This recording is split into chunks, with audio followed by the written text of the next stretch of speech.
Pulsar by Naomi. Pulsar by Jenny. Oh, baby. Ooh, there it is. Oh, I'm so happy with it. Look at this.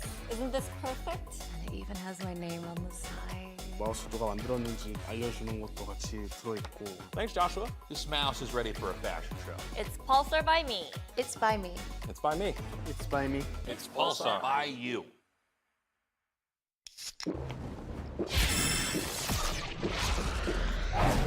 Red Bull gives you wings. Red Bull gives you wings.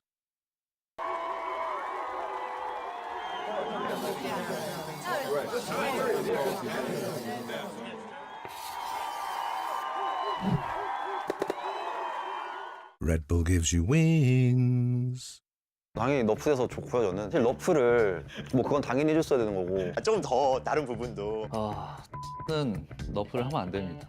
안 돼요? 네.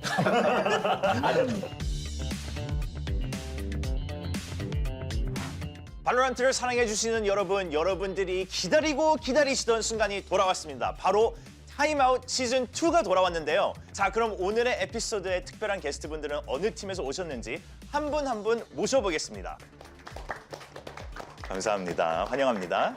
먼저 무엇보다도 T1 으뜸 감독님, 저희 너무나도 축하드리면서 이번에 그 우승을 하는데 비결이 무엇이었는지 좀 궁금하거든요. 아무래도 좀 전 세계적으로 강팀들을 많이 만나셨잖아요. 아무래도 퍼시픽 좋은 팀들도 많고 또 중국 좋은 팀들 많은데 각 두 개 리그 모두 다 스크림 할 수 있는 환경이 좋다 생각해서 여기 있는 모든 팀들이 다 도와줬다 생각합니다. 제가 사실 이거는 개인적으로 좀 궁금했던 부분인데 솔로 감독님하고 터미 감독님이 이번에 T1이 우승하는 모습을 보면서 거기에 이제 전 팀원들이 있잖아요, 선수들이 좀 보면서 좀 어떤 심정이 드셨나요?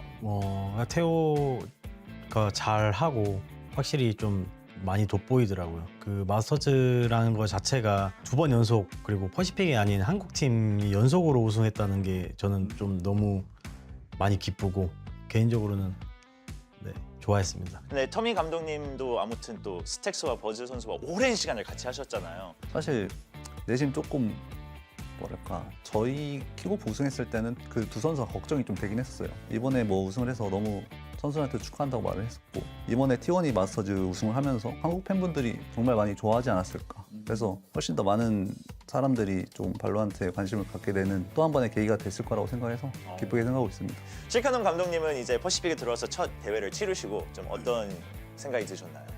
저희가 조합이 많이 이상했거든요. 항상 스크림 때 해보신 분들 보면은. 근데 그게 사실은 그 저희가 영웅 폭이 다 돼서 그걸 하는 게 아니라 남들은 다 기본적으로 하는 게 저희는 안 됐어요.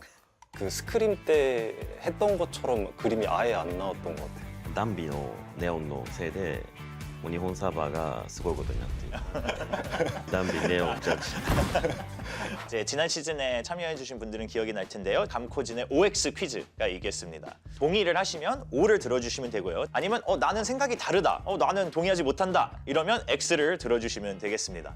스크림 때 결과가 좋거나 스크림 때 그림이 잘 그려지면 경기에서도 똑같이 할 수 있다. 자, 하나, 둘, 셋. XQQ 감독님은 좀 어떤 이유로 X를 드셨나요? まあでもやっぱそのスクリムと同じようにはやっぱ大会本番はいかないことの方が多いので、まあ普段からちょっと柔軟性持って対応できるようにしないといけないのかなっていうので、あんまりスクリムの結果は信用してなくて、どちらかというと内容を見てます。 그러니까 저희가 여태까지 해왔을 때 제가 감독하면서 느꼈던 거는 그러니까 스크림 결과가 좋으면 물론 스크림 때만큼은 안 나올 수는 있지만 그래도 비슷하게는 나온다. 스크림 승률만 보면은 항상 높았어가지고 뭐 그거는 괜찮은데 또 작년 T1도 승률이 높긴 했었거든요. 근데 그때는 이제 그러니까 올해랑 좀 많이 다른 게 내용이 좀 많이 달랐어요. 작년에는 좀 선수 퍼포먼스로 이긴 느낌이고 스크림 때 근데 올해는 반대로 이제 좀 경기 내용적으로 이기는 스크림이 많았거든요. 그래서 이렇게 되면은 좀 스크림 성적이 좀 의미는 있다고 생각합니다. 그러면 국제대회, 마스터즈 또는 챔피언스 가서 우승을 하면 본 리그로 돌아왔을 때 좀 더 쉽게 승리를 할 수 있다. 하나, 둘, 셋. 오. 경험치라고 해야 되나? 마드리드나 상하이 때 이제 우승하고 왔을 때 선수들이 잘하기도 하고 경험치도 많이 쌓이다 보니까 질 것 같지 않다라는 생각을 좀 많이 들었어요. 저희는 이제 모든 걸 쏟아부었기 때문에 그때 다 보여줘가지고 그걸 분석할 시간이 당연히 많을 테고 어떻게 보면 또 연습 시간이 많이 부족하긴 하니까 그래서 아마 특히 리그 초반부에는 저희가 좀 많이 힘들 수도 있다라고 생각을 하고 있긴 합니다. 상대가 항상 밴하는 맵을 차라리 치러보는 게 낫다. 그러니까 내가 픽을 하는 게 낫다. 자, 하나, 둘, 셋. 이거 애매 반반인데 이거. 자, 그럼 노던라이츠님은 왜 고민을 많이 하셨나요? バンされたマップが自分たちのプレイするマップの完成度としてどこまで自信があるか。例えば自分たちが得意マップ、キックオフだったら俺たちみたいなアビスのもあるし、もうそのバンが空いたマップを勝たないとダメっていうプレッシャーでなんか選手たちがうまくできないということも分かったりするんでこうなりました。 저희가 그 어비스 고정밴이었거든요. 근데 어비스를 할 줄 몰랐던 게 아니에요. 고정밴을 하면 뭔가 나중에 올라갔을 때 이걸 풀었을 때 상대가 골라줄 것 같은 느낌이 좀 있는 거예요. 네, 근데 이게 좀 다른 것 같아요. 전에 DRX랑 경기할 때 어비스 밴 했던 건 진짜 밴이 맞거든요. 근데 어디까지 오픈을 해야 될지. 그렇죠, 이게 제가 참 만약에 준비를 하고 있더라도 밴을 오랫동안 했으면 대회에서 또 그 감이 없기 때문에 혹시라도 몰래 준비를 하고 있으면 그것도 어느 정도 예상을 해서 저는 픽을 해야 된다고 생각해서. 근데 대체적으로 웬만하면은 밴하는 맵은 픽하면 그래도 승률은 높은 것 같습니다. 그럼 어디까지 오픈해야 되지? 난 다 했어. 약간 도박수를 두는 강코진도 있을 거고 우리 연습을 했는데 해라 약간 이렇게 할 수도 있고 어쩔 수가 없다. 고민이 될 수밖에 없다. 이래서 맵 밴픽 할 때 그렇게 시간을 오래 두고 하시는 건가요? 밴픽을 실수해서 질 때가 있어요. 그래서 밴픽이 굉장히 중요하다 생각하고 상대방에서 심리전을 걸면 이제 속으로 이제 욕을 하죠. 아이씨 뭐지? 승리를 하기 위해서는 풀 감코진이 있어야 된다. 하나, 둘, 셋. 아, 역시 이번 시즌 또 많은 팀들이 다 감코진 스텝을 추가를 하셨는데 좀 어떤 생각이신가요? まあでも僕たちはコーチが多いっていうことで有名なんですけど、でもそのリーグのスカウティングとか、いろんなその日頃の業務をこなすために、2人は絶対欲しいなと思います。 저는 다 5명 있어야 된다고 생각해요. 오, 많으면 맞아요. 많으면 많을수록 좋아요. 그 한 맵당 한 사람이 코치하면 돼요. 진짜 감독은 결정을 하고 혼자 하면 정말 힘들어요. 저희가 뭐 일반 회사원처럼 뭐 8, 9시간 근무할 거면은 한 10명 있어야 되고요. 저희는 다 갈아놓고 있기 때문에 한 15시간씩 하는 것 같거든요. 준비를 제대로 했다고 하더라도 분명히 부족한 부분이 있더라고요. 근데 완벽하게 준비할 거면은 많으면 많을수록 좋은 것 같습니다. 다음 코너는 저희가 팬분들께 질문을 좀 받아봤습니다. 저희가 받은 질문이 사실 뭐 거의 450개가 넘는 걸로 알고 있습니다. 그래서 제가 최대한 줄여서 그래도 뭔가 좀 흥미진진한 답이 나올 것 같은 질문으로 준비를 했으니까요. 자, 그러면 첫 번째 질문. 이 질문은 저희 이제 한국 유튜브 채널에서 받은 질문입니다. 선수 활동을 하는 게 더 어려울까요? 아니면 감독 또는 코치 활동을 하는 게 더 어려울까요? 무조건 감독 코치가 힘듭니다. 아, 무조건? 네, 무조건 너무 힘들고 스트레스도 선수 때보다 한 5배 정도 더 받는 것 같아요. 좀 책임의 무게가 많이 다른 것 같아요. 선수 때랑 감독이랑 그냥 선수 때는 솔직히 그냥 게임 열심히 하고 자기가 그냥 솔직히 마음 편하게 해도 되거든요. 선수는. 근데 감독 코치진이 되는 순간부터는 결과에 대해서 어느 정도 책임을 져야 되기 때문에. そうですね。本当僕もオーバーウォッチでプロゲームをやっていた時代があったんですけど、その時は本当にまだ痩せてて、そうで、でも本当になんだろう、お二人が言ってるようにそのコーチが感じるストレスっていうのはもう本当めちゃくちゃ高いのかな。 저희 다음 질문은 그 일본 SNS에서 들어온 질문인데요. 전략 또는 팀 조합이 승리를 거두지 못했을 때 책임의 얼마만큼이 감독 또는 코치의 책임인가요? 책임의 몇 프로가 내 책임이다라고 생각하시나요? 100%긴 하죠. 오, 왜냐면은 무조건. 네, 선수들도 믿고 따라준 거니까. 네. 難しい話ですけどある程度の責任はコーチにまずあるけどもそのどのくらいなものを取るのかはチームで話し合って決めるべきものだと思う。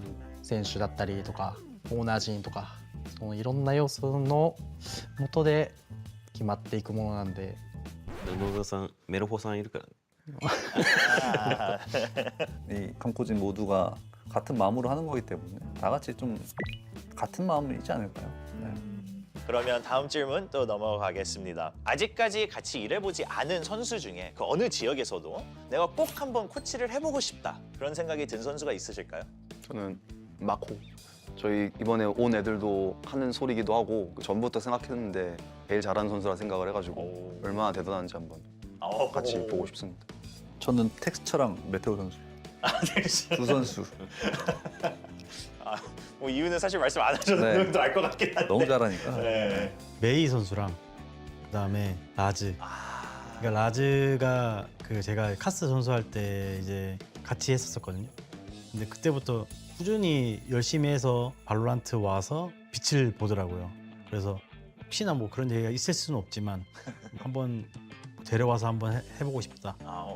그리고 메이 선수도 지금 워낙 일본에서 폭발적인 제트 유저기도 하고 타일 때도 잘하기 때문에 제가 생각하는 방향대로 게임을 할 수 있는지 한번 보고 싶기도 하고. 메이 선수와 또 예전에 라즈 선수와 같이 일을 해보셨는데 의견 있으실까요? メイは、まあ、マジで強いしゲームに真剣勝ちたいっていうのがめっちゃ伝わってくるし、まあ、本当におすすめできる選手ですね。ラズはまあ一旦そのまあピリオドを振って今はモンスターを買ってますけど、でもまあその選手時代はまあ本当にそのバロラントにまあ持てる時間を全部使ってでそのしっかり自分の理論を持って大会に挑んでるくらいだったので、まあ、本当におすすめできるですが、まあ人間としては結構変な人。 그래요? 그러면 선수를 이제 스카우트 하실 때 보자마자 아 이건 내 감이 무조건 맞다. 이 선수다. 이런 감을 받으신 적이 혹시 있나요? 저는 여러 번 있는데. 아 여러 번 너무 여러 번이라서. 저는 일단 마코 선수는 처음 딱 연습해보자마자 좀 얘는 다르다라는 걸 느꼈었고, 버즈 선수도 사실 똑같았고요. 진짜 특별한 애들은 그냥 다르긴 해요, 진짜. 저도 뭐 원치킨도 처음부터 달랐고 미국 가서도 심지어 리프 이런 애들은 달랐고. 네, 그냥 진짜 다르긴 해요, 확실히. 좀 보법이 달라요, 확실히. 근데 뭐 또 잘한다고 해서 또 와서 한번 봐야 팀이랑 또 잘 맞는지는 봐야 될 것 같아요. 네. 자 그러면 마지막으로 많은 팬분들도 굉장히 궁금해했던 부분입니다. 바로 이번에 스테이지 1을 준비하면서 새로운 패치가 준비되었는데요. 특히나 또 새로운 요원, 새로운 캐릭터도 추가가 됐었죠. 그래서 이런 부분에 대해서 좀 여러분의 의견을 들어보겠습니다. 제가 몇 가지 질문을 드릴 건데 제가 질문을 드리면 그 다음에 거기에 적용되는 감독님께 포인트를 해주시면 되겠습니다. 자, 첫 번째 질문. 과연 이 중에 새로운 요원 웨이레이를 제일 먼저 꺼내들 팀은 어디일까요? 자, 잠시만요. 자, 하나, 둘, 셋.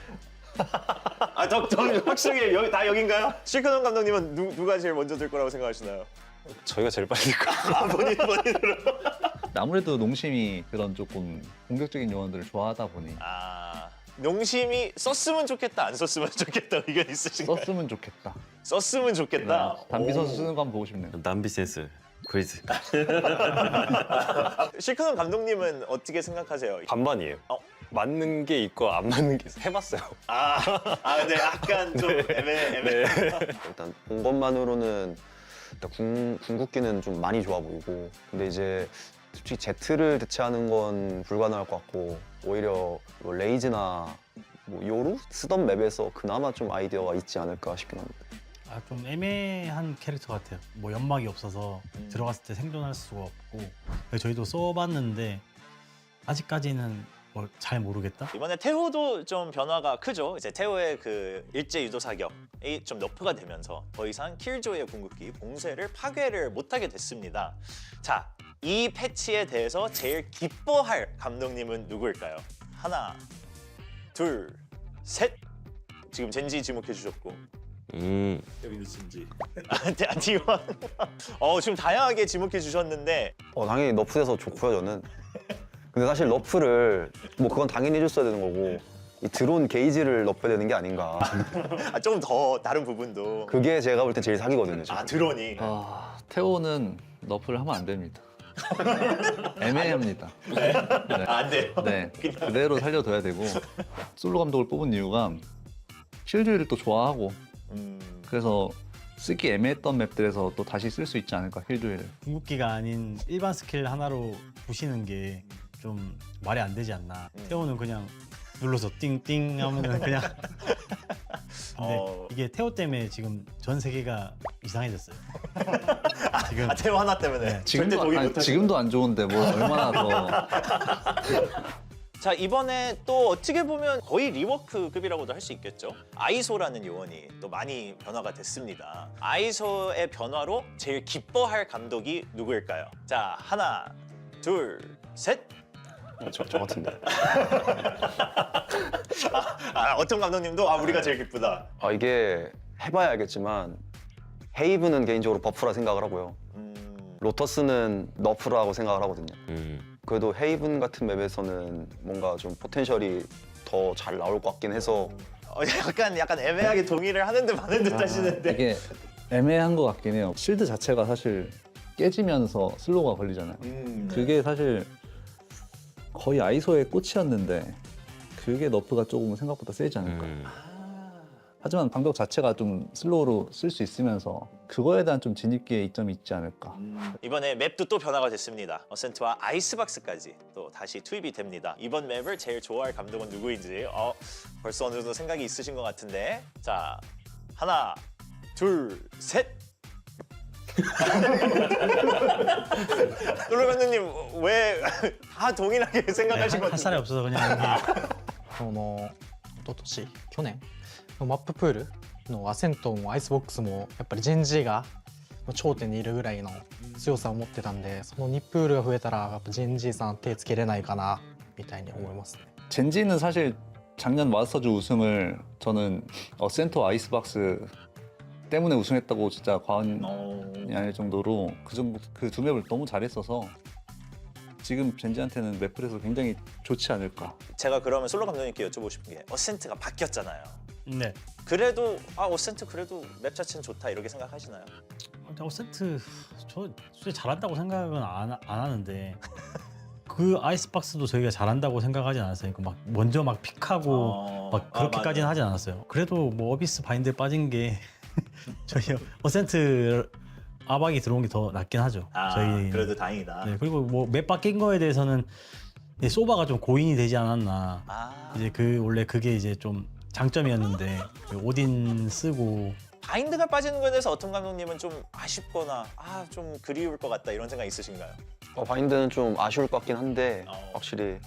근데 저희가 또 어센트도 좀 좋아하는 편이어서 그냥 교체되는 느낌이다. 네네. 알겠습니다. 자, 그러면 어센트에서의 그 벽의 변화가 있었죠. B 사이트의 오딘 활용이 훨씬 어려워졌습니다. 이거를 제일 아쉽게 생각할 감독이 누구일지, 자, 이거는 좀 고민이 되실 것 같은데요. 자, 하나, 둘, 셋. 본인 여기도 본인을. 저도 사실 이거는 데토네이션 포커스미가 아닐까 생각을 했는데, やっぱ DFM にはアート選手が所属してるので、彼DFM 入る前からずっといろんなマップでオーディンを使っていて、チームもそうだし、アート君が結構悲しんでるんじゃないかなって。 혹시 뭐 아트 선수랑 그런 얘기가 있었나요? 노던라이트님? オーディンは弱くなっちゃったよね、ソバも弱くなっちゃったよねっていう話をして、彼はショック受けてましたね。 충격까지. 알겠습니다. 저도 바꾸겠습니다. 생각해보니까. 네, 저 DFM으로 바꾸겠습니다. 생각해보니 DFM. 나머지 두 분은 좀 전에 솔로 감독님이 말씀하신 것처럼 소바가 이제 좀 힘들 거다 얘기하셨잖아요. 근데 그거 자체가 진짜 그 B메인 수비에 대해서 정말 이해를 잘하고 있으시다 생각을 하는데, 그게 작년 젠지 어센트 높은 승률의 이유라 생각을 하거든요. 특히 수비 안정성이. 근데 이제 그게 안 된다는 게 확실히 좀 사기적인 했어요. 그게 그 자체가. 왜냐면 그거를 한 방 맞게 되면은 이제 트라우마가 생겨가지고 못 가게 되거든요, 선수들이. 그래서 저도 약간 그거에 대해서 약간 막아야 되는 부분이 없지 않아 있다고 생각했는데, 근데 또 막으니까 좀. 다음 마지막 질문. 만약에 여러분이 선수였다면 이 자리에 있는 어느 감독 밑에서 선수 활동을 해보고 싶으실지. 하나, 둘, 셋. 좀 많이 갈렸는데 그럼 한 분 한 분 의견을 들어보겠습니다. DRX に入った選手はなんかそれが新人だろうと、どの選手も一流になっててるのでやっぱ選手育成とか、まあ、普通に教えるのがうまいんだろうなと傍から見てて思うんでちょっとコーチング受けてみたいなと思いますね。 그럼 개인적으로 약간 터미 감독님 믿으면 나도 1류 선수가 될 수 있다고 믿으시는 건가요? 아, 거기까지는 아니에요. 님과 인연이 많았던 선수들이랑도 많이 지금 일을 했잖아요. 뭐 다 하는 얘기가 정말 인간적으로 다 너무 좋았던 분이라 얘기를 해주셔서 選手のパフォーマンスだったりとか個性を生かすコーチングっていうのをかなりその T1 からは、特に今期の T1 からは感じられるので、なんかそこが実際、自分が入って強くなれるかわからないけど 2부 리그에서도 어센션으로 올라오기가 힘든데 그 부분에 있어서 굉장히 리스펙트하고 그리고 얘기 들어보면은 편할 것 같아요. 제가 선수로 들어갔을 때. 되게 선수들이 공격적으로 그냥 편하게 그러니까 하고 싶은 거 다 할 수 있게 해주는 좀 그런 스타일이신 것 같아서 그 VS 시절 영상을 제가 엄청 많이 봤어요.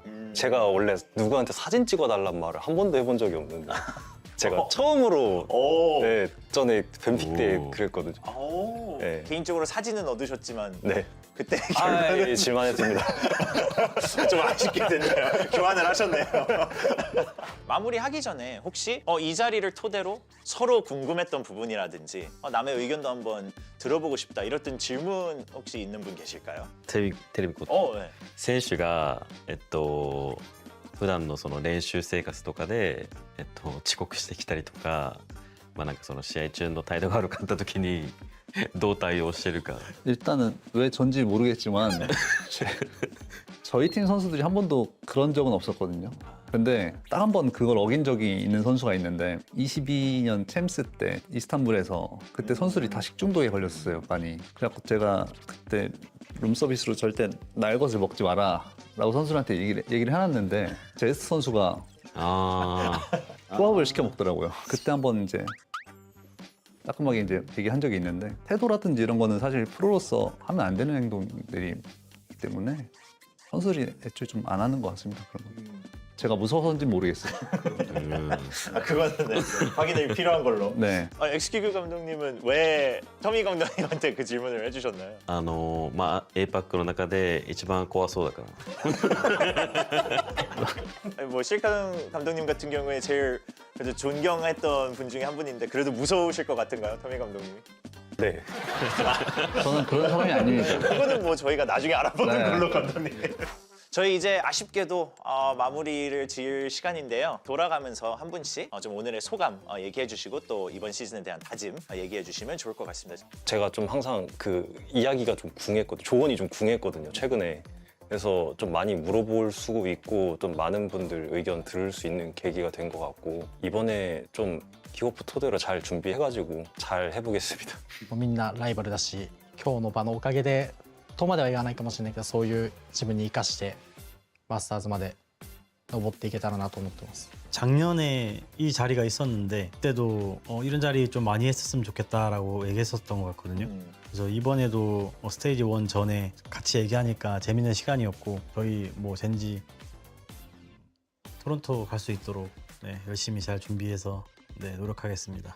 다 원래 모든 감독님들을 다 대회장에서 이제 경쟁자로만 만났는데 이렇게 좀 의미 있는 자리에 만나서 좀 허심탄회하게 얘기할 수 있고 분위기도 되게 생각보다 좋았어가지고 너무 의미 있는 자리였고 저희가 이제 도전자 위치라 생각을 해가지고 퍼시픽 리그에서는 다시 토론토 진출을 할 수 있는 걸 목표로 해서 열심히 한번 해보겠습니다.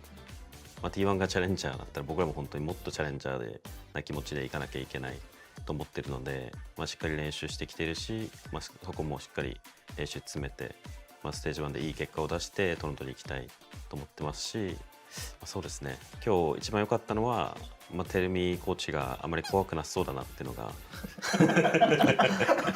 그 감독님들한테 꼭 해주고 싶은 말이 있긴 한데 항상 이 성적이 좋을 수가 없잖아요. 졌을 때나 뭐 성적이 좀 안 좋았을 때 각자만의 방법으로 좀 멘탈적으로 치유를 잘 해서 다음을 준비했으면 좋겠고 같은 입장에서 봐서 그런지 좀 짠할 때가 있어요, 사실. 저희는 뭐 스테이지 1 때 뭐 선의의 경쟁자로 만나겠지만 적어도 이 자리에 있는 6명은 꼭 개인적으로 응원하고 네, 그렇게 해서 경기장에서 만났으면 좋겠습니다. 다른 6명은 일단은 여기 그래요. 저도 궁금했던 게 다른 분들은. 다른 6명은 이제 그쪽에서 알아서 응원하는 걸로. 거긴 자기들끼리 이제 하겠죠. 알겠습니다. 여러분 지금까지 시청해주셔서 너무나 감사드리고요. 물론 이번 스테이지 1 VCT 퍼시픽의 모든 팀들 관심 많이 가지고 바라봐 주시기 바랍니다. 그리고 역시 저희 남은 팀들도 있겠죠. 거기서는 또 어떤 얘기가 나왔는지 다음 타임아웃 에피소드도 함께 기대해 주시면 감사하겠습니다. 여러분 다음에 뵙겠습니다.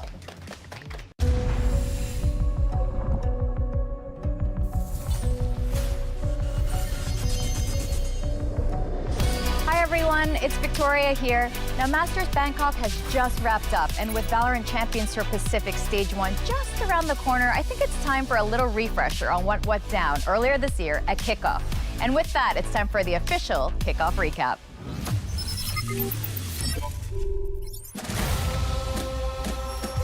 Even looking back now, Kickoff was incredibly intense, with most matches going the full distance. Not only that, we saw Ascension teams exceed expectations, a Pacific powerhouse Paper X struggle, and DFM at last breaking free from bottom placements with a completely new look. All signs point to 2025 shaping up to be a whole new era. After 960 days of pain and change, DRX have finally reclaimed their Pacific throne. In second place, right behind them, was T1 in their first ever grand final. And Gen G, who dominated in 2024, and Talon Esports, the sole Southeast Asian representative in the finals, were next in placements. Ultimately, DRX and T1, who secured first and second place, earned 3 and 2 championship points respectively. Meanwhile, Gen G and Talon finished 3rd and 4th, each claimed 1 point, marking their first step towards champions. And after Masters Bangkok, T1 now stands at the top with the most championship points.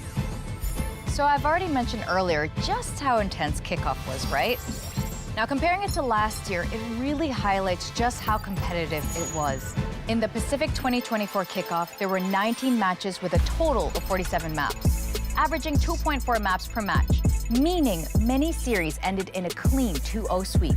However, this year we saw 22 matches with a staggering 63 maps, averaging 2.8 maps per match, meaning that most of the series were pushed to a full best-of-3 or best-of-5 battle. We have never seen so much VALORANT in one event. Now let's take a look at some of the standout records from this year's highly competitive Kickoff. First up, a match that had Pacific fans on the edge of their seats, the lower bracket round 2 showdown between Nongshim and RRQ. On map 2 of Lotus, the match extended to an unbelievable 42 rounds, breaking the previous record of 40 rounds. The question is this record ever going to be broken again? With just how intense Pacific matches have been, it's definitely something to watch out for. Although it's widely known that Zeta Division's depth holds the record for highest kills from the 2023 LCQ event, as far as the regular season records go, it's worth noting the most kills in a single map is 39 kills set by Monyet in Pacific 2023, back when he was on Global Esports. However, in this year's Kickoff, in the same lower bracket round 2 match between Nongshim and RRQ, Jemkin came incredibly close with 38 kills. Although the record wasn't broken this time around, the fact remains that this was so close, and it tells us just how fierce the competition has become. It was a truly remarkable feat. And hey, both of these players are now on RRQ. The final record is a rather unfortunate one. For the very first time in Pacific history, Paper X have failed to reach the top 4. Since the introduction of the franchise system, Paper X has been a dominant, near unstoppable force in Pacific. But they did struggle in this Kickoff event, leading to an early exit. Will Paper X make a comeback in Stage 1? We'll have to wait and see if they make their resurgence. Now let's take a look at the players who truly made their presence felt in this exceptional and closely contested event.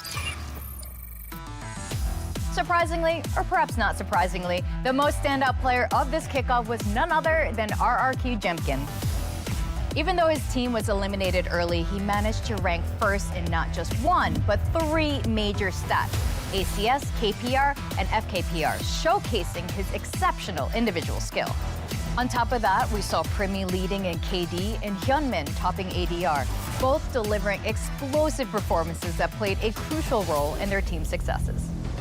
While players like Jemkin, Buzz, and May stood out with consistent and even stronger performances than last year, there's something else that deserves just as much attention.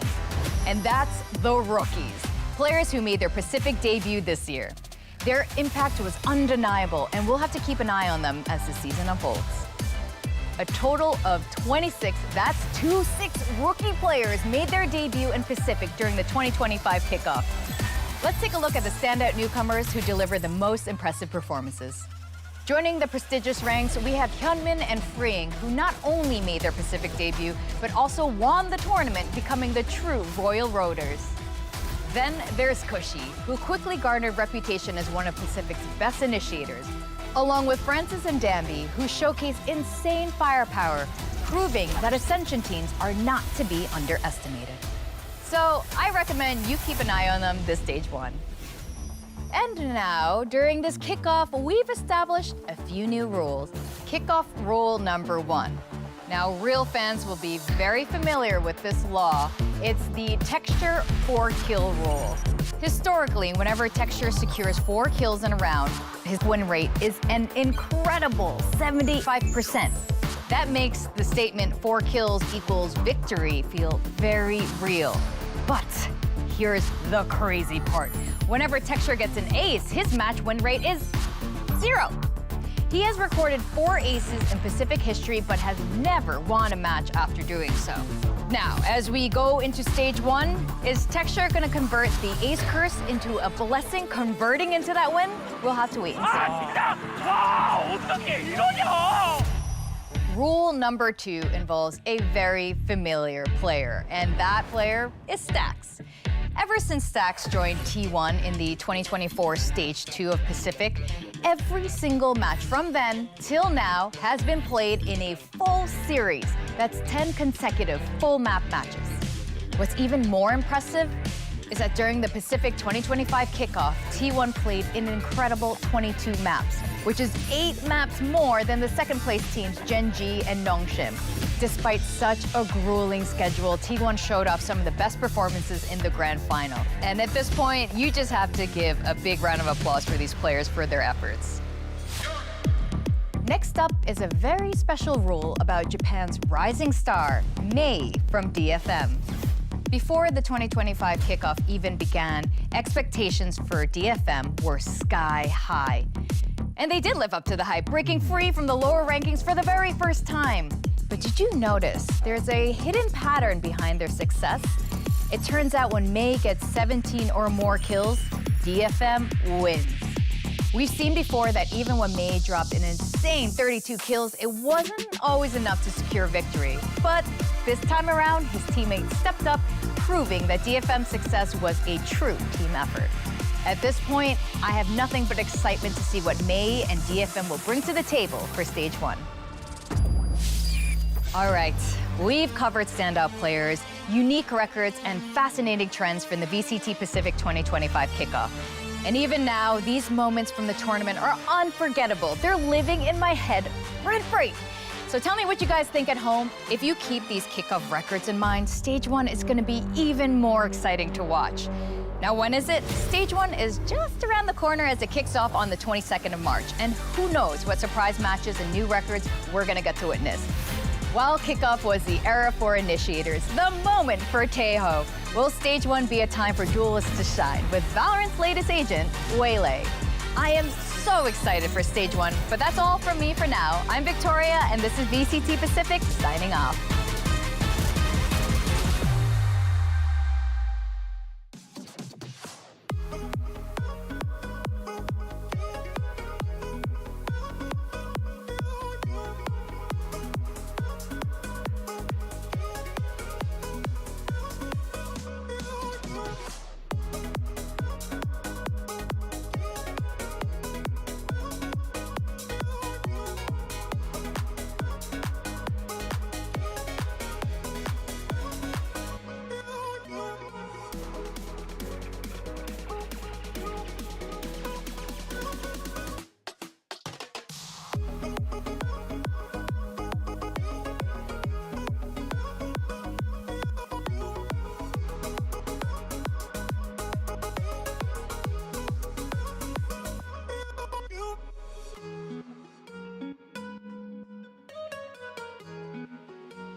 Hello everyone. Now we have a familiar face joining Gen G today, so I'm just gonna pay him a visit.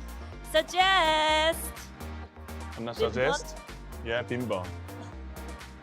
Hello. Suggest. 안녕하세요. Now Suggest, welcome back to 상암. How are you feeling? It's your first match on Gen G. 이제 상암에 돌아왔잖아요. 젠지로서 첫 경기를 치르게 될 텐데 소감이 어떠신가요?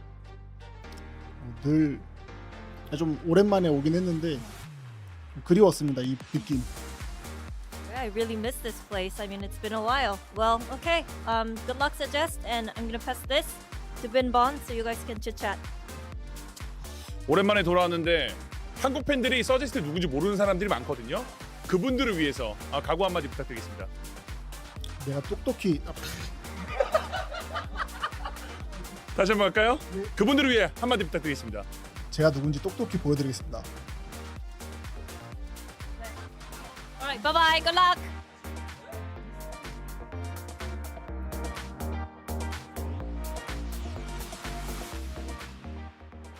Welcome to VCT Pacific Stage 1. We are on the last day of the very first weekend of this very exciting start to our 2025 season. I'm your host, Victoria, joined by Pilsky and Big Time, or Harry Potter and Hagrid, or are you more of a Ron? Hagrid? That's harsh. Oh, he's got the beard! Do you think he's a Ron or a Hagrid? It's like a combination. Dumbledore? It's a cross, yeah. I could take that. Personally, I wouldn't have that if I were you. But it is great to be here. Yeah? Despite how much we look like literary characters. Not some big oaf. What the hell? Hagrid is a wizard. I don't know what you're talking about. Wise. Here at Hogwarts. Barely. Very wise. He's like an umbrella wizard. Whatever that is. Jesus Christ. All right. We just move on. I believe in magic here in Pacific, so I'm glad you guys are here. We saw some really exciting first 2 days. It was a really long, I don't want to say it was surprising necessarily, but it was a really intense, 2 matches yesterday. Yeah. So one would say it's like a surprise, but also not a surprise that our Masters and Pacific winners, DRX and T1, ended up winning. But a lot of these other teams did push back. It was close. It was close for sure. You know, Zeta putting up that fight there against T1 was something not many people expected. And DRX PRX is always a great game, and that carried on to live up to expectations yesterday, with DRX just edging them out and managing to secure their first win. Yeah, they definitely both did change a lot as well, and you're seeing a lot of teams make significant changes heading into Stage 1 from Kickoff, or even in some cases for DRX in particular, a lot of changes coming in with limited prep time coming through from Masters. So here are the standings overall. GE have got on the board nice and early on. That's very promising for them. Talon as well, getting themselves a dub. I think those are the two results that I'm really focusing on more so. You definitely expect DRX and T1 to be getting these dubs early on, even if it's DRX, PRX, and you talk about the rivalry and all of that, that is the expected result. So for GE and Talon, those are very promising wins in their first initial games that were kind of 50-50 matches they needed to win to try to get themselves a spot into playoffs. And now, Big Time, Zeta Division has, the biggest round differential here. They're at the bottom, but I feel like that doesn't tell the full story of how Zeta actually did play. Yeah, very much so. I mean, I feel like they did put up a surprisingly good fight against T1. It's no small feat to take a map of the Masters champions. And, I do think they, even though they lost that game, they sort of minimized the losses in the way. Getting one map keeps the map differential small. It's only a -12 round differential, so they're still very much in a fightable position here. It's not over for them by any means. I think they got out of the T1 game almost as kind of good as you could hope for, because T1 are expected to be dominant in that group. I think we will both say the same thing. If we were coaching Zeta or we were a player on Zeta, you see that you draw T1 and you go, let's just try and play them close. Let's just play some good Valorant. And I think that they will have been able to do well enough to tell themselves that and give themselves some more confidence going forward through the rest of the group. And yesterday we saw 2-1 score lines in both matches. Yeah. Both PaperX and Team Secret, these were close enough matches. We've seen improvements coming from Team Secret side, especially on Pearl. PaperX as well. You can see that they're still adjusting things and definitely cooking, and they haven't quite found the right recipe yet, but I do like how overall all these teams are working towards something. They found a great recipe on attack. Let's just not talk about the other half. Apparently W Gaming only knows how to W on one side. to be fair, it is the side where it's probably pretty good to W. And then I think I was pretty impressed with Talon, honestly. The rookie debuts were really exciting for me, so I can't wait to see some more Talon and some more domestic derbies as well. Yeah, definitely. Today we have 4 more teams that we have not seen at all yet. So let's rewind, review a bit what happened with these 4 teams during kickoff. And first up, we've got Gen G, our Master Shanghai winners, showing Yeoman for a blip in time. Yeah, for a very small amount of time, and I think that a lot of people agreed that he would be a pretty interesting pickup, a pretty good pickup. Unfortunately, I think that there has just become a little bit of a question mark around the player that plays Initiator in Gen G. It tends to be a pretty rough role to be filling, and the players that do so don't tend to be very good individual performances, and I think Yeoman definitely didn't show the best of what he could potentially offer, and Gen G will not be happy about that finish. You even saw in some of the content, Munchkin was talking about their result.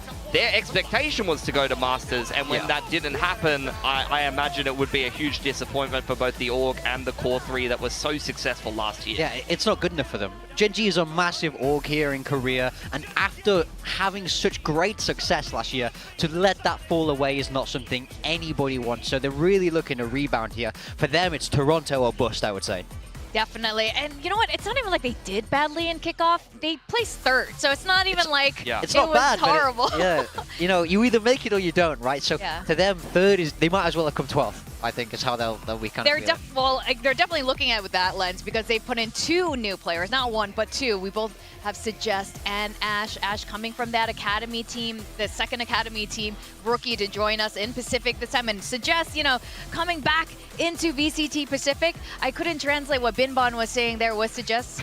Maybe you can, because Harry Potter speaks Korean. Yeah, no. But not today? Not now, not on the broadcast. It wasn't appropriate. Woo, this is off-camera stuff. Now, but big time, one team I know you are a big fan of is Boom. So Boom made an early exit during kickoff, but it was still a very promising performance. Very promising in my mind. So they did lose both their games with the 2 losses with the T1 eventual Masters winners, you know, best team in the world, and Nongshim, both Korean teams, and they took maps off both of them, played them really close, which is great for such a young lineup really that's coming out of this Ascension. You know, they didn't even win Ascension, so I think they surprised everybody by playing as well as they did. Now they've had more time, string more things together, get more confident as a team, try some new stuff in the meta, and I think they should be coming in fresh. I've been hyping these guys up in the gap between kickoff and stage 1, because I believe if they've continued on that upward trajectory, things could start to look really good for them. As far as I'm concerned, T1 should be thanking Boom that Boom choked so hard routinely and let them win that initial game, or they probably wouldn't have made it to Masters, because let's be real, guys, Boom should have won that series. They threw it at Eco and then let the game get away from them. I thought that Boom was going to make that whole kickoff tournament very topsy-turvy, so I'm hoping in a more prolonged format that we're going to get to see more good stuff from Boom. I do agree that they pushed both Nongshim and T1 reasonably close and even looked like they could have won those series for the most part. I think the Nongshim one was a little bit less convincing than the T1 one, honestly. So I want to see what they've been working on, and I do hope that they can do a little bit better in a round robin stage. The problem for me with Boom is they're just always so inconsistent and they always choke, man. Like, I watch so many of their games at this point, but they just seem to choke games. The C word, yes, that is the Southeast Asian way of playing sometimes. But on the other side, another Ascension team, the winners, which Pilski casted this crazy match over in Indonesia. It's Nongshim, and we are seeing them have also a very fine performance. And Danby, we thought he might give up on the Neon, but he didn't. No, he didn't. He played it a lot in Kickoff, despite the fact that it was kind of starting to plummet in terms of popularity. But I do think Danby does need to reinvent what he's going to be bringing in terms of the duelist role. And I really do feel like Nongshim, I mean, go and look at the stats for yourself if you like, but my opinion of Nongshim is they're not the best version of Nongshim, and they're not even really the version of Nongshim that was so dominant at the tier 2 level, where Persia and Danby were kind of the standout players that were, you know, carrying the team, and then you had Margaret with some supportive work and the rest of the other boys with some supportive work playing within the structure.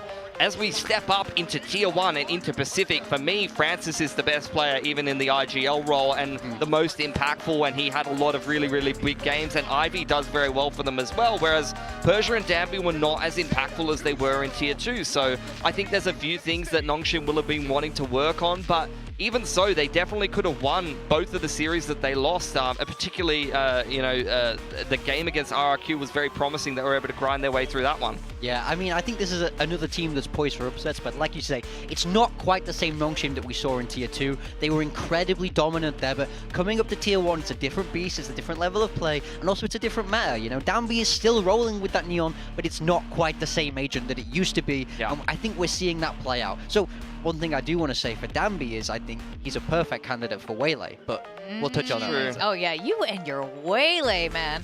When will you shut up about it? What's wrong with you? Can't Never. stop. He's We got a obsessed. day of Waylay today. You're not allowed to be excited about a new agent. Why can't we just play the same thing over and over? Why can't we just play Metacomp percent every time? I can't take it.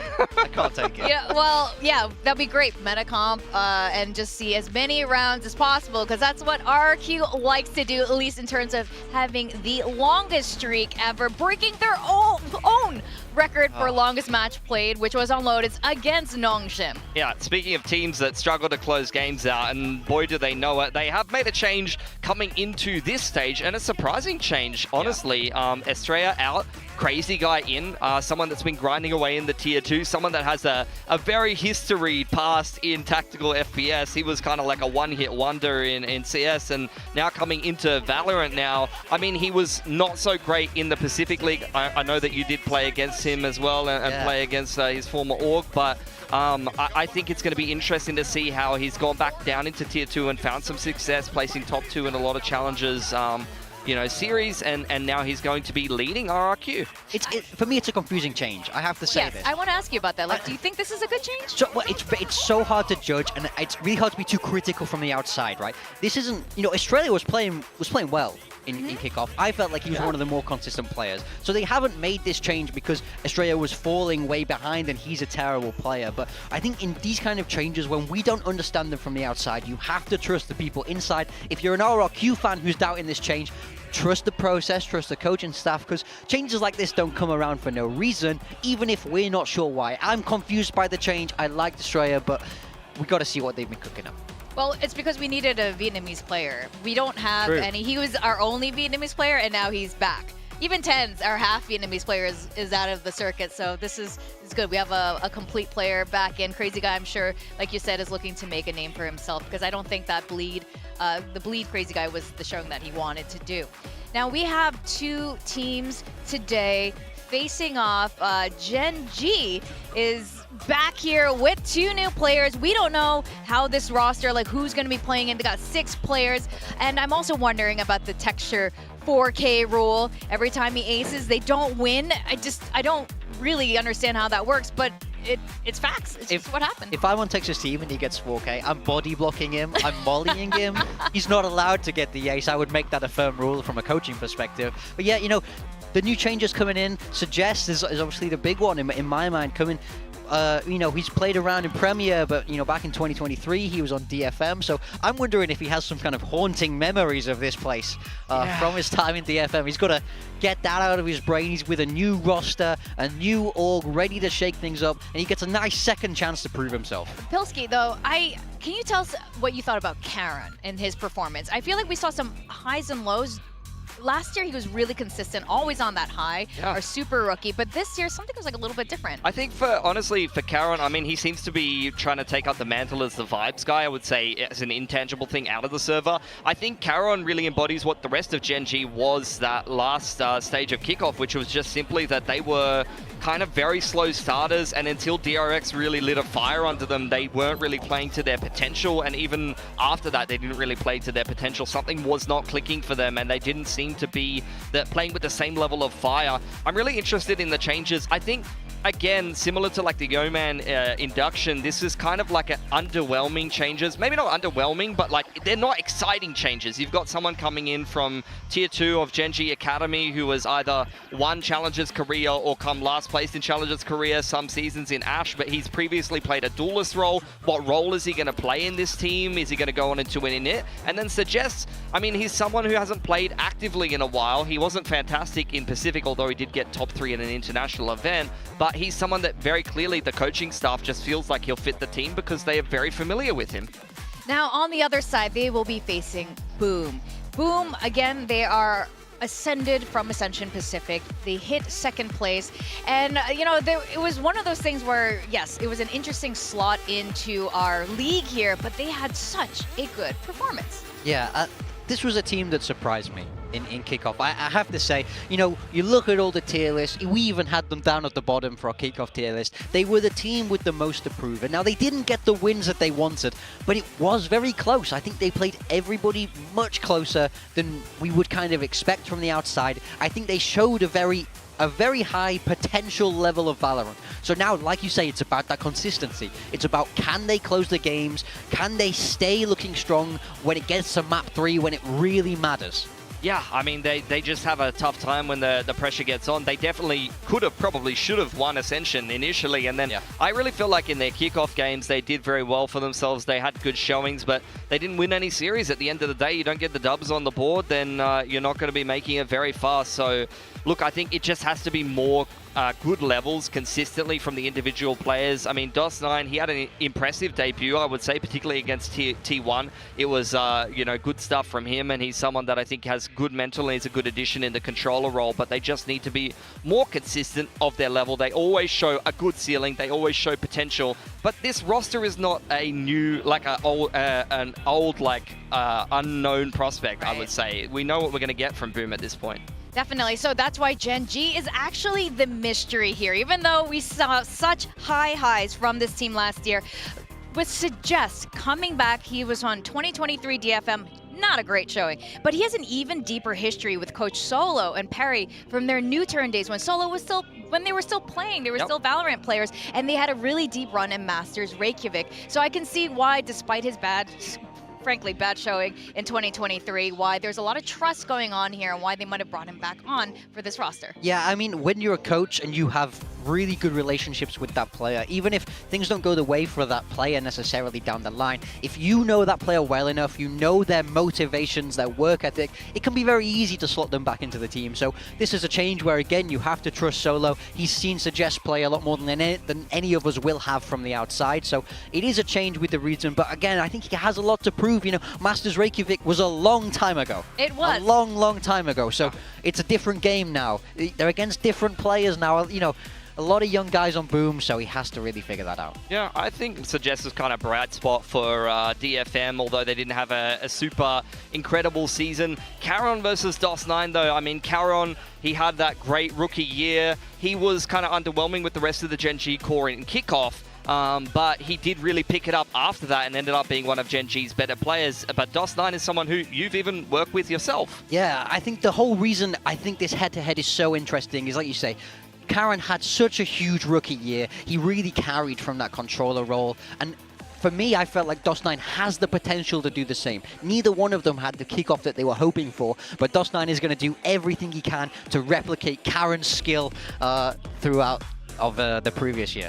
For sure, there's a lot of pressure on both sides to perform at the highest level. We're getting a map draft in here. Boom, banning Split. Gen G banning Pearl on the Rift. We got an Ascent, finally. You've been asking for this. We're seeing it. Yeah. Wonderful. I do think I like the Pearl ban from Gen G. I have to say, this was a map Boom picked a lot during Kickoff, so I think Gen G have clearly been smart about that. But Ascent is a complete wild card. We don't know what to expect going into that, but that's very exciting. Yeah, I mean, Boom picking it is interesting to me because I don't think it's a map that I really associate with their team so much. I do associate it with Gen G and how many times we've seen them play it, at least their core, play that at international events. I used to copy their bloody strats on Ascent, to be perfectly honest with you. So I think Haven as well, that'll be an interesting one for Gen G. It's a map that they did win in Kickoff multiple times. They should be very confident. And then Fracture is a bit of a question mark. I mean, we saw both of these teams lose on it. Gen G in particular, they got smashed by RRQ on it, so they're going to have to have recooked that one and show a better performance if it even makes it to a decider here. Oh, definitely. And, the Fracture Boom comments, at least for me, are never going to get old, and I hope we get to a map 3. Now, we got 2 believers in Boom. Can you make a quick case for Boom before we go down to the stage? Okay, my case for Boom is Gen G have made changes. They haven't had a lot of time to practice. I'm not convinced by the changes. Boom are building on top of a decently strong Kickoff. I think momentum will take them, and I think they want revenge against Korea. Now is the time. All right. I I like the belief here. Most of the viewers are not agreeing with you, and most of the talents aren't either. But you know what? We're going to send it down to the stage and welcome our two teams for match one.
...2025 VCT Pacific, Stage 1.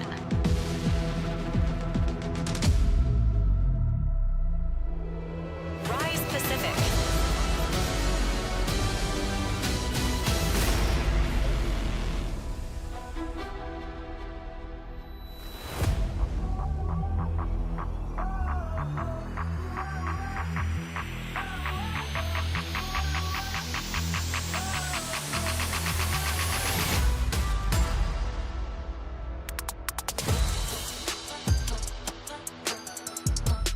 Gen.G. Yeah, it's a whole new level. This team, Gen.G, was the first team to ever hoist an international trophy for Pacific with a brilliant run in 2024. But, you know, ever the roller coaster that is VCT. Gen.G has hit one of their highs, but with this further roster change, what can we expect for 2025? And on the other side, they're going to be facing Boom. And you know what, Morgan? Why don't you introduce Boom? All the way from Indonesia. They travel across the seas, they travel across the oceans to make their dent here in Pacific. In Kickoff, they were so close, but so far away. Now is the time for them to find their footing, cause a big upset. Now is the time for Boom to make a boom. I'll agree with you. I don't think that there would be a better situation for Boom to upset Gen.G. They've just changed out 2 players. They had a bit of a disappointing or a couple of disappointing series in Kickoff. Gen.G is for once looking mortal. So this is something that Boom must take advantage of. They need to rely on their consistency. The core of this team has been together for a long time. They have a lot of experience together. You need to use that today while Gen.G is still in this kind of beginning phases of this roster, having made the changes. So use your stability, use your experience, get that win today. Speaking of experience, though, what I really believe in is in the coaching staff of Gen.G and how far they've come, how structured, how they figure things out so quickly. I believe in Solo and HSK, which is why I picked Gen.G today, and I believe perhaps why some of the other talents did. Is that why you picked? Oh, of course. I mean, I'm the biggest fanboy of all of the, you know, storied TAC FPS players from Korea. I particularly love Gen.G's because it's a combo of the old school and the new school TAC FPS players coming into Valorant, and I think that it does give them a lot of good perspectives. It does give them a lot of nice experience, and you know, they do really drive the direction of this team. I do question the changes that they've made, so let's see if they come to fruition or not, because that might be a little bit of a question mark. And even though I have stars in my eyes looking at these names, I still look at the changes and I think, huh? Like, these are the players that you chose to join this winning core from last year. There are question marks for us, I will have to admit, and that's why I'm very keen to see how this first map is going to be played. Good old Ascent. Yes, we have some minor changes on that wall there, but Ascent I feel like is a good litmus test to see how these teams will fare for the rest of Pacific. Well, and you guys were talking a bit about Sova yesterday and how Taeho has largely been replacing the Sova. Ascent is traditionally a Sova map. Yes. What what are we expecting here? Yeah, I'm curious to see if we will see the Teo replacement, because I do think the drone does kind of Sova's drone's job a little better, but you don't have that recon. Wow, really interesting comps coming across from Boom. So they're running the Sova and the Teo, so no KO like we would traditionally see, and you're swapping out the Jet for Phoenix, so a lot of mains control. They're going to be focusing on that orb, but mid might be difficult. I'm surprised no one's picked Waylay. I mean, I was watching G2 play it the other day, and I wasn't only thinking about the Teo Sova sub, I was thinking about the Jet Waylay sub. In this case, though, Gen all have the core players from Ascent that are playing their comfort roles in their successful era, and I think that's going to be good enough to win today. You know, I'm really excited to see how they use this Jet. I think there's a lot of talking points to comparing the Jet versus the Waylay, but we're just going to have to wait and see. We're going to send it over to our casters, Achilleos and Paperthin, to take map 1 away. Thank you very much. Back for another day of action. Hello, I'm Achilleos, that's Paperthin. And now it is time to once again take a glimpse at Gen G.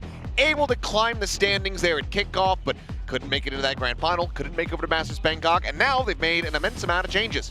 This is really interesting to me. I mean, obviously, Suggest a player who's been around for a very long time in Korean Valorant. A lot of people are going to know him from that New Turn team that back together with Solo. Exactly, back together with Perry and Solo again. So really cool to see that. The real question is how quickly is he going to get up to speed? I mean, you have to think that part of the reason they're looking at him is because he knows the way that they like to play. He knows the way that the coaching staff thinks, so they can integrate him quickly. Ash as well has been on their, academy roster for Gen G, kind of a player that has a lot of hype behind him, has really been popping off in the tier 2 scene. So the real question is how quickly is this all going to come together against a Boom squad who looked very formidable in Kickoff? Yeah, didn't quite make as big of a splash, obviously, as the players in the team would have liked, but certainly made their presence here in Pacific known, made it be feared, made it be respected.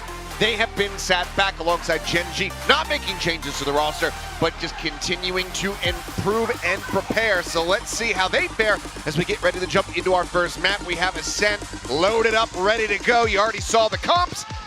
Just to go ahead and review similar ideas in the majority of the structure, but that key difference in the Duelist, that key difference in those info sentinels. Yeah, so this screams to me that you're going to be relying... Initiators.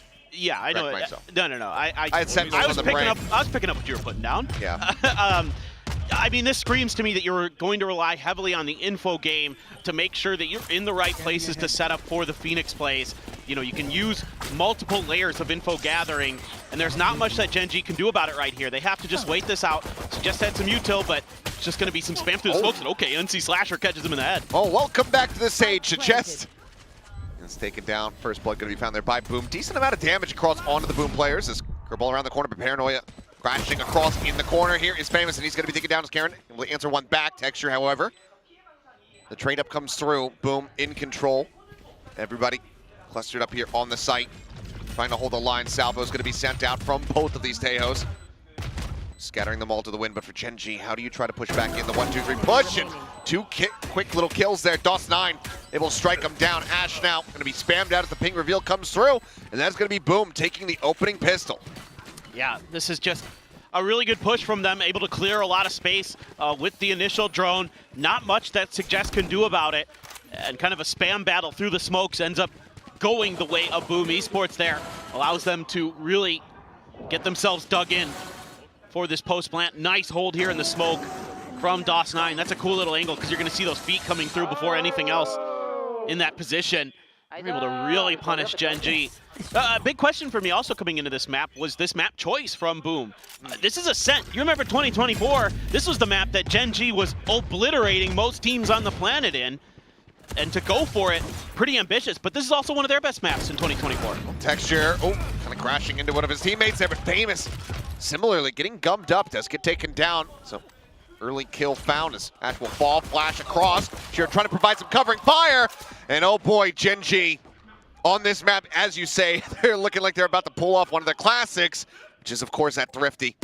Suggesting the swing out, spotting out Berserk should know. And then see Slash is going to be right here alongside him. Now confirmed as that stealth drone does go rushing forward, just pushing in, gets cleared out. So these two players have to know that you are getting completely and utterly surrounded. That's going to come down to timing now for Gen G. Can they not give up the isolated fights? Once again, spotted him out, able to find him there at range with the Stinger, eats it a bit of damage. Tucks back for the moment, but now it's all down to Berserks. Regen shields That extra little bit of HP. Pushes the corner, finds one. Still multiple players to try to get through, but Berserks with the potential for an ace clutch to keep Boom afloat and in the lead. Cuts back across over towards A. Doesn't want to go for the reload. Doesn't know where Texture's at here for the moment. Texture, 65 health. Just that Sheriff in hand. Gets the read. Counter rotates over. Gets himself up here into heaven. The door shut. The turret up over the top. Tries to look for the timing. Goes up over the top and cannot find the shot. Berserks with an ace will get Boom the anti-eco win. But so much damage is dealt. Yeah, huge bailout here from Berserks, because this looked like it had Gen G written all over it. They do a great job early on punishing the fact that they don't have a duelist that has a dash, an escape mechanism, so they're able to catch Famous out early with the salvos. And then Berserks doing a great job isolating that first fight. Knows he has Munchkin weak, opts to take that one. Actually wide swings for the second kill around the corner. And letting him know it was Berserks. A lot of hype around this player. Very, very talented individual coming from Boom. And one of those Indonesian players that from the get-go of Valorant, a lot of people had their eyes on. You can see right there why. He's very, very good. But Gen G, like you said, almost pulling off one of their classic thrifties. Seemed like that was what they were good for most of the time in 2024. Oh, well, Berserks keeping at it. Texture last to die in the previous round, now the first to fall. 6-0 here for Berserks. 3 away from having that lockdown online. And Shiro is looking to try to clear things out over here on Cat. Will force a relocation out of suggest. For the moment, Ash all alone on that B site. Just now getting reinforced by Munchkin, who shifts over. You do have the trips there in mid, at least to keep you aware of Shiro's position. Oh, well, just strafing forward. Despite the flash, and Munchkin will get a little bit more damage across there as well. Sends out the flash to try to cover, make sure that there's no further aggression pushing forward. Suggest on the lurk. Does get noticed there. Shiro able to pick him apart. So for now, player advantage in the hands of Boom, but maybe rethinking this push onto this site, but DOS9 able to find another kill. Munchkin going to be taken down. Ash once again left alone. Swings out. DOS9 finding the follow-up. And now Boom going from nearly getting ecoed in the second round to pulling off a bonus conversion. Karen on his lens. Yeah, I mean, he's just not even going to try for it. Yeah, there's no real hope at this point. A lot of things kind of falling apart now for Gen G. A quick identification by Boom of the way that Gen G was going to try to maintain B main control. They've been really aggressive with the Teho utility, using those salvos to try to choke you out from getting back into lobby. But this time they just kind of push up ahead of it. Take down Texture. Now Karan. Yeah, Berserk's lurking right around that corner. Berserk's being very slow about this. Oh, spotted him out. Needs to hit the shot. Little readjust there from Karan. Minor amount of damage taken. So Berserk's does go down, his first death of the map. Still going to be just 2 away from having that lockdown available. Famous already with a run it back. And a bonus conversion for the side of Boom. What a start here on Ascent.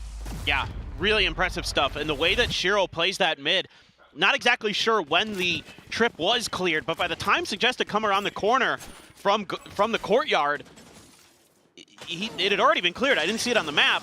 So my assumption there is that Suggest assumed that Shiro was going to push forward in towards Market, but Shiro actually just holds his ground and catches Suggest off guard. So you can see a little bit of trepidation in the way Suggest has been maintaining control of some of his space and kind of his understanding of the negative space that Boom is leaving open.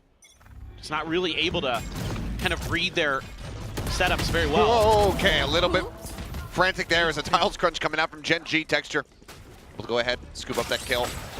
All available for the taking, and Munchkin will go ahead and grab that one for himself. Tripwire going to be connecting, and that's going to be Famous. To run it back, shut down. Cam gets a spot out. The Omen has already pushed forward. Molly holds off the angle here at Tree for the time being as the spike does get planted. 5 players available for the side of Gen G, but Boom. 4 with better weaponry, still in a solid enough position.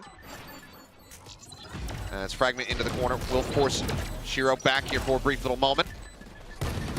Pushes up into the smoke, maybe looking for a bit of a timing, and will be able to find at least one, but Karen with that stinger trades it back swiftly, maintains the player advantage, but Gen G, time working against them now as DOS9 forward into the smoke, able to find Texture, Suggest taken down.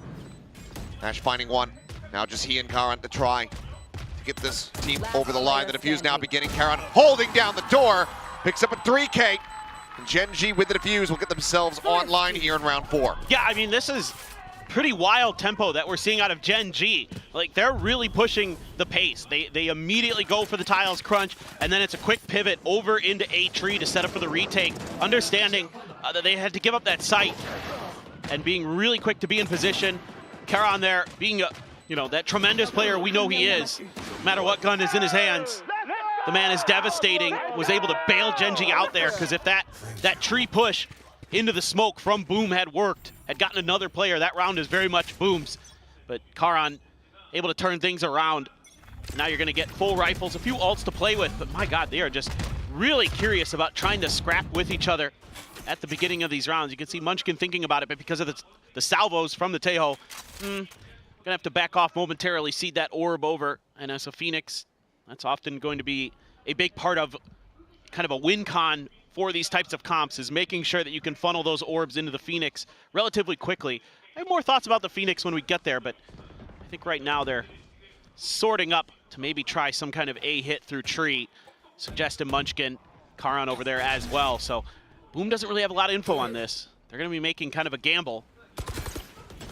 Trying to tuck back. This guy's maybe that high-low for a brief little moment, but some minor damage going to be taken. Munchkin shoving forward the fragment out to try to stem the tide here, but Suggest as well, just eating an immense amount of damage as that Nano Swarm goes across. He's going to be taking low, the push coming through. Famous able to find that kill.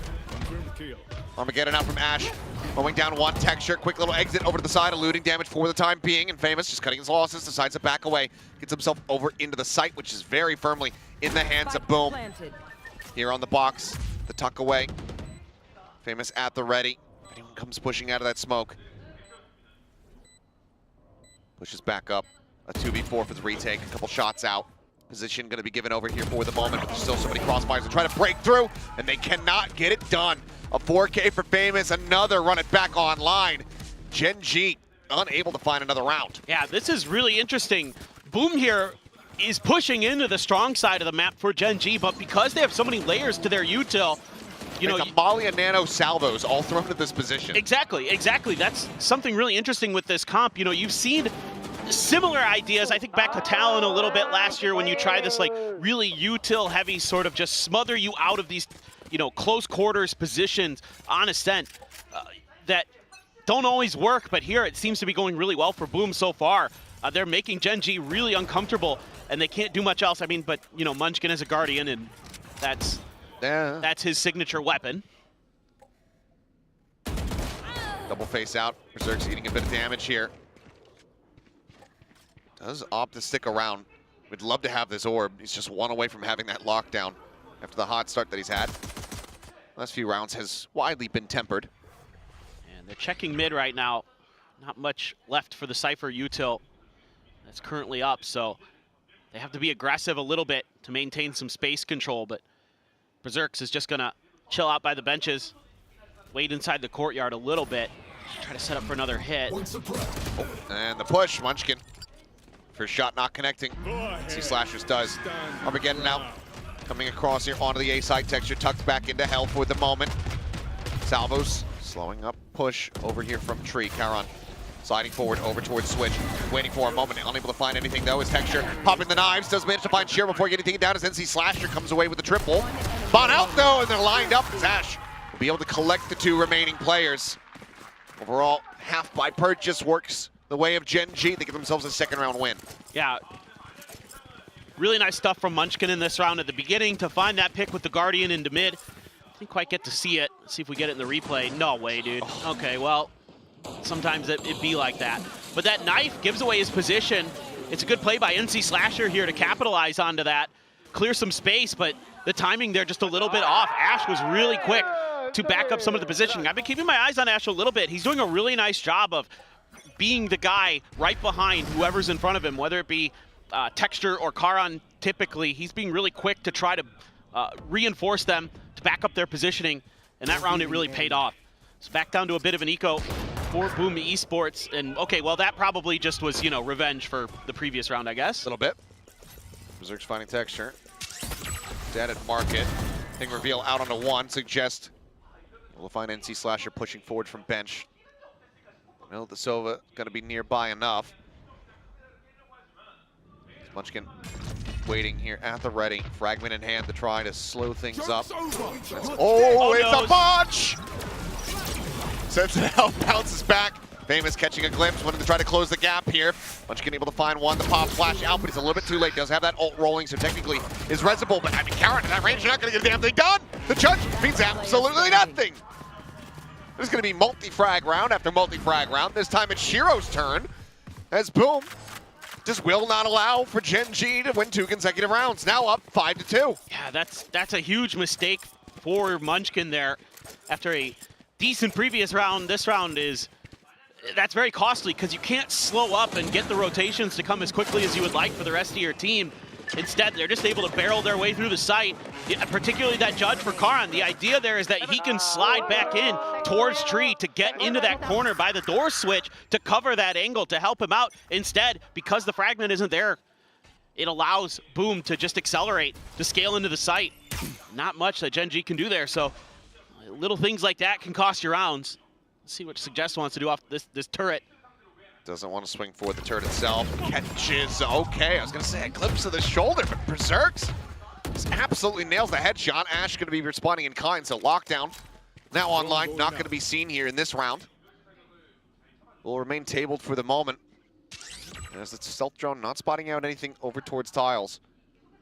Slow creep up here from Boom, just a cut of the noise. Still have the Owl drone and the Tejo drone, so you could get some info, maybe use the Hunter's Fury to clear your way onto this site. Do have the salvos to slow it up a bit. Oh, flash connecting. Ash on the re-peek, however, still manages to win out the fight. Trades up. Texture going to be pinged. Still just that Sheriff in hand, just Sheriffs remaining. For everybody here on Gen G, Paranoia going to be sent out. Don't believe it connects onto the drone, but Texture as well, not giving them line of sight, so isn't going to be spotted here for the moment. Smoke down, slides forward, they're trying to flush him out. The shock dart flying, and Shiro able to go ahead and find the kill. Plant now going to be stuck. NC Slasher. Closer position going to be taken. Fragment able to get at least a burst of damage off of Shiro's going to fall down to 7, but no further kills to be found. Boom. Get themselves up to 6-round wins here on the attack half. Yeah, I'd like to see a timeout from Gen G. I think they need to there it is. Kind of take a breather. Yeah. I think there's a little bit of miscoordination in the timing with when Texture decides to push out of the smoke. I think this is Munchkin's flash that hits him right in the face. I think you need to kind of talk through some of the comms here because they don't seem like they're quite on point, even between Munchkin and Texture, who are longtime teammates, you know, trophy winners multiple times if you include Pacific and Masters. So need to kind of figure out what exactly is going on. Things are pretty rough around the map, and Munchkin obviously going to be very vocal about it.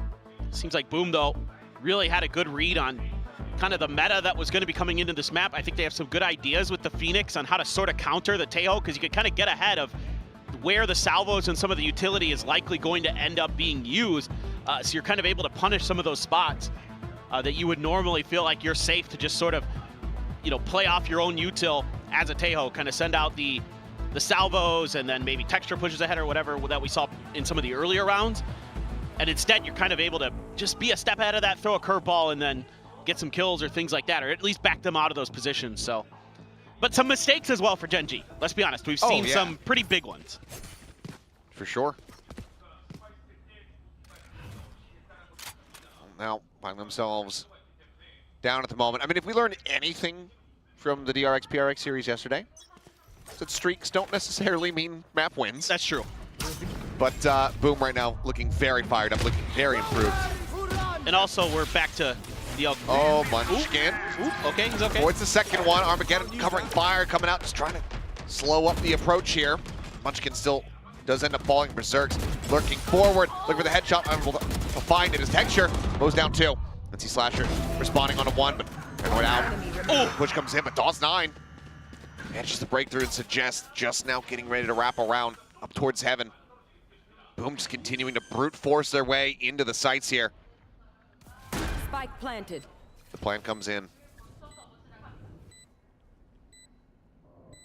So just on the prowl, but both players tucking back into hell. The cage gonna be popped. Should know both are down there now. Recon gives it away for the most part there. Rotates over. Goes for the tap. Swings back around here.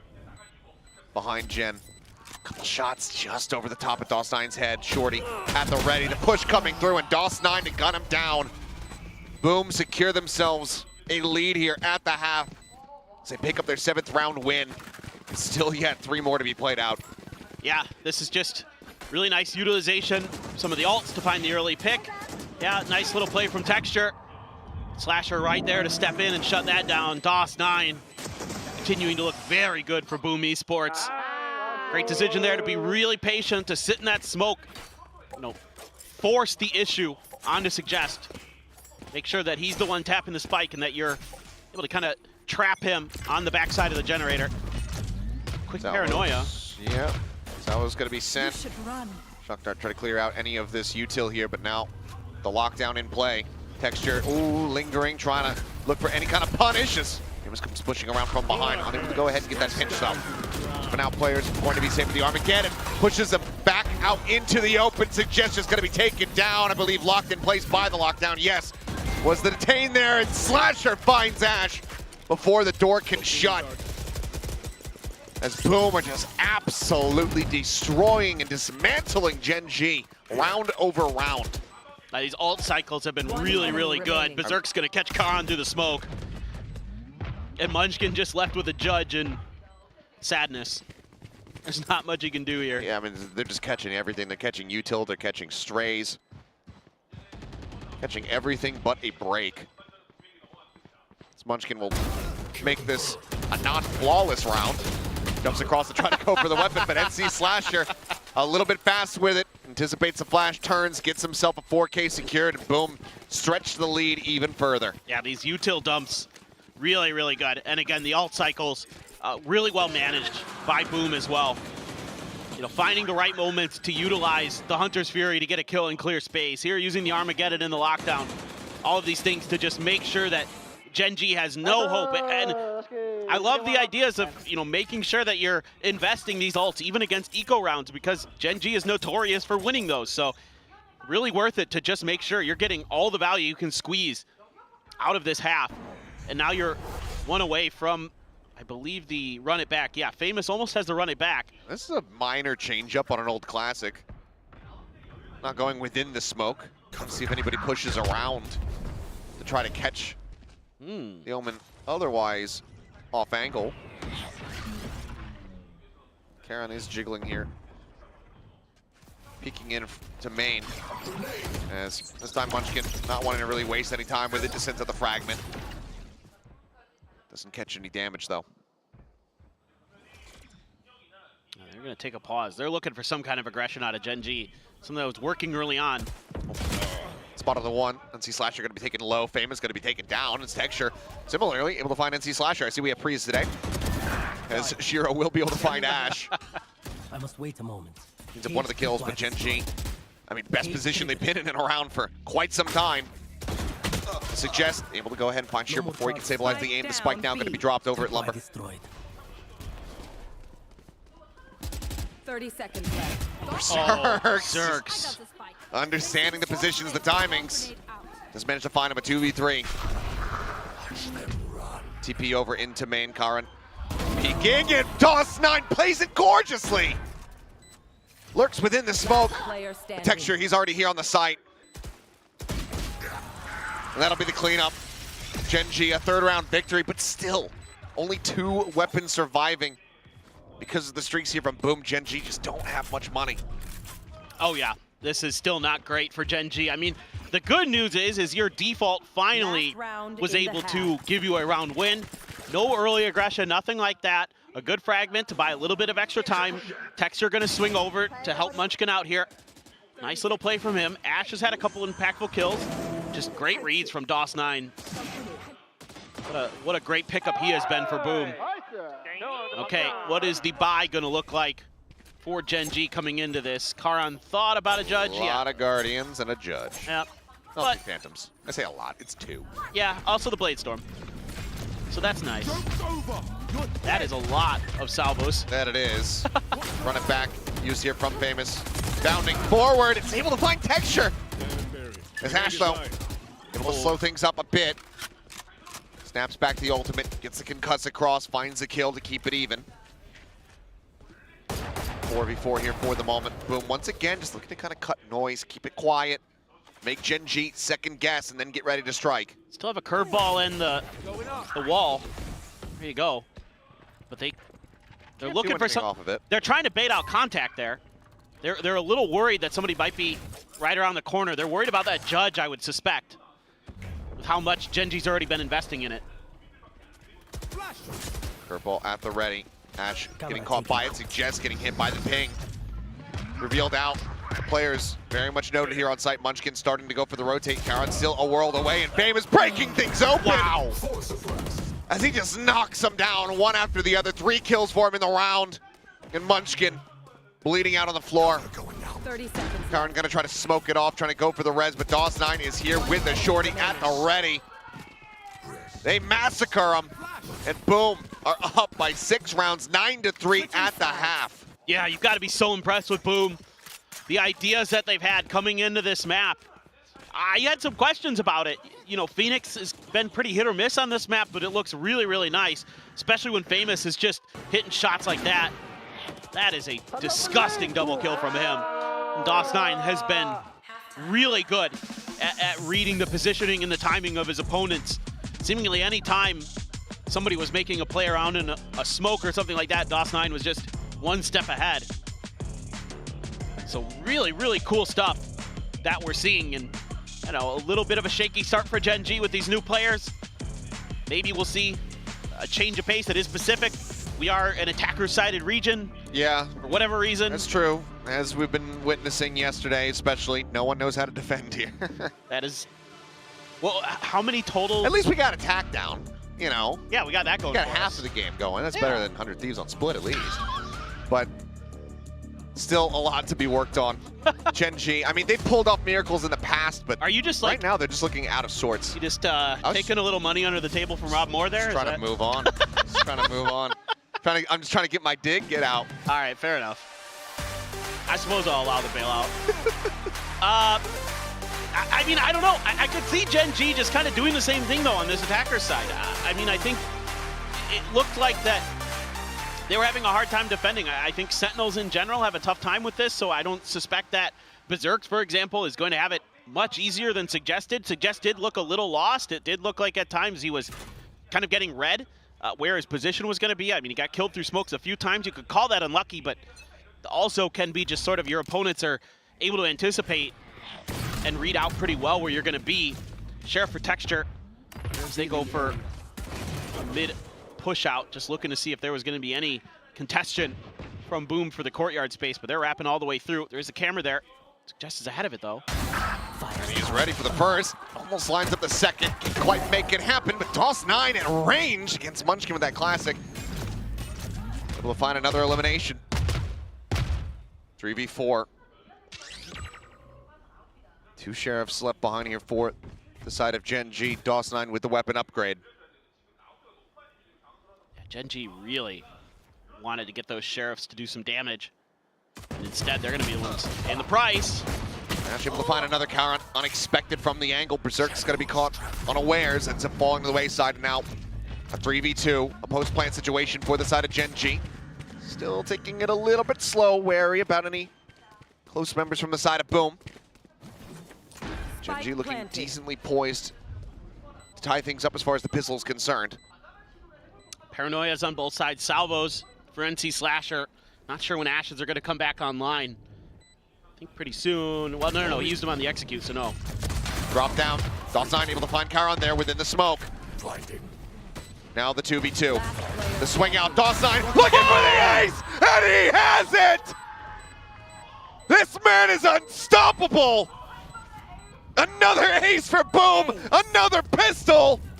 And absolutely nothing for Gen G! That is unreal from him.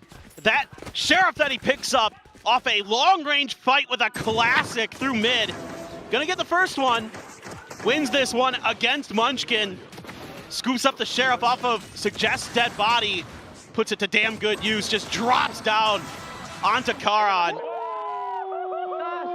Smashes him in the head. Moves through. Unreal.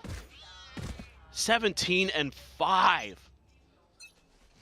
What a showing for our player from Kazakhstan. Absolutely insane. He was good in kickoff, and he's damn good today here in stage 1. Now needing to pull off the search that they almost got in the first half. Flash out though, and Famous able to collect 2 with that Spectre. 2 classics and a Sheriff now, all the Gen G have left. Just a clear on the alarm bot. Try to shake things up a little bit here, but if you're Gen G, how are you meant to get back into this round at all? Oh, it's very, very difficult. They're fishing for some 1v1s with the Sheriffs. Just hoping that, you know, maybe you could catch a one and done. Changing positions though is Munchkin. Oh boy. And Famous is right there waiting. He's lucky to stay alive. Going up. That's just the wall through. Famous repositioning, top of the box. Munchkin about to get completely and utterly destroyed. As that's going to be that Spectre now down on the floor. Cash dead. Do we get another ace? Famous, I mean, he's down to 33 HP. If he turns his sights back into main, might just be able to find it. Maybe Berserks can bait for it. He's going to try, and he's going to get it. Back-to-back aces, a third for Boom. 11-3. Oh boy. That was...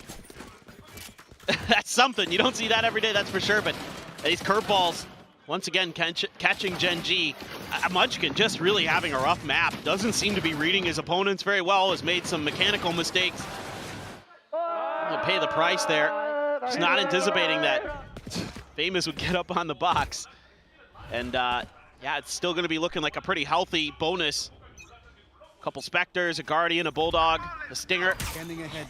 Very doable for Boom. They're getting aggressive towards lobby. Trip lets them know about the aggression. So the moderate tiles crunch. Not going to be going Boom's way, but they get an immense amount of info. Start the pivots across over towards this A site. Nanoswarm for now, holding them at bay. Smoke across over to Tree. Stealth drone to try to check forward. Ends up getting cleared out. Alarmbot still there at the corner, the TP forward. Count. The line over by Switch is able to find 2. Taps the door, Suggest watching, able to find 1 out here in mid. And as NC Slasher, the last man standing, is just going to look to see if he can make it a bit more costly. Catches a glimpse, and Suggest has absolutely no idea. He's going to be dead to rights. Can drop down, can grab the weapon. And it looks like the call is going to be for him to try to do a little bit more damage here.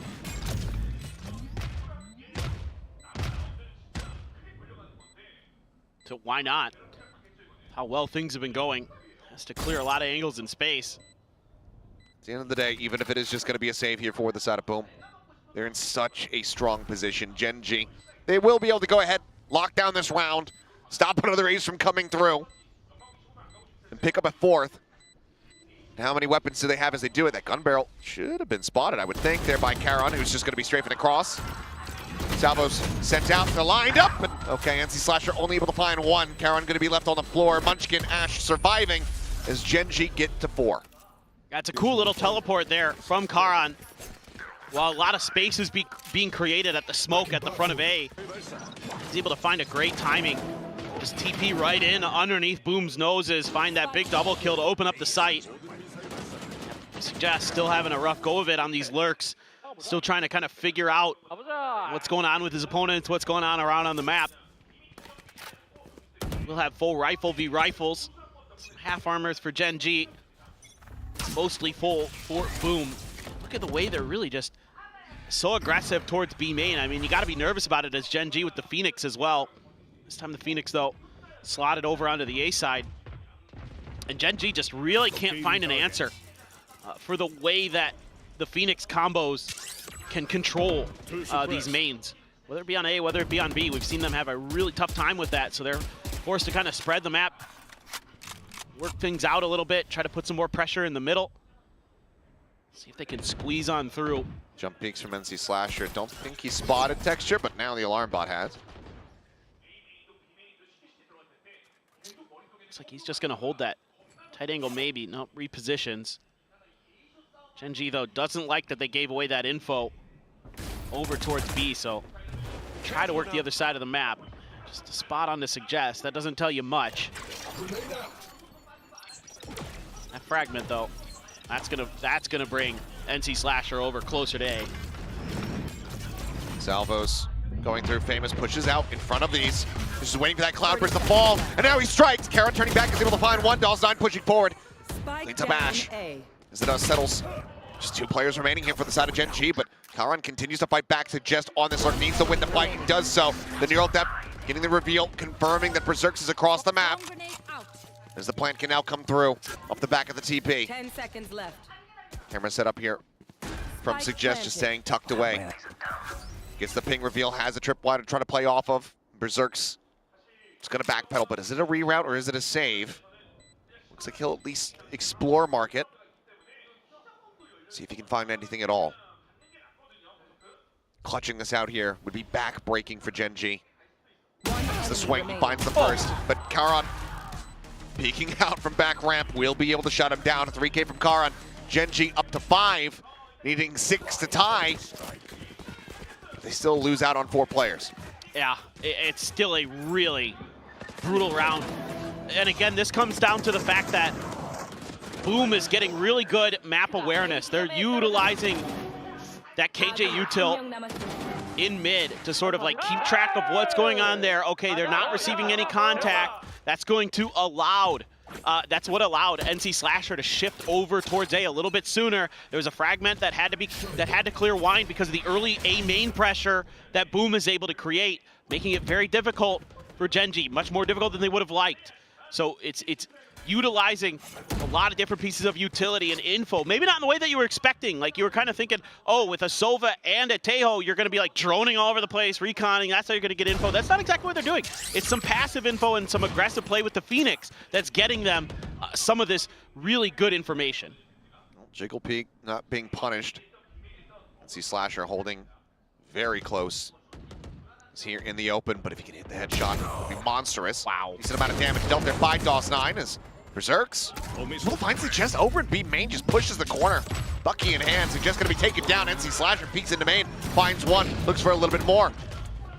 Players here at Cat already softened up. Berserks, recovered weapon, hinges it from behind. It's all crumbling to pieces. It's Karan, last one standing. Does have the spike in hand. That's about the best news that Gen G have. One of the best clutchers we have in Pacific. 30 seconds left. If anybody can do it, absolutely could be Karan, but man, oh man, Boom looks so good right now. Just great decision making, and a 1v1 with the Sentinels is what breaks this open for Boom. Cover going out. Now they can play for full-on retake. Not a ton of util left in the back pocket, but a recon and some salvos could clear a lot of space. Make Karan very uncomfortable. You know, if he's going to try to hide in boats. Oh, they're going to use it early, though. Trying to clear this corner. Seems like Shiro just kind of trusting in his teammates here with the weaponry that they do have. Could have routed into Cat. Go ahead, grab a rifle. The final smoke of the round from Karan sent out. Spots one. They're all out into the open. Avoids taking damage until this very moment. Now falls down the 9. It needs to be clean from here. Finds a headshot. And Famous scooping up the Vandal down to 20 HP. Both of them so very low. Karan just playing time and finding it! Red Bull clutch, keeping Gen G afloat, stopping Boom from getting up to map point as Karan continues to show up, begging the rest of his team to do the same. Absolutely, I mean, I said it, he's one of the best clutch players we have in Pacific. You can see right here why, folks. Good decision making. Oh, the fadeaway, the second bullet out of that Vandal. Reading the positioning there. Hearing the tap, but still a lot of work to do for Gen G.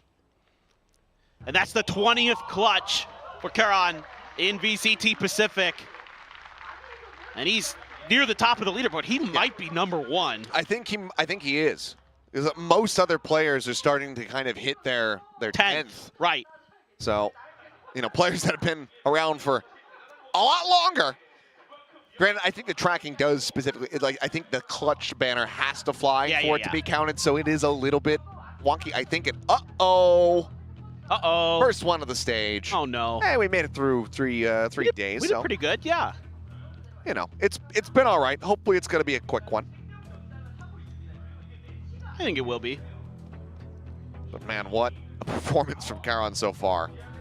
Karan fighting indeed. He is just such a talented player. It's crazy. I mean, what a find. I think it's just a gear issue for somebody on the side of Boom. So it shouldn't be anything too taxing here. Yeah, generally these are like, oh, maybe the earplugs or the mouse or something. Real quick, just get it going again. Spill of a drink or a burst of a hand warmer. Who was it that spilled a drink all over somebody at Masters? Was it Jog? Oh, yeah, I think it was. I think Jogobo popped off and spilled his. He like knocked over a Red Bull can over onto Trent. It was fairly minor in the end. Was that even a tech pause? But I mean, no, I think it was at the end of the map. Yeah, it was after. I think it was right when he popped off right at the end of the map when they got into the grand final, maybe. Yeah, I think you're correct. Yeah. Either way, they're back into this one. Boom. Still in a good position, back into a buy round, nearly pulling off a thrifty of their own in the previous. Yeah, now you have an Armageddon. Now you have a run it back. Big ultimates to play with. So does Genji, though. You have a null command. So you kind of take away some of that heavy-hitting ultimate ability that Boom is going to bring to bear. Now you're going to slide a little bit in. Munchkin there, going to back DOS9 off. Pop of the smoke. Retreat, using the hot hands to buy a little bit of extra space. Genji, though, just going to take a pause. I mean, with all this mid information, turret, no contact to B main, you can really slide towards A bit quicker. Maybe make a quick rotation through tree here. Flash over the top, Paranoia still coming through, still slowing them up. Famous able to get that run it back pop before the null command could really come into effect. Swoops forward, Munchkin snaps it back away. Armageddon now to try to further flush them out. Flash is there, and I don't think, yeah, DOS9, I'm not sure if he had any idea his position or where the ult was going to be coming from. He just gets absolutely mowed over. Berserk's quick to break the door. Has to wait for Shiro to arrive. 2v4, nearly a 2v3 with Ash down to 11 HP. Both these players have had their clutch moments in this map thus far. Will they be able to play this one out? Economy not going to be in a great position here for them. I think you should save. Recon about to be sent. The timing on the util is found. Munchkin able to strike him down, and yep, Berserk is going to have to just silently backpedal, creep away to hold on to this Phantom. Genji, now 4 rounds in a row, will get themselves up to a 7th round victory. 4 rounds about to be separating the two. And now it's starting to get a little bit concerning because Boom still very much. Berserk needs to win this. He's been spotted, and Munchkin will make sure that they carry nothing forward. Yeah, I mean, this is even more concerning now. To add insult to injury, you're losing all your players. Even though you're kind of winning in the information game, you're losing in the execution game now. Something that you were absolutely dominating on throughout the majority of this map. It's now starting to get picked apart by Genji. Starting to make less mistakes, starting to be more in gear. Poor DOS9 there. It's like he's at the end of Rogue One. Though everything's exploding around him and he's nothing he can do except just stand there and accept his fate. But yeah, this is quite interesting because I think about it and I think Boom has full control over that map. But because the execute's so good from Genji, all the players on A side are basically dead by the time that your flanking players are there, so it didn't matter. They're just having a tough time kind of reading some of these situations. You know, thought they could use the run it back to get ahead of that null command, get a little bit of info, but they still really weren't able to kind of dial up the correct response. Mr. 4K indeed. Tech doing his Godzilla impersonation, I suppose. I like it. Godzilla and some choice words in Korean when things are not going his way. We all know. Yep, we all know. Well, you got a Bucky and a bunch of sheriffs.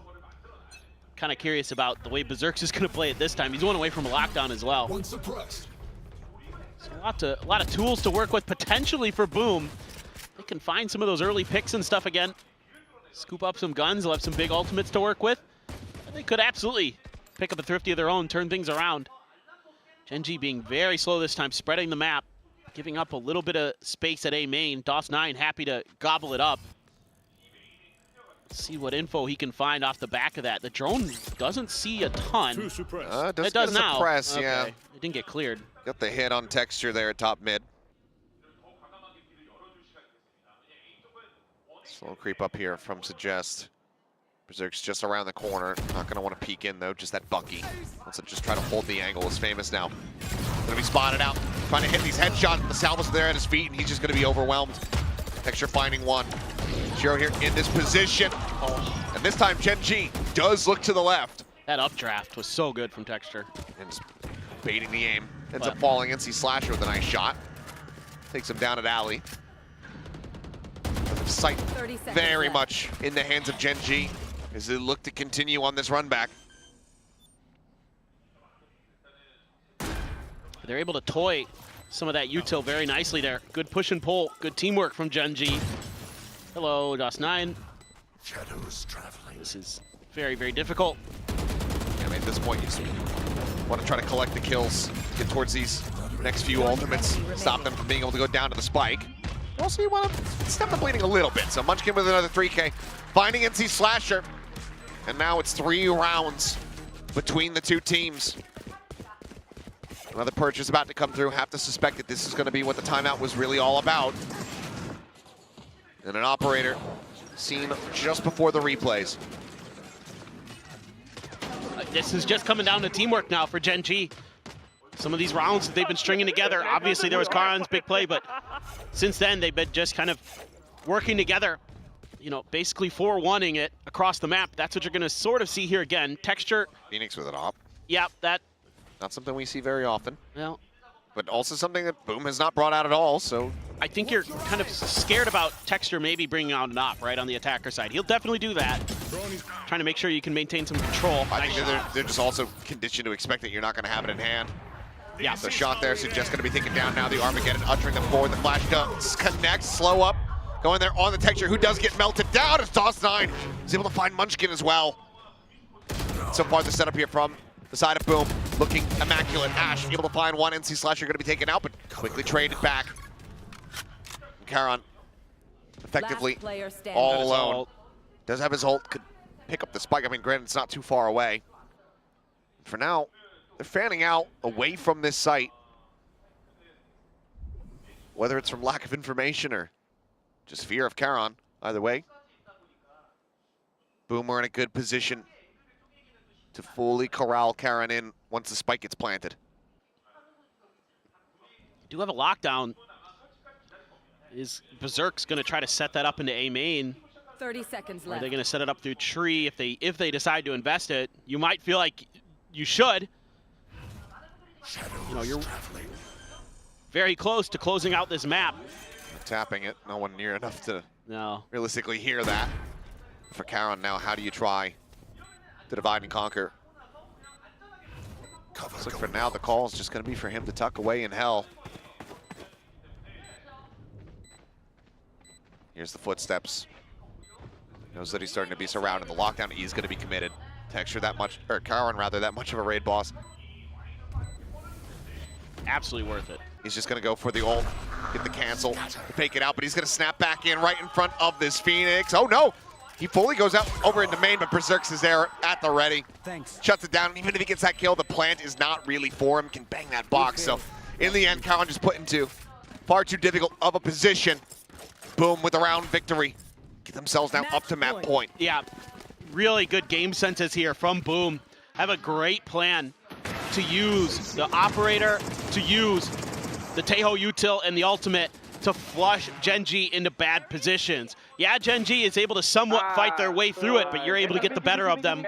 Force Texture into a spot where he has to dash ahead, put him in a bad spot. Starting to look really, really nice for Boom. Great read on that round. Still got the operator. A little bit of cash in the back pockets for Gen.G, so they can still buy up. But they only have one more round to drop, and they're out of this map. Need 4 in a row to push it to OT. This time, now they're grouping up for a big, seemingly B hit. Shiro is kind of jiggling. Only spots I'd suggest Not going to tell them too much. The drone, however, tell them a hell of a lot more as Salvo's going to be exchanged on both sides. Texture able to find one. They'll see how willing forward. Chiro, ice back into main, finding one, finding two. Looking for the transfer, cannot get the third, but still solid damage dealt. DOS9. Here at Boats. Gonna be out into the open. Famous just pushing from alley. Barrel stuffs Karan. Takes him down. The shorty out. Ash going to fall. Munchkin now needing to be the one to clutch it up. Waits for the smoke to dissipate. Dialed in, Berserk's on the swing. Takes him down to 10 HP. They know DOS9's position. Munchkin gonna keep it quiet. Gonna slowly drift out, but DOS9 is reading this not as a double fake, a double pump. He's immediately rotating to try to match. He's going to be in position. And Munchkin will have to hit the headshot of a lifetime if he wants to keep this ascent going. Could just come down to timing. How does DOS9 want to play it? Is he going to wait for the tap of the spike? Plant on the corner. He's out into the open. Spike there. The shots will register. The fuse will come through, and that's going to be Boom. Closing out Ascent 13-8. Probably a lot closer than they might have anticipated, than we expected, given how things had begun here. Solid enough run back from the side of Gen G. But Boom, off to a roaring start. Secure victory on their map pick. Yeah, I mean, you saw it all here from Boom. You saw individual skill. You saw aces. 3 aces. You saw great game planning, good utilization of their comp, playing to the strengths, and using it against Gen G very nicely. Yes, Gen G able to punch back that last round. That was a beautiful paranoia from DOS9 to buy a little bit of extra time for Famous to come through, find that op shot to slow down Gen G's momentum. So you're seeing a lot of really good things from Boom. They have really done a great job in between Kickoff and now, putting together some cool ideas, some really interesting stuff here on Ascent with the Phoenix that probably catches a lot of teams a bit off guard when they first run into this in scrims, and Gen G probably running into it for the first time themselves. Had a bit of a tough time with it. Karan had some heroics, saw some good plays, but really Gen G just looked off balance from the get-go. A few misplays here and there cost them dearly. This man, DOS9, was an absolute force on the Omen.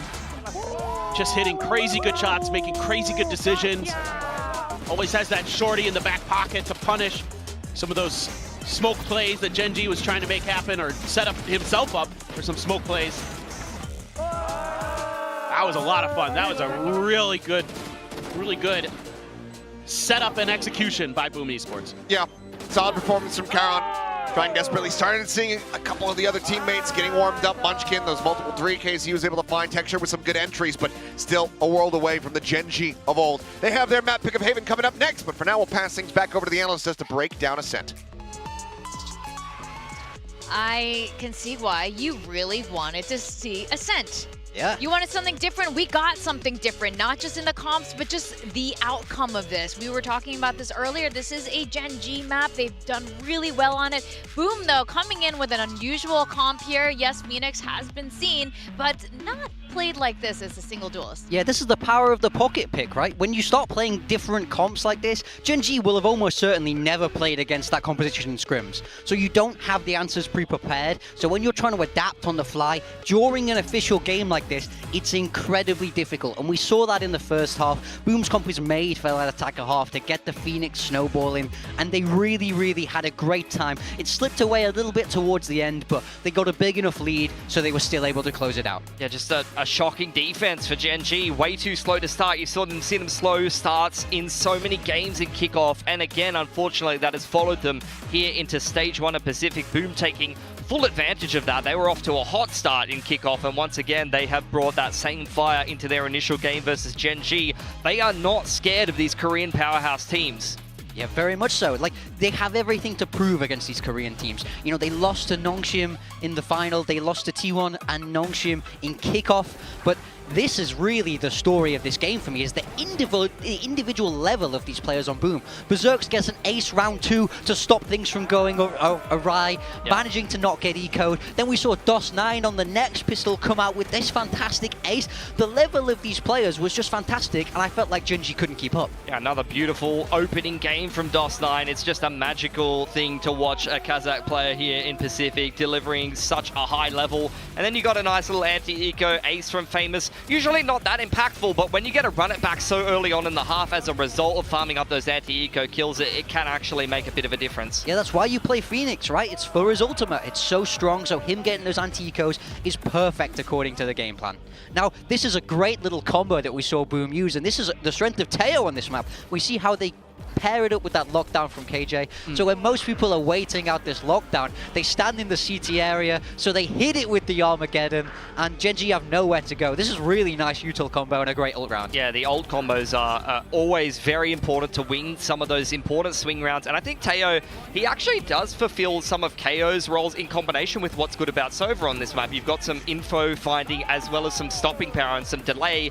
Caron was still delivering for Gen.G here, and he's been the most convincing player on Gen.G for me in both Kickoff heading into Stage 1, but you've got to give DOS9 his flowers. He had a lot more help than Caron did, but he's got a lot less experience than Caron does. Oh, he looked so good out there. I mean, I taught him everything he knows. And Let's look be at real. that, bro. But That's ice cold.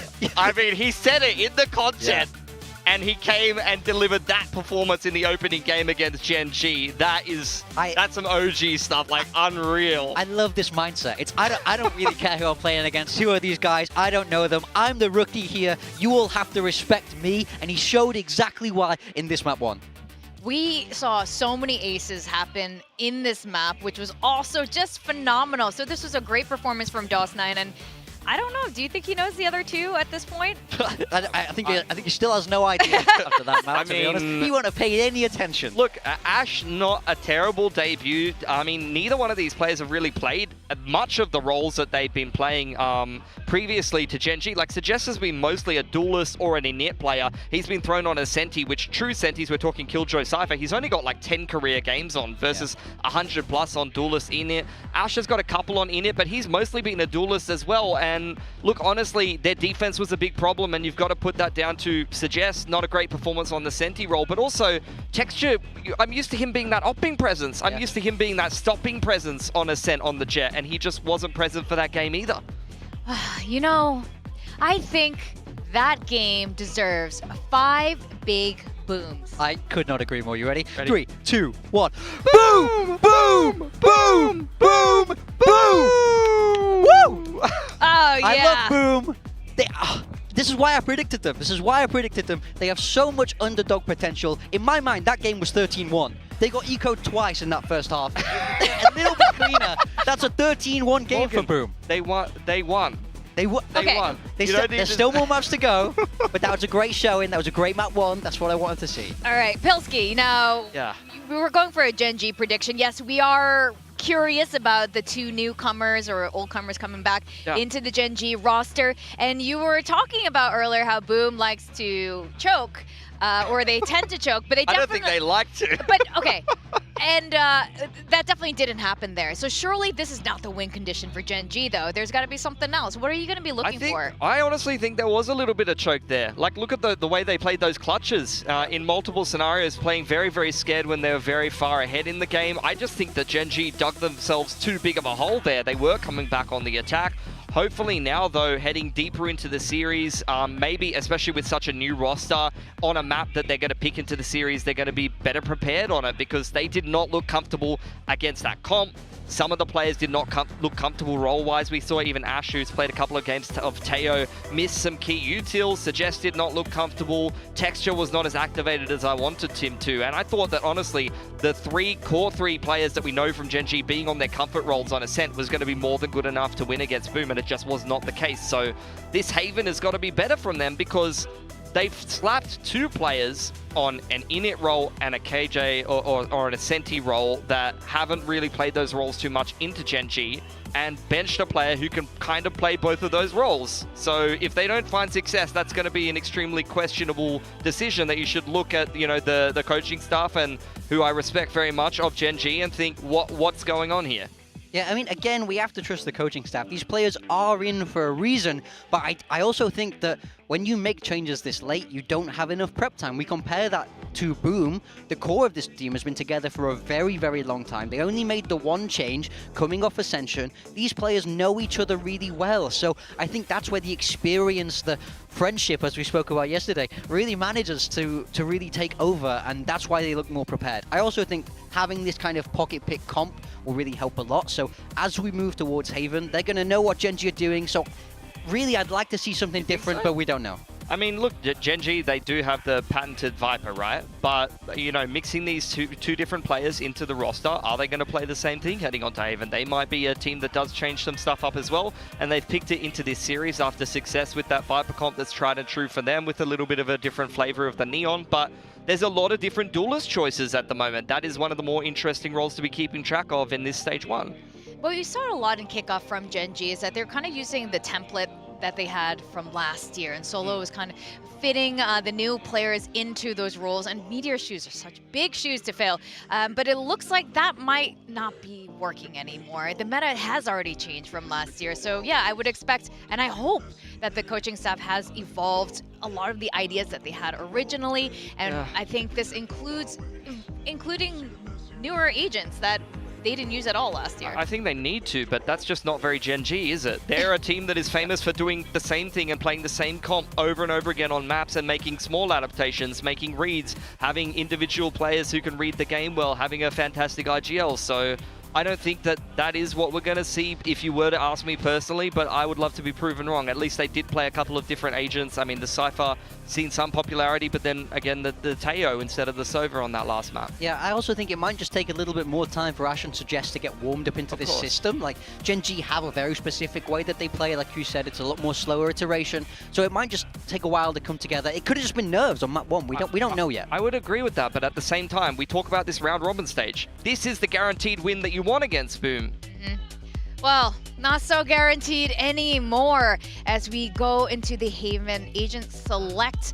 And I'm a little bit curious how this is going to pan out, and things change a little bit. I mean, yeah, Gen G, this is exactly what we expected from them. This is exactly what we got on Ascent, more or less. Just the Sova subbed out for a Teo, and the whole comp is exactly the same. They're going to trust what has worked for them in the past. Yeah, Boom also sticking with something a little bit more standard. You know, Breach Sova has been around forever on this map. Having the Cypher, having the Neon is slightly different, but not enough. So I think this is a composition Gen G will have seen many times. So that surprise factor from the first map isn't there. Now it's all about execution for Boom. I'm interested to see how Teo goes without being paired on a Breach. And then, of course, Boom, as opposed to some other teams, have not gone for the Teo change over the Sova in combination with the Breach. So actually, both of these teams not really trying to combo agents together, but just trying to trust a good selection of agents. All right, well, Haven is our next destination, and our casters Achilleos and Paperthin are going to be the ones to take us there. That we are. Let's go ahead and jump into Haven. Gen G starting to rally back, starting to find the groove a little bit there on Ascent, but it was too far gone, needing a stronger start here on Haven. Their map pick widely sticking with the same composition. Ash, though, bringing the Teo up to bear. Yeah, and I think you're starting to see another reason that Gen G is bringing Ash in is that his ability to play the Teo, they seem to trust in a little bit more. You know, normally it'd be Yeoman on the Sova previously. Of course, that's the biggest change up for them. Meanwhile, Boom. Oh, Suggest is just out in front. Not sure quite why, but he ends up getting taken down. Decent amount of damage. Or not, rather, no, it's Decay. Never mind, no damage found. Famous going to find Munchkin as Charon. Who else is able to answer one back? He finds himself a second. Famous going to be dropped there, but not before he's able to find 3, and Berserk's lurking around. Let's go ahead and bring the raid boss down. Texture on his lonesome now. Oh, what a paranoia. And oh, yep, slides forward. Shots not quite being lined up. Texture with an opportunity, but cannot seize it. Ends up getting taken down, and Boom go 3 for 3 on the pistols. This is starting to be a bit of a struggle for, in particular, Suggest on these defensive sides. He's getting picked apart. But what's going on here? Just a timing thing, I guess. Suggest, what is this? I don't know, but I'll give him the contact. And yep. Pushing in front of it. Yep. It must have been a timing to try to move a little bit further forward and try to play off the contact that way, but just got caught in a bad timing. He's going to be setting up the turret in a similar position, playing a little bit further forward, but Boom seemingly have their eyes set on to B early. Nothing that Texture can do, just gets gunned down. Yep. Just absolutely destroyed. Charon down in sewer. Cycling a smoke forward here onto the B site. Nothing further to greet them though. Let's push forward. Ash catching a glimpse. Famous just holding this corner as the jiggle peek just further confirming. Yep, he's still there. Charon about to have to try to put this Funky to use, but Famous able to slide back. Gets himself here within the smoke. Fault line at the ready from NC Slasher. Slow up the approach. Pinch here. Opposite side from that C connector. Not really possible. As Famous finding one. Charon hopping over to the Classic. Ends up falling down. Ash, the last one to fall, will get dropped 2-0 on the start here for the side of Boom. Now looking for yet another bonus conversion to start off the map. And it's another flawless anti-eco. Saw this on Ascent as well. They're really, really dialed in. The way that they understand their utility, very impressive. You know, they've got the breach fault line, and it kind of misses a little bit of a corner, so they use the aftershock to clear that corner. Karn has to shift over to the other side. He's dealt with pretty quickly. And this is really looking good for Boom. They're in cruise control. We're going to go for a Vandal here for DOS9. Took me a second. I was like, right. I was like, flawless anti-ecos. They almost got thrifty. I'm like, yeah, second half. Second half. Yeah. First half did not, yeah. That one was a little bit crazier. They still ended up winning that bonus. No, they did. And the round after. Charon gonna be blinded up, cannot escape. Sure, able to find it. Famous trying to take some unexpected timings here over that A connector. Well, the dot set up, but DOS9, what a transfer! Oh, baby! That is absolute filth. Oh my God. Now the smoke gonna be dissipating just out into the open, and it's gonna happen again. Ash, nothing more to be done other than to silently tiptoe away and tuck away into heaven. Good God. Boom. Another bonus conversion to start off the second map. And that's kind of consequences of being able to have so much extra room in terms of your economy to buy up to that Vandal. Hello. Yep, just split the attention, just jump around and take everything out of their hands. 4 weapon upgrades carried over. Boom, a 3-0. Gen.G may be calling a very early timeout, and I think they absolutely have to. I agree. I mean, this is just disgusting. Oh God, the audio. I know, the audio can't even keep The audio up. was as disgusting as the play was. I mean, good God. Okay, never mind. No timeout. Oh, okay. Then we're... It looked like the timer was paused. Nope. I mean, maybe after this round, you'll take the timeout, but just crazy. Again, consequences of not being able to do any damage in the eco. Get that Vandal, because you've got the extra money to play with as DOS9, and my God, you put it to good use. Munchkin trying to take a kind of cheeky position right outside of the window. There's no cam to spot him out, so he's able to kind of work that spot for free. Shiro. Okay, well, Munchkin is able to find one, wary about the approach from the side. A little bit of damage dealt. I say a little bit. Famous is pretty wrecked, down to 22 health. What is that but, voice cloud? Munchkin. Yeah.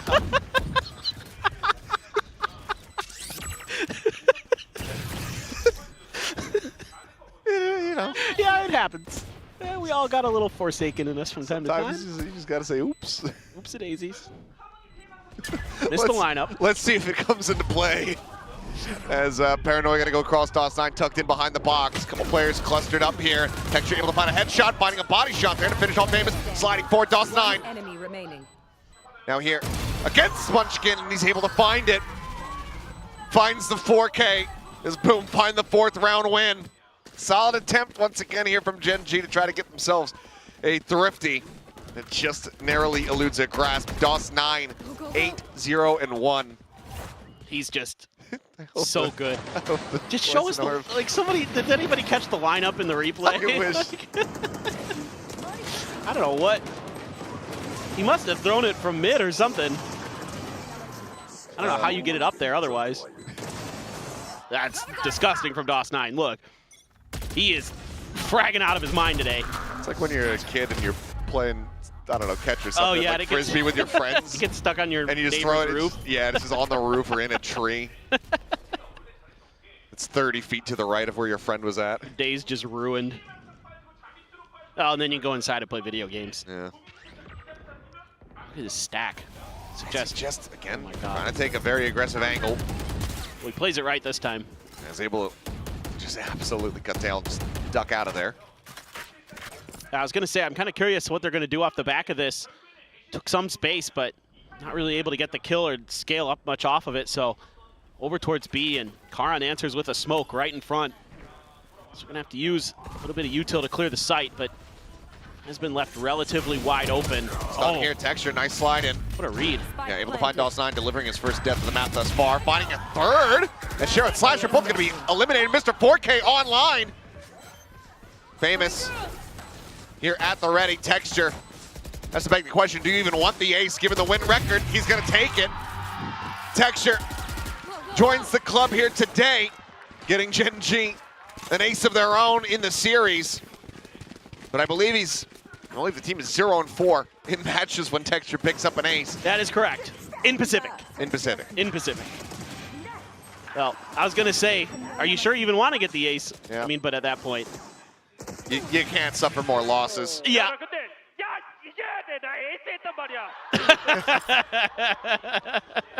Well, starting to be hey, it's the ace, yeah. Worked up a little bit more here. 10-4-0 for Texture as he takes over the lobby. Brings a bit of warmth to my heart. See him get the ace after last year. Yeah. Just, poor guy. Well, that round didn't go so good. Just a great read by Texture. I mean, understanding off the back of the TP that they would be up on top of the box. There was a fault line there as well that caught onto DOS9. Slide out. Famous re-swinging. Really wanting to keep them contained, not give the space over long. That's really nice, though. You're able to bait out the relay bolt. Texture keeps his. So a good exchange there for Gen G. Little things kind of build into bigger throughout the round. That immediately sends Texture over towards B as there's no further scaling off the back of that. Something that you and I were just talking about before the map started about how it might be a little difficult for Gen G to get info without the Sova there. Ooh. And you can see they're making bad reads right now because they don't know what's going on in A main, and they're assuming that that's going to be the direction that Boom is going to go. Patient play there from Munchkin. Slow creep up into his own poison orb. Perfectly placed this time. Clears out that tripwire. Still out on a wide angle. Managing to find a second elimination, and even taking NC Slasher down to 46. Rolling Thunder is going to be used. There's no one here to receive this. As 4 players from Gen G start working their way across. Shiro out, finding a timing. Cleans up one, but Texture through the wall. Takes down the enemy Sova, and now the delays come through. Overdrive going to be popped. Texture spotted out the slide, but it's just dancing around him. Zaps down DOS9. Gen G will win their second round. Get ready. Just a little bit of a, I'm not going to say unfortunate, just a nice outplay from Munchkin. Kind of breaks this round open for Gen G. Forces out the Rolling Thunder because he's able to find 2 big kills.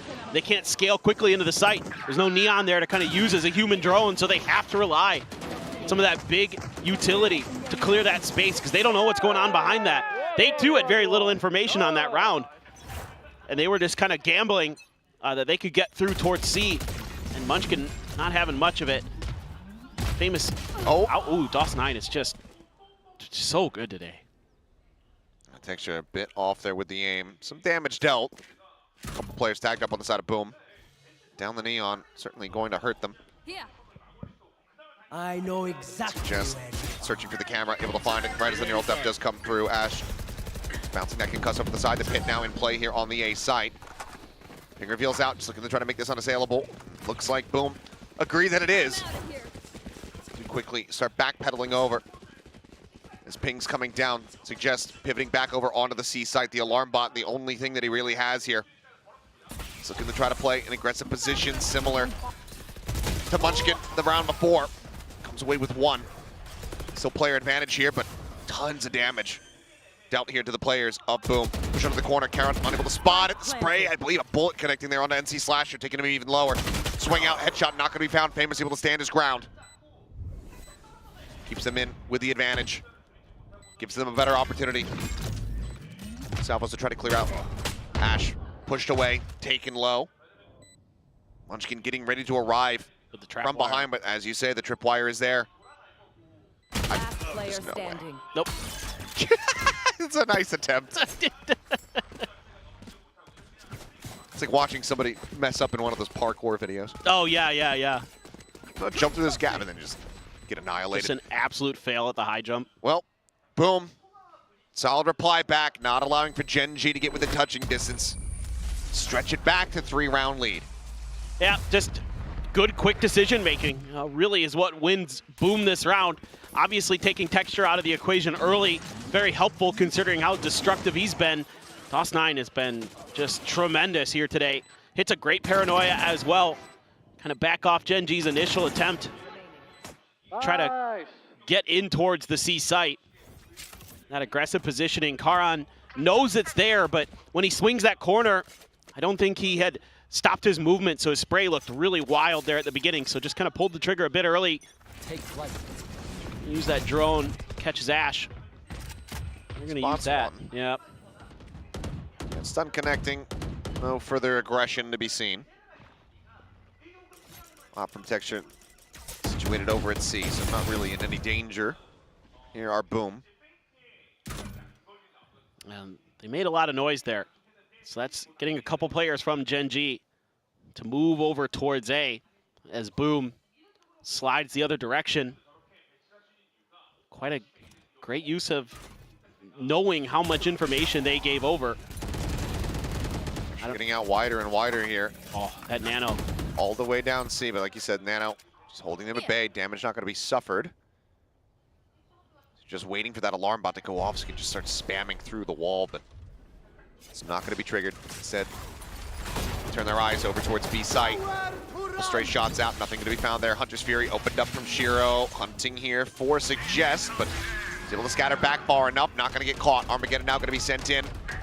Forcing them away from the B side. 30 seconds now remaining here. There's another smoke gets cycled into the front here. Push out, Famous. Able to open some space, but Texture quick with a shot. Able to find one. 1-for-1 trade as this fight can be planted this time around. Recon spotting nothing. Frick quickly cleared Flash going as the smoke dissipates, but Ash able to find two. NC Slasher Berserk's both going to be eliminated. DOS9 here at backside. Let's get it for the moment, but Karan so snappy with it, shuts him down. And it's damn near flawless here from Gen G to right the ship, get back into the driver's seat, get a 3rd round win. Yeah, they're really patient on this. Great job by Suggest, just buying a little bit of extra time. Allows Gen G to get a little more comfortable for this retake. Texture with an operator, one of those big win conditions that they could never really get into on Ascent. Great turn of that flash by Ash. That won them that round. Because the other two players were fully blinded from the breach flash. If he doesn't bail him out there, could be a very different situation. It's a very nice individual play from the newcomer. A rookie for Pacific. Find some big impact. His first 2 kills of the map as well. Yeah. One Sheriff in hand here for Shiro. It's Famous Slasher just waiting. Slow creep up. Looks like it might just be a very pacey 5-man push into this A site. Switch around from Ash. Gonna look for the jiggle peek out. Spots one. Keeps a shot. Relay bolt gonna be sent, but Munchkin is here. Finding that kill. That's just that tip of the spear. Cut off. And now Boom, scatter to the winds. Shiro rotating over to try to check out this C long angle. He Got to suspect the ops here. Oh, well, the timing. Timings absolutely saves him. Toxin screen down. And it's a push up. Oh, and Munchkin very off on the spray. Put her on the back. Ash going to be good for one, but then falls, and suddenly this round is absolutely twisted. Well, it looked like it was going to be so good for Gen G. Falls apart because of one whiff spray. And yep, Suggest already noted the recon. Able to find the ping, tucks back. He and Texture on the same angle of approach. Did that on purpose to try to bait for Texture. Fastlane going to be sent, but Paranoia's out. Texture pushing forward, able to find that shorty kill. Dawson going to be taken out, but it feels out, and that's going to be Suggest now. Eliminated Texture. A Phantom recovered. A double tuck away. Into the cup E here by Sewer. Push out, they nearly line up for him, but Texture is unable to find the shots. 6 rounds locked in here for Boom. It was such a good early play from Ash and Munchkin there to use their util to shut down Famous and completely nullify that initial fast attempt. Quick hit from the side of Boom. And then he whiffs a spray on the follow-through. Things just kind of crumble off the back of that Berserks with a 4K. Yeah, I don't speak Indonesian, but you've got to feel pretty good about that one. Won't claim to know. So far, a very rough go of it here for Suggest. 1 and 8. Shock Dart clearing out the alarm bot. Nano already going to be used. Munchkin goes for the spray, but maybe enough spotted. Either way, DOS9 trades it back. It's Karan nearby. Already waiting. Shiro, however, up close, and Karan's just not ready for that, not anticipating it at all. It's just now picked apart, it's thrown over the top. Just a glimpse there onto Ash. Texture finding one. Weapon swapped over. Cleans that up, slides forward, looks for a little bit more. Tap of the spike to try to bait, try to get some peeks out here, and gets a headshot through the corner. Berserk's gonna be taken low, gonna be taken down. Ash able to find NC Slasher. DOS9 no. Bringing it into the 1v1. Texture low, trying to close the distance, and he does. A 3K from Texture bails him out. Gen G claw their way back into the round. Now just 2 rounds separating. That was a tough one for Boom. They don't have any util there for the post plant. They have to rely just on gunfire, and they decide to double stack Cubby going up against a Taeho. Yeah, he was so seen. Yeah. But going against a Taeho, I question this a little bit. Also not using the neural theft here from Berserks. He had an opportunity, decided not to invest it. Could have maybe got a better read on the positioning of Gen G. Texture, though, he is having a whale of a map. He has come alive for Gen G, and that's... We're seeing shades of it on Ascent at the very end. It's just a little bit surprising to see that, you know, he's popping off the most. He kind of does Neon that. instead of the Jet. True. He kind of does this sometimes, where he has like a bad map, and then just the next one, he's dropping 30 on you. There's nothing you can do about it. He's just so good, but... Well, assuming Graphic is correct, this is still a timeout call from Gen G, it would seem. So, still wanting to intervene here before this half comes to a conclusion. Try to rack up these last 2 rounds, give them a tied scoreline, which, for the defending side, not going to be a bad position. No. One would suspect here, so. Based on how things go, oh, friend from France. Very nice. Got some Gen G swag to boot. Welcome to Korea. I don't know if it's your first time or not, but... Bienvenue. Bienvenue. I don't speak any French. Oh, I barely know any. Okay. Merci, bonjour, je ne sais pas. That's about all I got. What is the color? That's the other thing I know in French. As Ash finding one off screen, Daw's not going to be taken down. The Carmine Corp fans will... oh, is that their chant? Ah, okay. Oh, oops. Okay. That a fast lane. Did not do what it was supposed to. Oh well. Texture not going to be able to find the shot there, but Karan watching Garage, and it seems like Gen G very much is having a bit of a download on the playbook here in round 11. Very quickly cleaning things up, mopping up Boom, and now 1 away from tying things up at the half. multitude of ultimates available here for both teams. Yeah, absolutely. I think at this point you're pretty happy with how this half turned out as Gen G. Just reading them at every twist and turn. Yeah, going against Nico, sure. But the positioning there, very nice from Karan.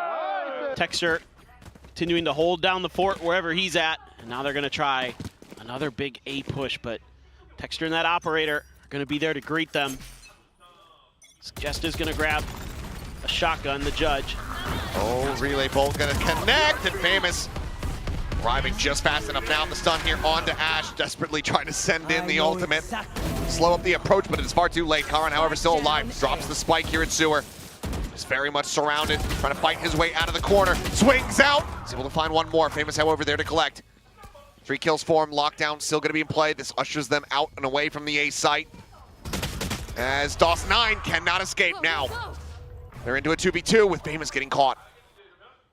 Did it intentionally. I mean, they have to suspect that this is going to be watched, and it is! And Suggest trying to aggress, trying to find that kill. Ends up falling to the wayside. Munchkin, however, quickly rotates all the way around into Garage, and look where Boom are going. How has he done this? How has he gotten this read? They're going to go pushing into him, but they will rotate in towards that B side. But do they suspect at all? Look at this, that he's going to be in this angle. I don't think they do, but Munchkin himself trying to get the read, spots one, tries to play it patiently, does so, and gets the interrupt. Spike down B. Famous peeks and wins it, however. Munchkin perhaps overstaying on the angle, cannot get the clutch despite the solid read. Boom will close out their attacking side, 7-5. Man, oh man, that was a wild half. A lot of back and forth from both teams. Famous here, doing a great job using all that util to flush Texture into the back corner. Throws the fast lane to isolate the fight. Pops the ultimate, gets a kill on the entry onto Ash, who's just trying to get the hell out of all that spam. Big round for Famous. And that was a much needed one for Boom if they're gonna try to close this map out in 2. You would think, or close this match out, I should say, but you would think 5 is probably good enough for Gen G, I would normally assume, but I don't know. Boom's been really solid today, so. Yeah, it feels like it should be enough here on Haven, but who knows? I mean, right now, 3 for 3 on pistols are Boom. If they're able to pick up another one, get that snowball going against Gen G once more, that could just be the death sentence here for the team. Be another loss on this stage for Suggest, who has never gotten a victory in this arena. So on, of course, the DFM roster that famously went 0-9 here in the Sangam Coliseum. Now is back on the stage once again. I think you can kind of see the nerves working against him here a bit.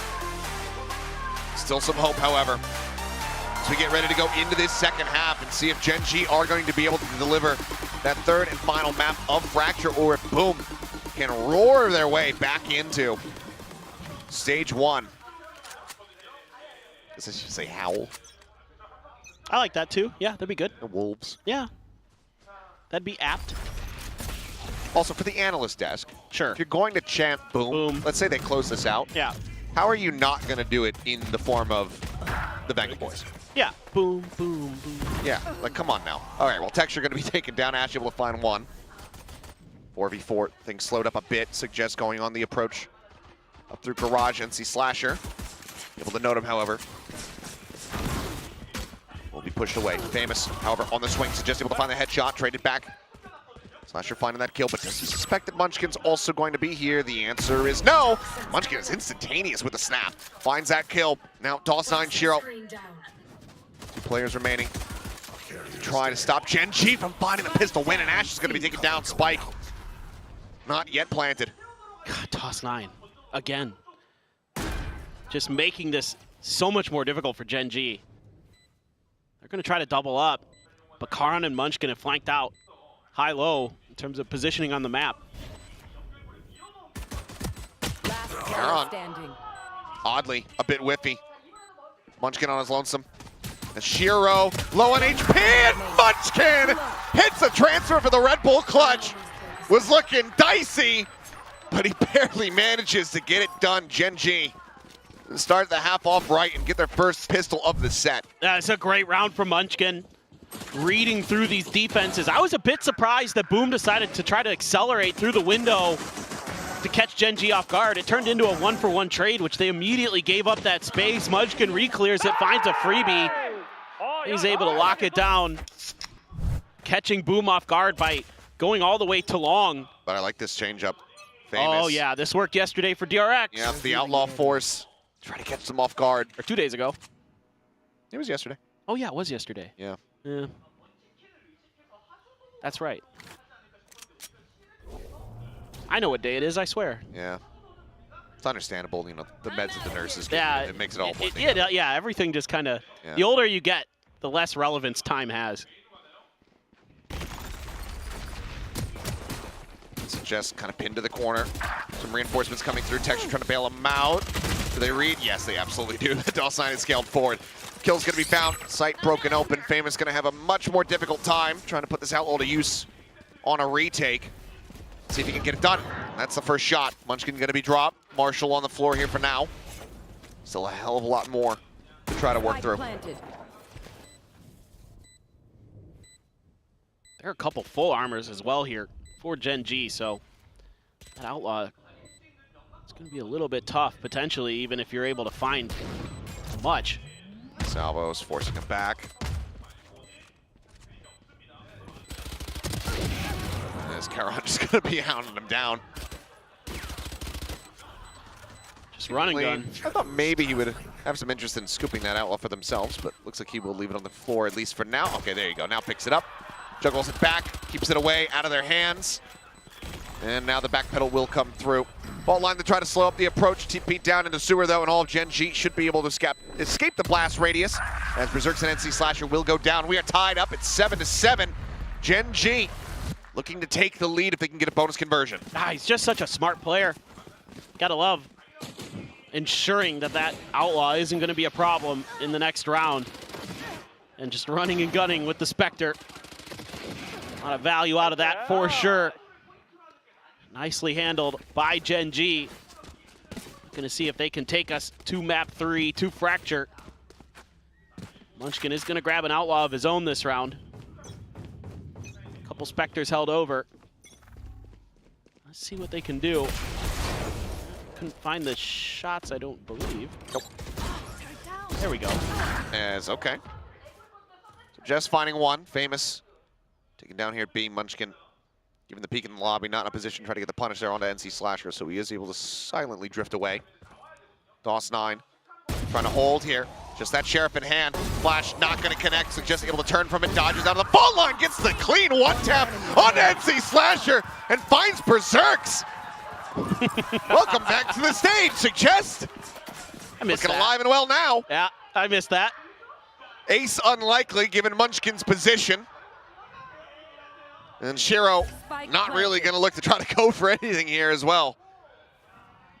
That is going to be a bonus conversion. Gen G looking to take hold and take control. As okay, it's just getting closer. Shiro down in sewer. Can he make it happen? Can we have a 5th ace in the series? Stealth drone to try to check. Nothing going to be spotted there at long. Ping not found. He's up close. And the ace is confirmed. There you go. One away from the lockdown. A second ace for Gen G, trying to catch up in all metrics here, it would seem. And good guy Ash. Gonna set him up for it in the long run, but this here, the tapping. That one is just That nasty. shot is filth. Absolute filth. I think you can see him starting to pop off as well. As soon as he cleaned things up in garage. Yeah, he popped off after the 4K. Back to the eco, go boom. Another shotgun there for Berserks. Sheriffs and then Famous, just the classic. Looking to spread the map a little bit. Shiro gonna try to jiggle the long A angle. Munchkin loves to work off the back of this toxic screen to try to keep his opponents guessing where and when it's gonna be. It's almost a C. Spike is there. Huh? Sometimes you're just lucky. Well, if there's anything that makes you believe in a higher power, it's Munchkin. It might be that right there. Unbelievable. Well, stealth drone gonna be able to spot out. Famous does not get the suppression. It's just going to be a change of direction, though. Yeah. Munchkin's cleared so much space, hasn't really heard much. He knows of the breach likely over here because of the flash earlier. DOS9 is starting to change directions, as is Famous. Sheriff set up, and okay, so just this time not quite going to be as snappy with it. The weapon not going to be recoverable, though, as Paranoia goes through. NC Slasher just having to stay tucked away. They know exactly where he's at. They just need to try to flush him out. But Slasher finding one. Munchkin now being surrounded, caught on the flank. That leaves Ash now all alone. 10 seconds remaining. 3 players, and he can't find one of them. A thrifty from Boom off the back of the ace from Gen G. Get things tied up at 8-8. Gen G far from out of the woods. Just felt a little sloppy there from Gen G in terms of the timing and the coordination. You know, Ash opts to go for utility when if he had stepped around that corner, he probably could have saved Munchkin's life. He made this a bit of a different look to the round. Some great shots from Boom, though. Just putting themselves into position to cover each other nicely. And they just kind of outwork Gen G in that round. Yep, so they've got themselves right back into this. It's going to be an op for Famous as well. He's at long C, so trying to figure out ways to deal with this toxic screen. Drone catching nothing. DOS9's hidden down there. Paranoia out, Shiro absolutely dead to rights. DOS9, he's got a TP port. They have no idea. Now he strikes, finds 2, looks for the third, cannot make it happen. Suggest able to mitigate some of the losses here. Lockdown going to be used, but it's a very shallow one because they have no control over sewer. Look at Famous. Swinging around the back. Turret is set up. We'll get a spot out. Swing though, Munchkin able to mow down the 2 remaining players. The pit now going to be invested. Swap over. It's Famous. Just getting in, trying to avoid taking damage for the most part. Is fine, has that regen shield. Is able to shrug off what the turret put out. I still have the relay bolt. I know he's here on the site. Suggest playing far, disconnected, not giving any kind of angle over it, not wanting a stray to catch him. And Munchkin is able to find the final kill. 3 for him. It's Gen G. Stay around. Get back into the lead. Munchkin just has such great senses. I can't believe DOS9 got away with this. It just felt like he was trying to use that toxic screen against Gen G the whole way. Basically does. Tucking himself into that corner, trying to use that backside of where the toxic screen cuts through sewers. He just timed it perfectly. But Munchkin there has another great round where he's able to gun a couple down on the entry. Just coming up with some big plays, some kind of question marks from him on Ascent, but bounced back very nicely here on Haven. A map that he's very comfortable with. Loves to use the Viper util. Try to outsmart you, and that time, I think just waiting a bit for the reload potential timing there from Famous. That's when he decides to scoot out of the Viper's pit, cuts him down. Yeah, I mean, this is a map that Gen G absolutely demolished T1 on. 13-5 in the lower finals. And they were one of the few teams who could figure that out. Now, obviously a very different comp that Boom is running, but Gen G, you can see why they wanted to pick this map. They're very, very comfortable on it. And they are showcasing some individual skill along with some good game planning. Even though Boom has really brought it today, they've looked so strong. Tiny chip damage on the Munchkin, but nothing that he's going to be too bothered by. Tripwire set up on the entrance to B. Stealth drone, check forward. NC Slasher not getting caught by this. Just here in front of the cage, spraying through. Damage avoided. Suggest once again trying to be the hero. Break things open at garage. Just wait on a linger. Try to play off that turret in case any contact comes through. But they're going to try to overstack this garage angle. This is scary. Double setup, Paranoia. Available for DOS9. Texture bounding forward, slides in. DOS9 on the peak, able to find 2, looks for that 3rd. Can't quite steady it to find Texture, but does take him down to 30. Berserk's able to avoid the relay bolt, but just doesn't read that Texture's just going to push right up onto him.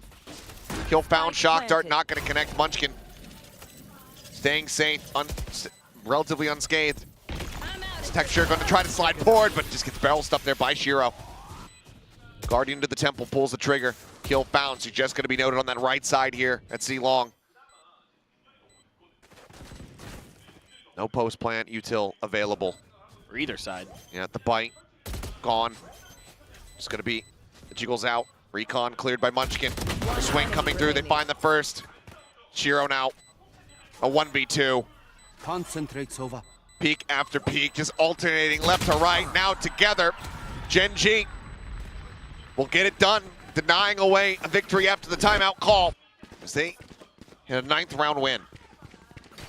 This is wild, dude. This is often coming down to just individual moments to change a round's destiny. If Texture isn't... 10th round win, sorry. Yes. If Texture isn't just jumping all over the place there, and DOS9 can find that kill, probably a boom win. Wait. Hello, scoreboard? Because that adds up to 17. And we're in round 19. You're correct. So, all right.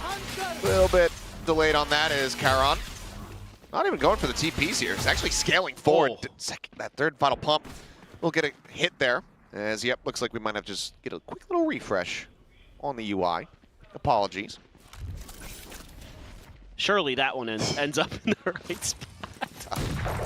All right, well, Bucky going to be scouted here as Shiro trying to fight things out over here. At Long is able to find the first. The stun connecting, but blinded is Texture. Aftershock holding him back here. Just decides to cut away. I think we're now getting a read, getting an idea that this A site is very heavily stacked. Great util there from NC Slasher.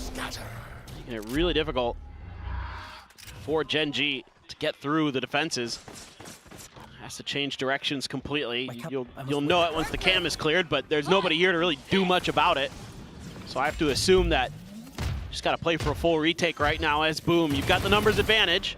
Go for that spray, that's fine. Have a recon for the attempt at the retake here. Overdrive around the back, Famous about to make contact here with Suggest, who's over in the cubby. Slide forward, looking for the kill. Suggest able to find the headshot. NC Slasher draws the classic. Texture going to be finished off. DOS9! He just TPs forward and just puts a Marshall right in Ash's face. Suggest now asked to do the clutching as he finds the first but cannot find the follow-up.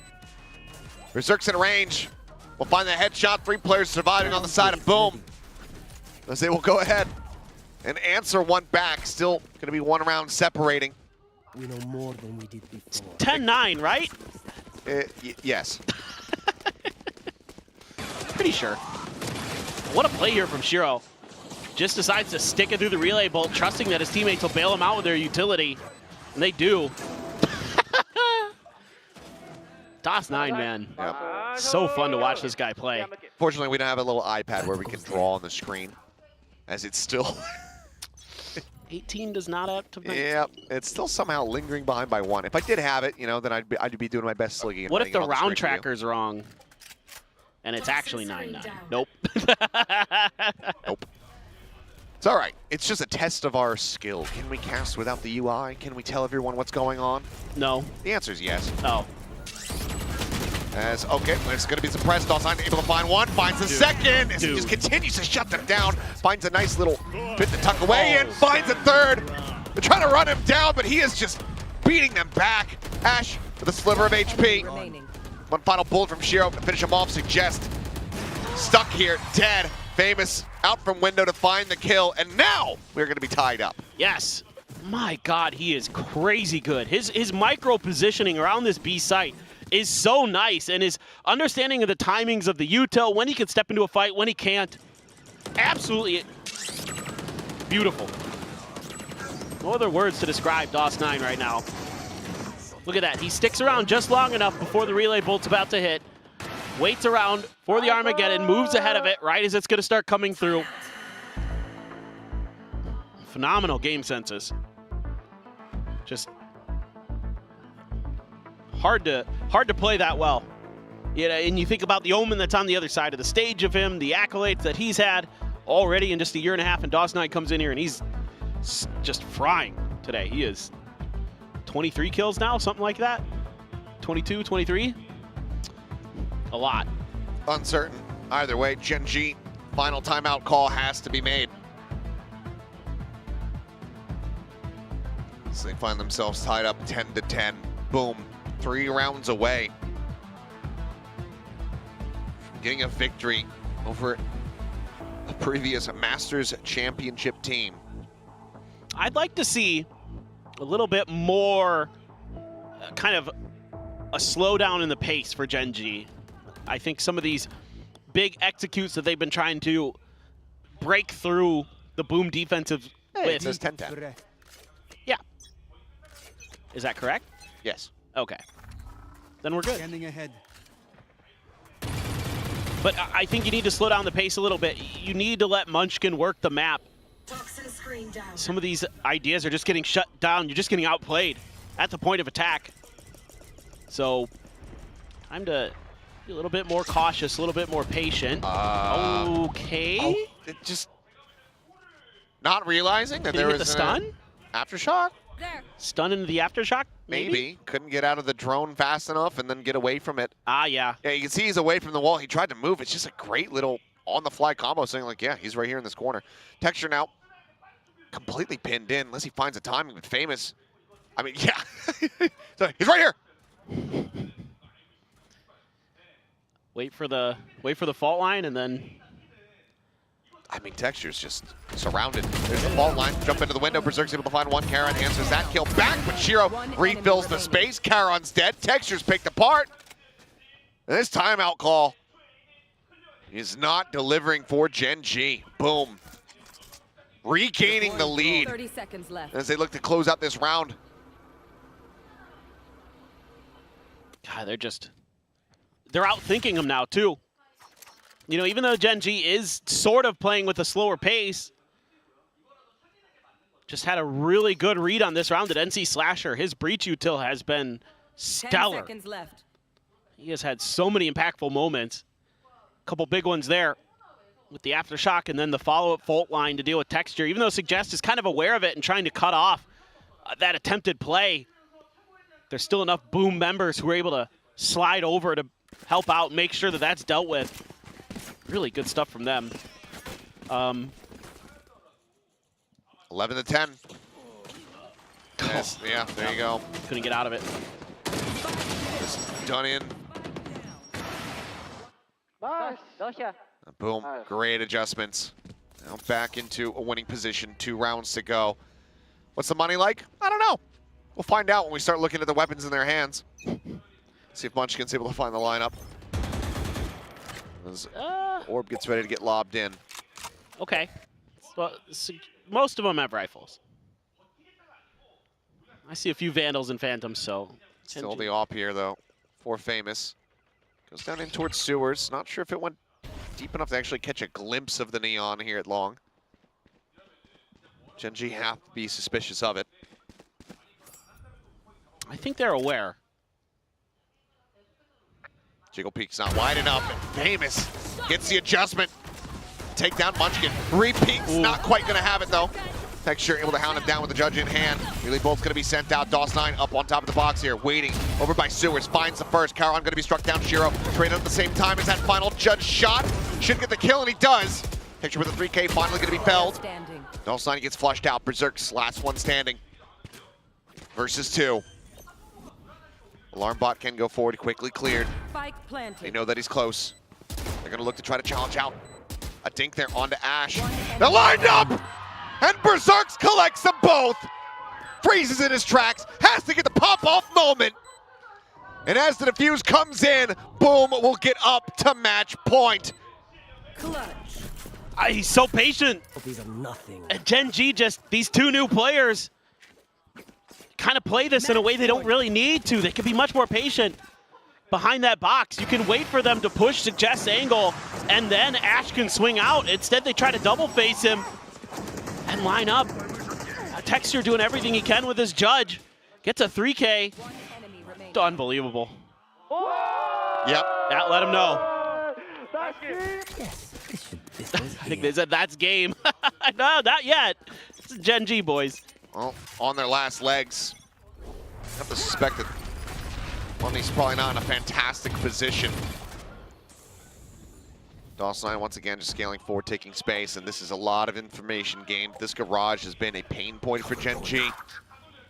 We'll see if it continues. As Texture waiting.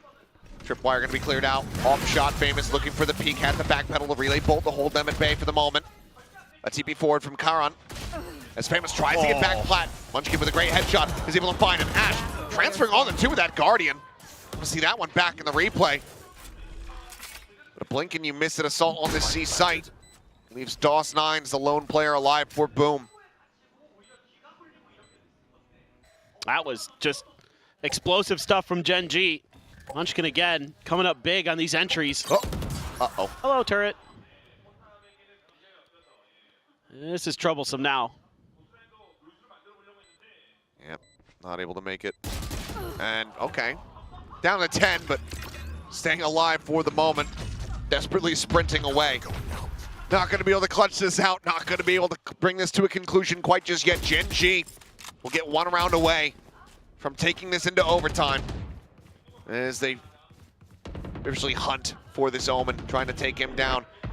Drop into hell. A final shot is all it takes, but DOS9 does manage to find Suggest. So some further damage dealt, because you got to imagine Gen G's economy still not going to be in a fantastic position. But they do persevere. Nice overview. Using all that util to clear the front of sight.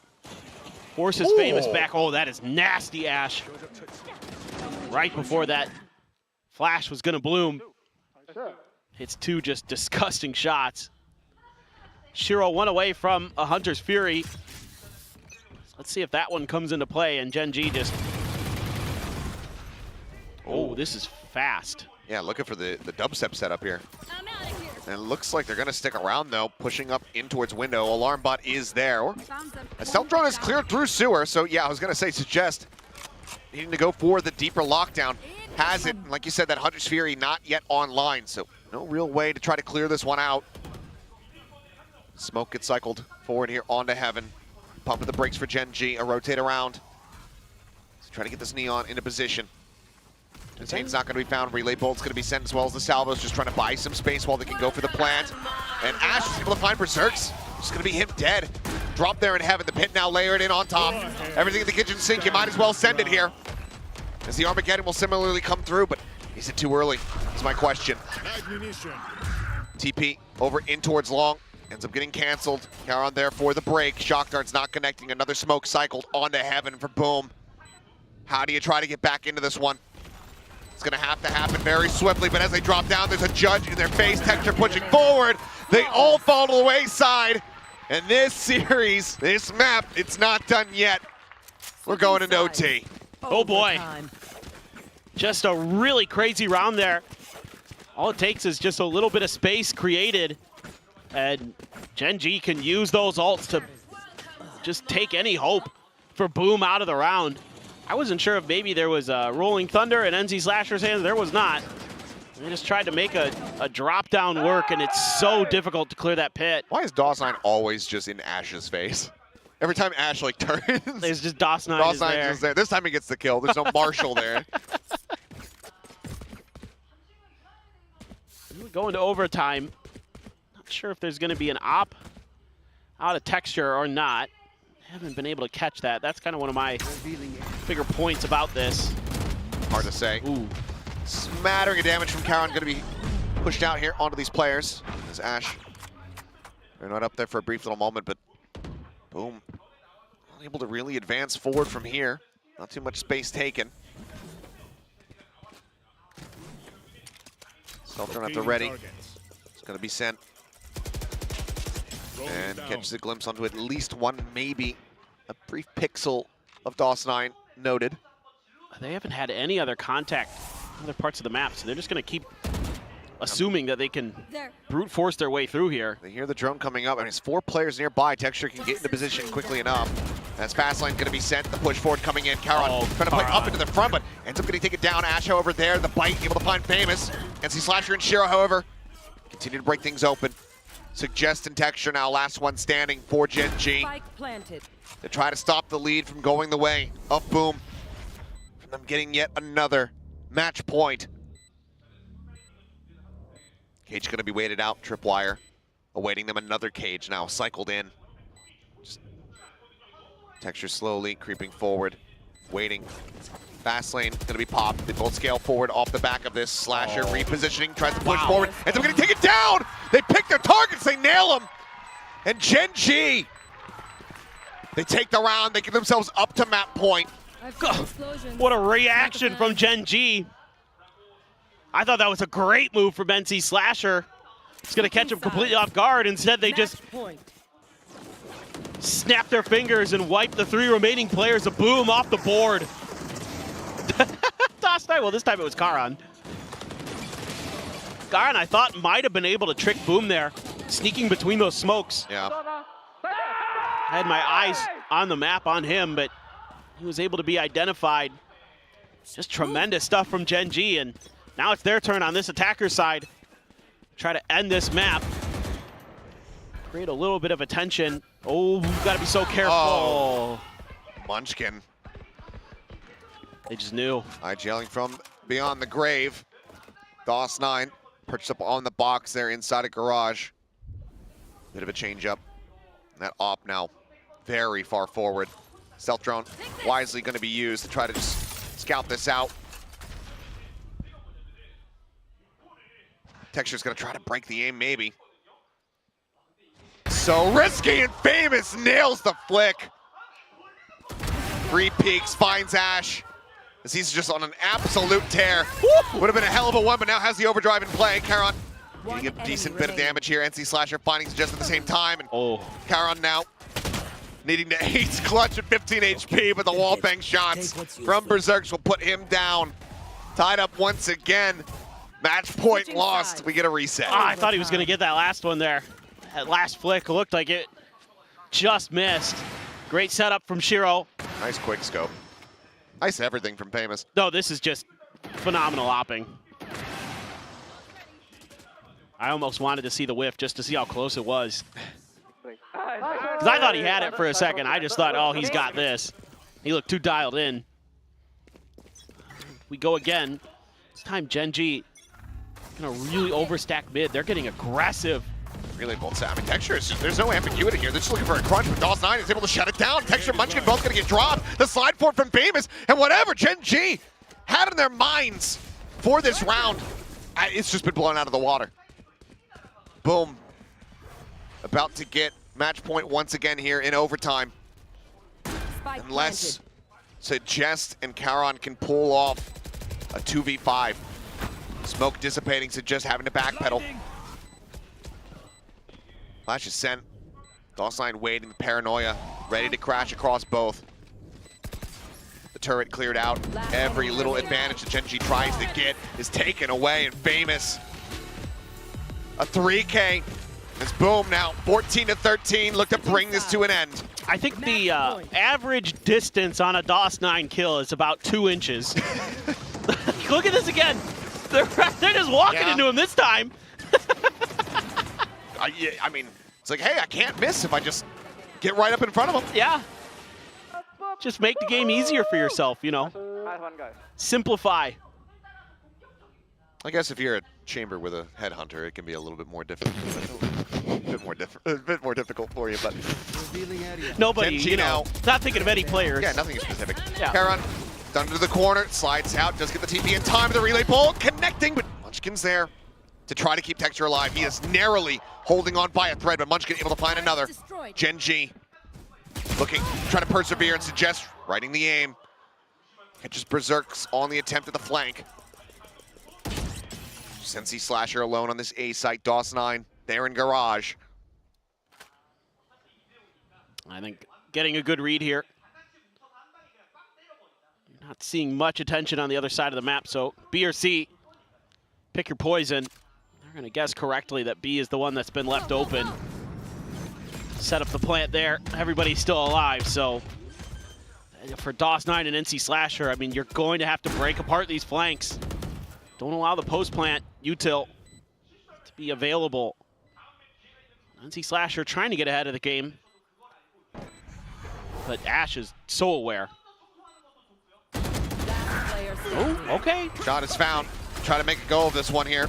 Heron tucked down below, dinked, finished off, looking forward, NC Slasher! Surely not. Rolling Thunder crashing across. Texture relocating, Munchkin waiting. And the time is just not going to be there for him. 3 HP, a shorty around the corner. He knows that it's done. Widely's just playing, trying to stat pad here. But Munchkin will find the 3K and he will keep this going. Another reset. As Gen.G and Boom, maybe they have their eyes on that OT record that was set by the two teams that are in the next match. I mean, you're just trying to get that util crunch in the lobby to work. Gen.G couldn't do it 2 rounds ago. Boom can't do it this round. Both teams just so reliant on trying to create that A pressure, force things to the other side of the map. You know, it feels like once you can get the A plant down, your chances of winning skyrocket. It's so hard to retake that site, but now we're going to slow things down just a bit. Boom. He got the pre-fire. They know he does this every single round. Just taking a moment. But man, Gen.G's got a good read on this round. Early push out from Texture. A couple players playing hard angles on B. Suggest right outside of the door. Alarm bot not cleared. Cleared. She goes a little bit too deep. Slide forward though, and Suggest still just gonna be overwhelmed. Famous, too clean, too quick. This Texture in a very deep position. We'll have potentially this crossfire setup, but Boom, after getting that elimination, more than happy. Just kind of leave Famous on his lonesome. Rotate over, reinvestigate this A side. I thought maybe with all that space taken, they'd at least take an attempt. But maybe they're just trying to hide Famous. The traps haven't, the tripwires haven't been cleared, so this might catch. Okay, the relay that gives bolt, it away. Yeah, it gives it away. Texture not seeing anything. But Gen.G's read this. They know that it's a fake. There hasn't been enough other stuff going on. The question is, can they still win out the fights? Moving been deadly in some of these executes. Doubles at the ready. Texture able to find one. Ash on the corner finding Berserks. DOS9. Just good for the singular kill. Shiro, NC Slasher, now needing to persevere. Munchkin swings out. NC Slasher fights back. And suddenly it's just Texture now. Still the operator in hand. The relay bolt to work with. But NC Slasher, another Rolling Thunder. This time, almost certainly will find some value. Texture not wanting to make a peep. Slow creep down. Trying to pick the angle. The gun barrel about to be spotted. Sees him, hits the shot, swaps the weapon. The tap to come through. Creeps forward, the Rolling Thunder. Oh, the patience. Considered. Oh, and so well read. He knows he's not sticking it. The fault line now on the back. The sun connecting. NC Slasher losing the time in the round prior. Now look at the takedown. Texture by the same metric. He finds it and boom. Persevere to regain the lead. Back-to-back rounds. Absolutely brilliant from NC Slasher. So good on this breach. This looked like it was just going to be Gen.G. They had the crossfires. They had this push shut down. And then NC Slasher follows up. A little bit of a delay compared to the rest of his team. And just knocks 2 players down. Might be a change in destiny here for Boom. And a timeout taken by... Probably Gen.G. You would think so. Oh, it's Boom. Oh, it's Boom's timeout. Yeah. Oh, okay. Want to really shore up the defenses. I mean, this, it does make sense. You're 1 round away from closing this out. You've been trading back and forth. Let's call the timeout. Yeah. Let's just get this over the line. Let's finish this thing here. Get that 2-0 and avoid going over to Fracture. I'd love to see Glass Cannon op long A. Hold that down that way. Let NC Slasher kind of hover around the A link, A sewer, something like that. If they go B, so be it. because he's just been doing a great job. So I think having Slasher as your pivot point at A-Link, using that breach util to shut down any B hits, which I'm seeing some pings come through that's at least being considered. The real question is how does Gen G want to attack this round? They've had some success trying to get through Garage a bit. Well, Suggest had some success. Oh my God. Oh, Here we look go at this again. crunch again, but Famous, he's fully blinded up, and he's just gonna be absolutely destroyed. Suggest, can he get away? The answer is no, so it's an instant trade as NC Slasher finds another kill off the back of these Aftershock setups.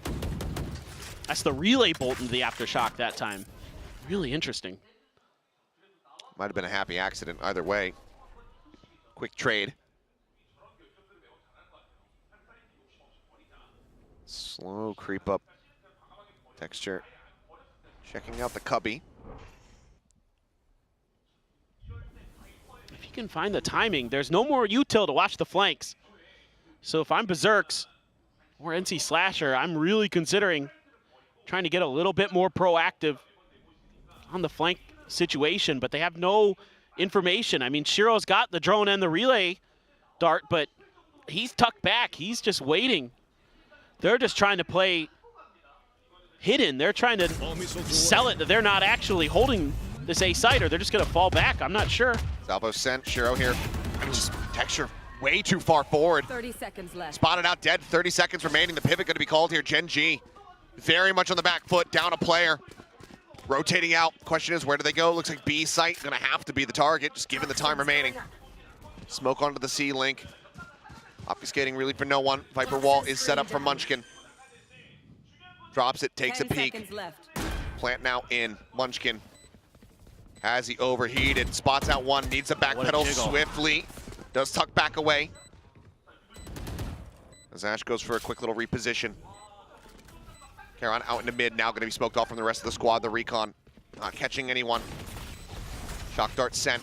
Hit not found. Munchkin able to find one. Charon thinking about a timing. Goes forward, but Berserks has the angle covered. Munchkin and Ash, however, hold it down. And it's not done yet.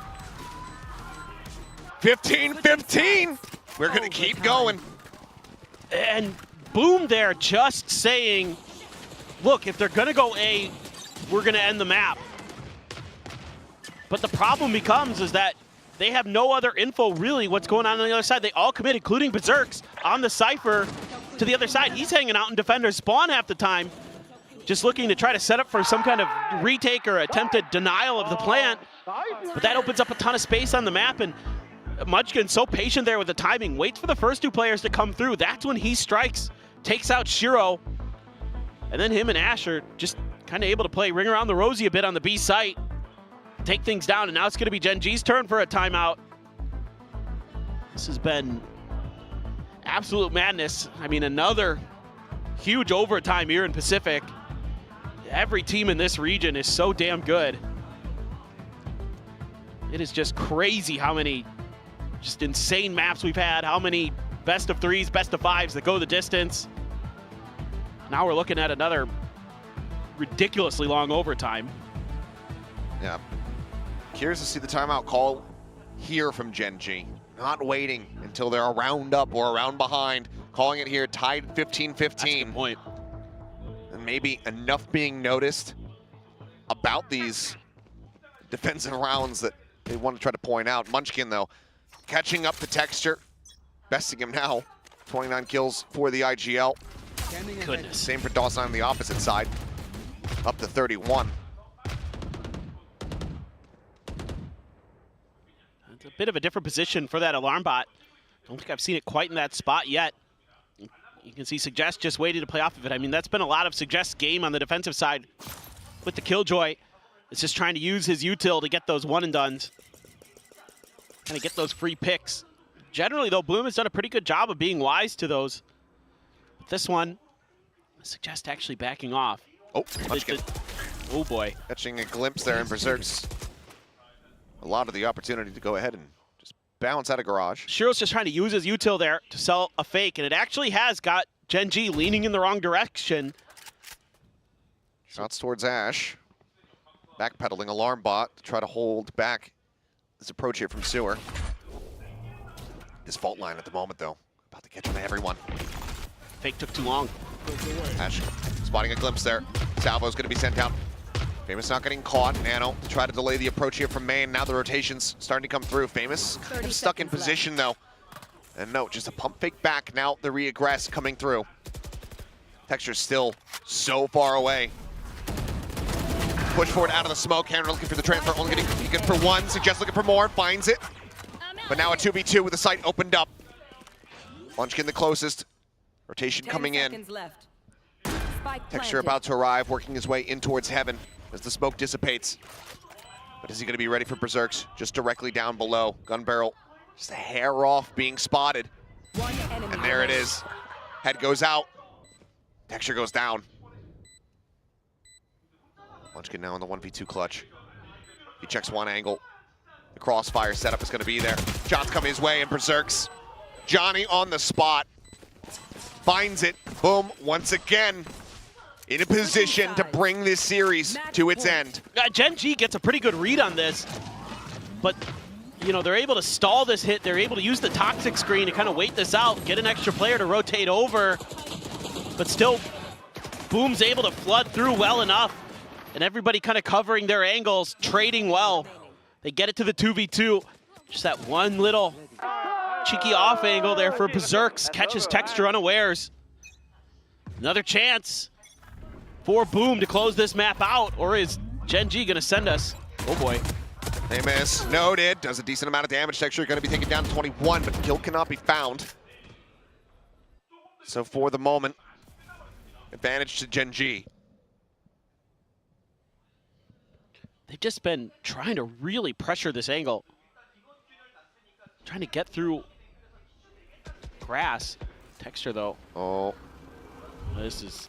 Thought maybe he was going to try to chase in, get a timing there onto the Sova, but opts to just back away. Push coming in, and DOS9 onto the headshot as a shock dart from Shiro lands at Texture's feet. Suggested Munchkin. Now the last two standing as Boom doubling their numbers here at match point. This surely looks to be the end. Unless Gen G can conjure up a miracle. Orb down. Suggest needs to be the hero. 30 seconds left. How good Munchkin has been on this map. Can he dial up another huge multi-kill? Or Suggest. The flash in, tries to turn from it, but it's not enough.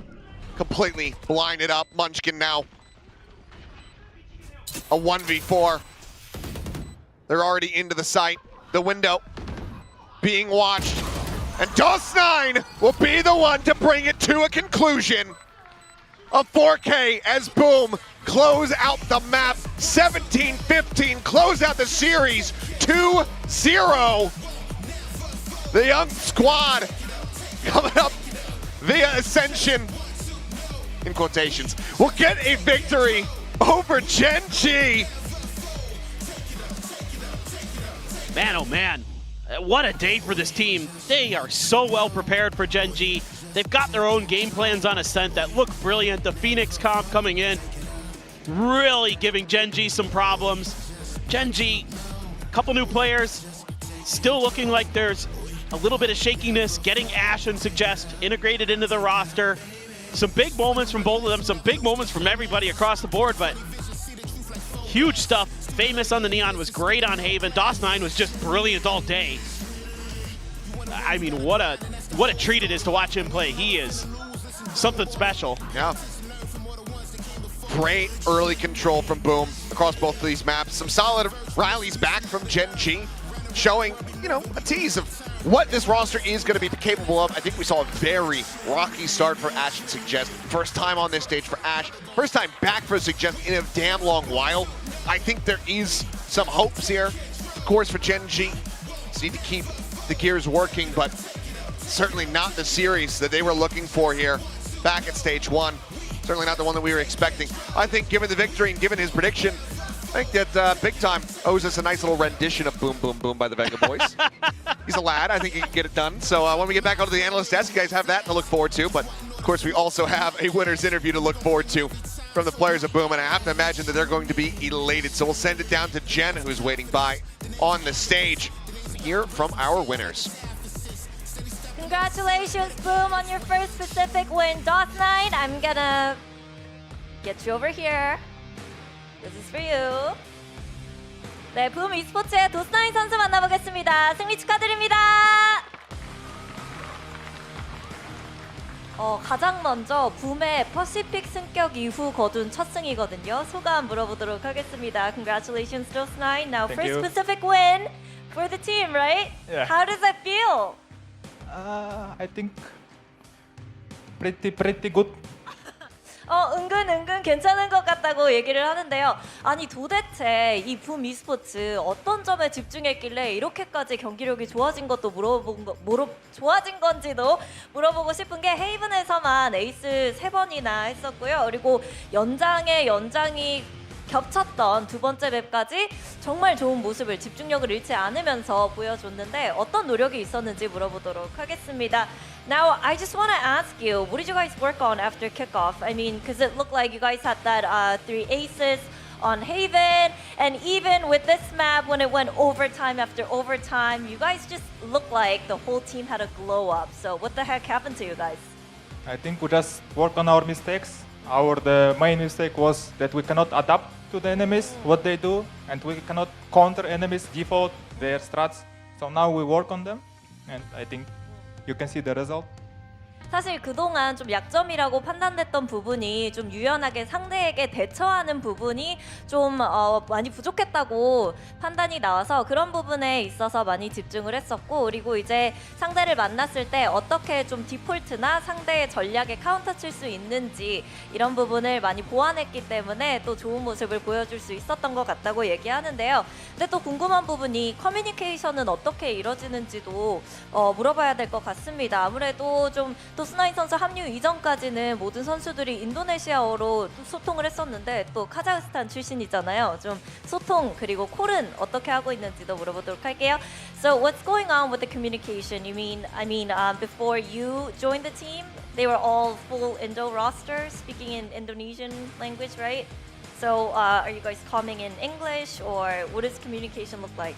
Yeah, we come in English, but in the situation where I'm not committed in this situation, in the fight, they might talk in Indo, so it's like more comfortable for them.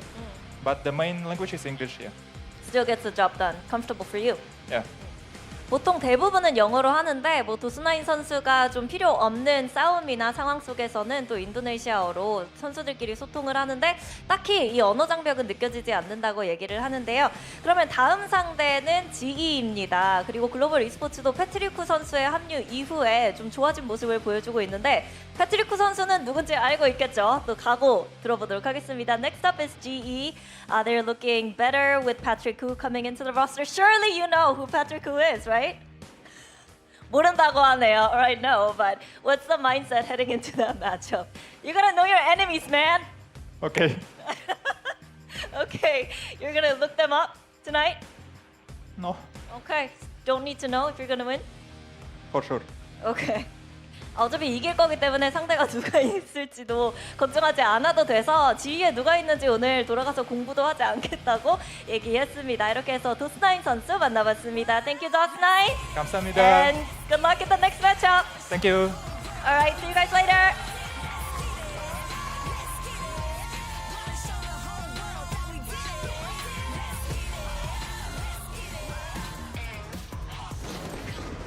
Oh, a man of few words, but so much aura. And how cool are you to be like, I don't even need to know who my enemies are. That's DOS9 for you. I mean, if I had to sum up Boom's performance today, it would also be pretty good. I think that was a solid explanation of what Boom managed to pull off today. This Haven was back and forth. This was a fantastic map to watch, but I felt like in those crucial moments, Boom managed to close it out. This is why Boom are such an exciting team to watch, because there's so much talent there. They do genuinely tend to have a good approach, and even DOS9 mentioning that they're able to counter their enemies a little bit better. But what also makes them very good to watch is their ability to have a little bit of a struggle in the late round, maybe throw away some rounds here or there. We've got to keep the game close big time. We've got to keep it interesting. You know, we can't win too cleanly. I want to put a positive spin on this. That means that this isn't even Boom's ceiling. Once they get more composure and they're able to be a lot more confident in these late rounds, stop getting clutched on so much, we're going to see an even better level from Boom. This just means there's more room for growth as far as I'm concerned. I'm pretty sure I've heard that same thing from Indonesian fans on the forums for like multiple years now, but sure, I'll agree with you. But it's happening now. It is. He did say it. DOS9 did say it. They specifically worked on the ability to be more adaptable, and that includes figuring things out on the fly. So you could be right. I'm always right. I'm always right. That's what we're learning. Are you always right? In Pacific 2025. I mean, today so far, you're right. So far. 100% predictions, right? Yeah, you so far got one wrong. I've got them all right. So hopefully the next game goes well for me, and then I can end week one perfect. All right, but in the first half, we did see Texture have some mighty good moments. Yeah, for sure. I mean, look, he aced and they lost, so I don't believe in superstitions, but apparently that might be a thing. At the end of the day, though, I mean, a bit of an underwhelming first map from Texture very much turned it on, and I think the players that really showed up for Gen G today were the reliable core that we expect. I think Caron, particularly on map 1, he had a couple of moments, map 2, but both Texture and Munchkin very much having their moments here on Haven. We did see a little bit more from Suggest, I would say, than the first map, and you know, Ash had his moments here as well, but I think for the most part, Gen G really does feel like the core 3 players that you expect to be the performers are the ones that are still doing the heavy lifting. Yeah, I mean, this was a really nice 4K from Suggest. He's really he settled into the game, right? Oh, apologies. Yeah, he got the last kill. The 4K and then the last one makes it an ace. But yeah, that was it was a nice moment from him. But I think we have to say that for me at least, it felt like Boom were targeting him almost this game. I felt like they kept going to his site. Yeah. And this man in particular is someone we have to talk about. DOS9, he's just diving behind them. He's TPing everywhere. He's crispy. This is such a fun Omen player to watch. This is peak controller gameplay for me. Yeah, I totally agree. I mean, he just has like a nothing to lose mentality the way that he plays. He's not afraid to aggress in the mid-round. He'll TP directly behind you. He'll take risks. He'll cut corners and he'll position himself perfectly. He is our match MVP, and once again, in the opening game of a tournament in Tier 1, as a rookie, this man is stepping up and delivering every single time, despite language barriers, despite not coming from a region that's well defined in the game so far. This man is unbelievable. Yeah, I mean, we spoke about it in the pregame, right? We compared him to Caron. We said if Boom needs to go far, he has to have Caron-esque performances, and that felt like vintage Caron to me, if not even better from DOS9. That was wonderful gameplay to watch, a well-deserved match MVP. Wow, if not better than Caron. I mean, Caron had some really fantastic plays, too. Let's win a tournament first before we go that far. Yeah. Let's win a tournament first. Just saying he played good. He did, yeah. And despite the language barrier, like you said, he doesn't even need to know Indo and those moments to be that Kazakh fragger. Yeah. Now, we did have predictions, and now we do have to give credit where credit is Boom due. time. Boom time. And are you going to sing your Quack. song? Boom, boom, boom, boom. I want you in my room. I can't do the whole song. We don't have enough time for All the whole right, song. but I'm you so know impressed. what? But you know what you deserve? You deserve 5 big I can't do 5 booms again. But no, I'm going to veto that one. I had Boom winning this game 2-0. I felt like they had so much confidence going into the game. You know, actually on the flight over, I was on the flight with Fields, the assistant coach, and he seemed so confident in this team as well. So that partly informed my predictions. I feel like they felt good coming in the kickoff, and you know, it was a shakier Gen G, I have to say. Yeah. So, but very well played from Boom. Such a deserved win. Well, this is going to be really exciting to see Boom face off Global Esports next, and then Gen G is going to be facing Paper Rex. So this, a lot of story there. But before any of that, we're going to go on a quick break, and when we come back, we're going to see the other Ascension team facing off RRQ for perhaps the longest match of our lives. I don't know. We'll have to wait and see. So guys, don't go too far away.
Pulsar by Naomi. Pulsar by Jenny. Oh, baby. Ooh, there it is. Oh, I'm so happy with it. Look at this. Isn't this perfect? It even has my name on the side. 마우스 누가 만들었는지 알려주는 것도 같이 들어있고. Thanks, Joshua. This mouse is ready for a fashion show. It's Pulsar by me. It's by me. It's by me. It's by me. It's Pulsar by you.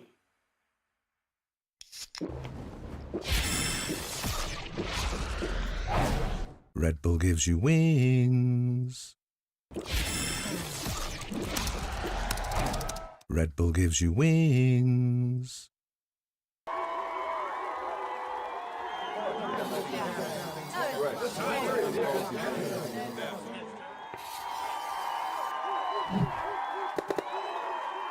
Red Bull gives you wings.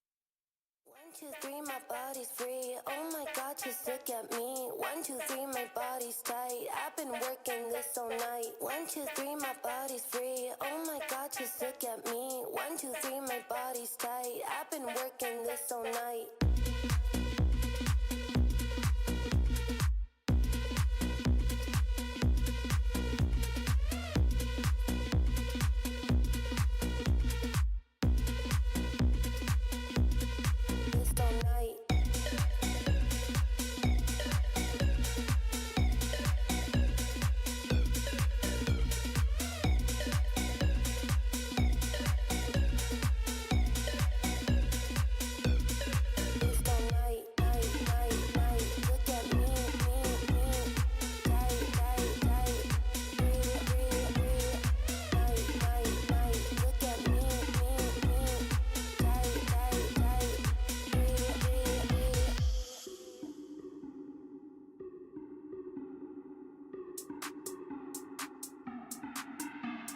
One, two, three, my body's free. Oh my God, just look at me. 1, 2, 3, my body's tight. I've been working this all night. 1, 2, 3, my body's free. Oh my God, just look at me. 1, 2, 3, my body's tight. I've been working this all night. Look at me, tight, tight, tight. Breathe, breathe, breathe. Look at me, tight, tight, tight. Breathe, breathe, this all night.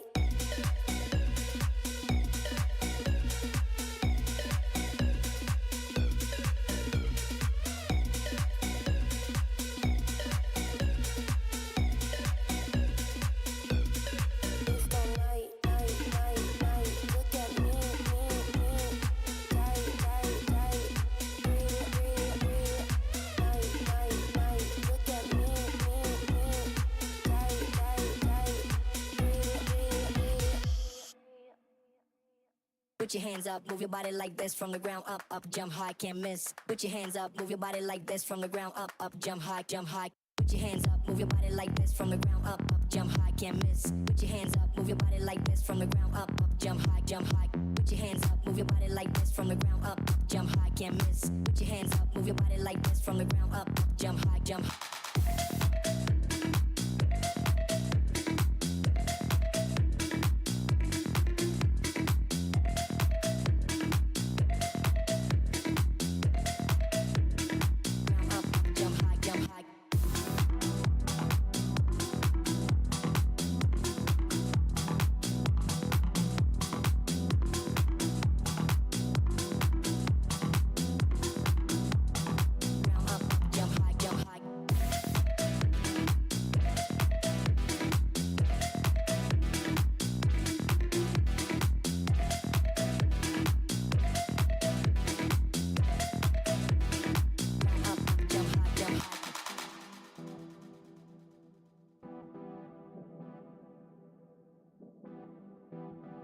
Put your hands up, move your body like this from the ground up, up, jump high, can't miss. Put your hands up, move your body like this from the ground up, up, jump high, jump high. Put your hands up, move your body like this from the ground up, up, jump high, can't miss. Put your hands up, move your body like this from the ground up, up, jump high, jump high. Put your hands up, move your body like this from the ground up, up, jump high, can't miss. Put your hands up, move your body like this from the ground up, up, jump high, jump high. Put your hands up, move your body like this from the ground up, up, jump high, can't miss. Put your hands up, move your body like this from the ground up, up, jump high, jump high.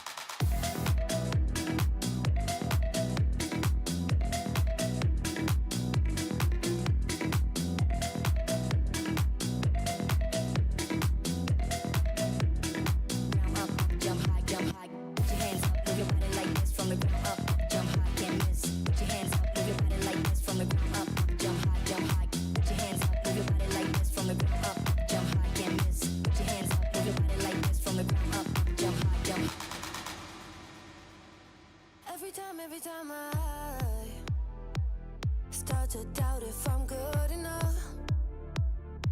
Looking straight in your blue eyes makes me feel better. Better than this, better than that, better than anything I ever had. Better than this, better than that, better than anything I ever had.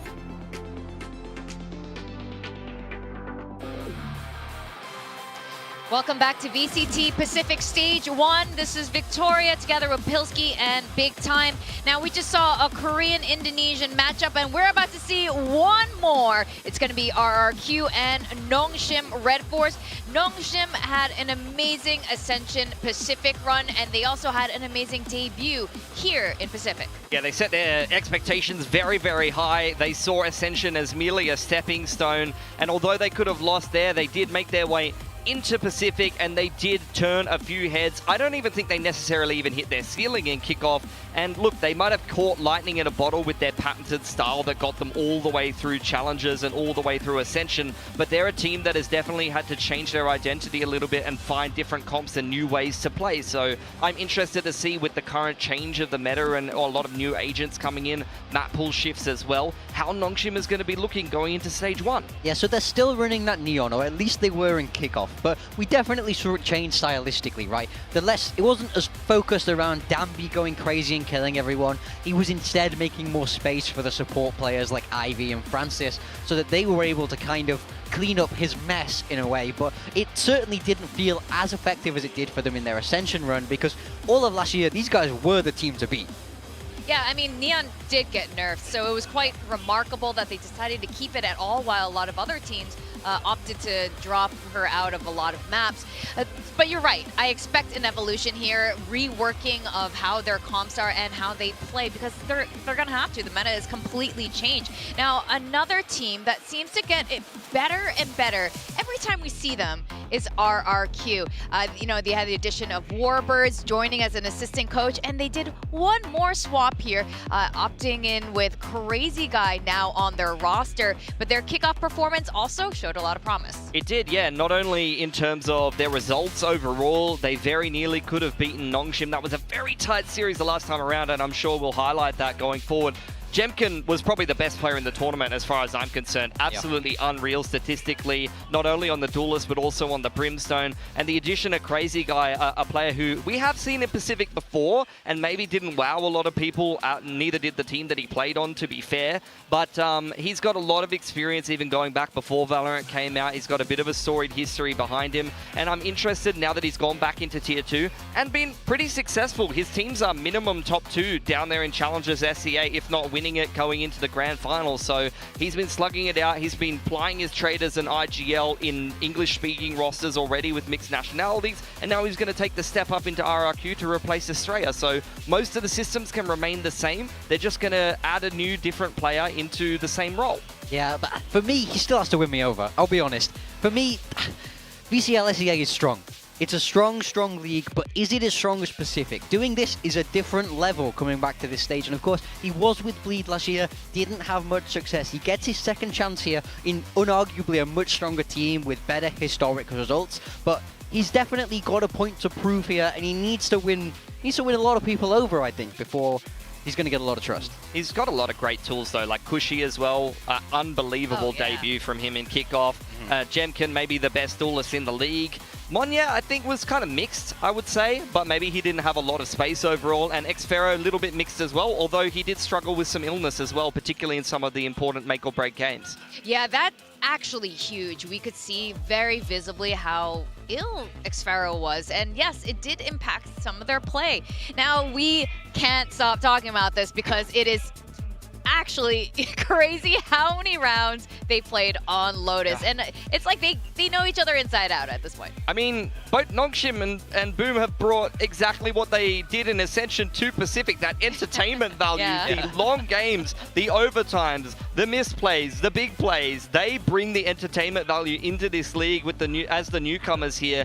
And this series was an absolute banger, one of my favorite series from Kickoff, and I'm very eager to watch the rematch here yet again. Yeah, I mean, RRQ will have left that match with such a sour taste in their mouth, knowing how close they were to 2-0ing Nongshim, carrying on all the way, you know, they were ready to make a run through that bracket, but Nongshim put a stop to that. So it's revenge for RRQ today, and hopefully they can do it in a tighter time frame than we saw in Kickoff.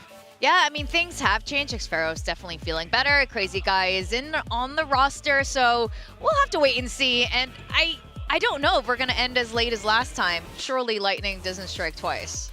I would believe it will. All of those same maps are in the map pool still. I mean, I want to see if the veto changes up very much. Yeah, absolutely. You know, but then of course we do have Ascent and Icebox coming back in, so now could be the time for Pocket Pigs. But if there's one thing I want to see today, it's Standbeat on the Waylay. I totally agree. I think it fits their style perfectly. Yeah. To be honest. Danby used Neon, you know, at its peak, being incredibly aggressive, right? That was what he was good at. He was playing very fast. Waylay also has options to be very fast with the double dash. You can recall away. I think it fits their style so well. So it's going to be a real shame if we don't see that today. Teo Breach, they've got players who can play those agents. They are used to setting up a dive agent with very good utility. So as we get into the veto here, Ascent will make it in, and it will be RRQ to pick it up. Nongshim are going to blick split.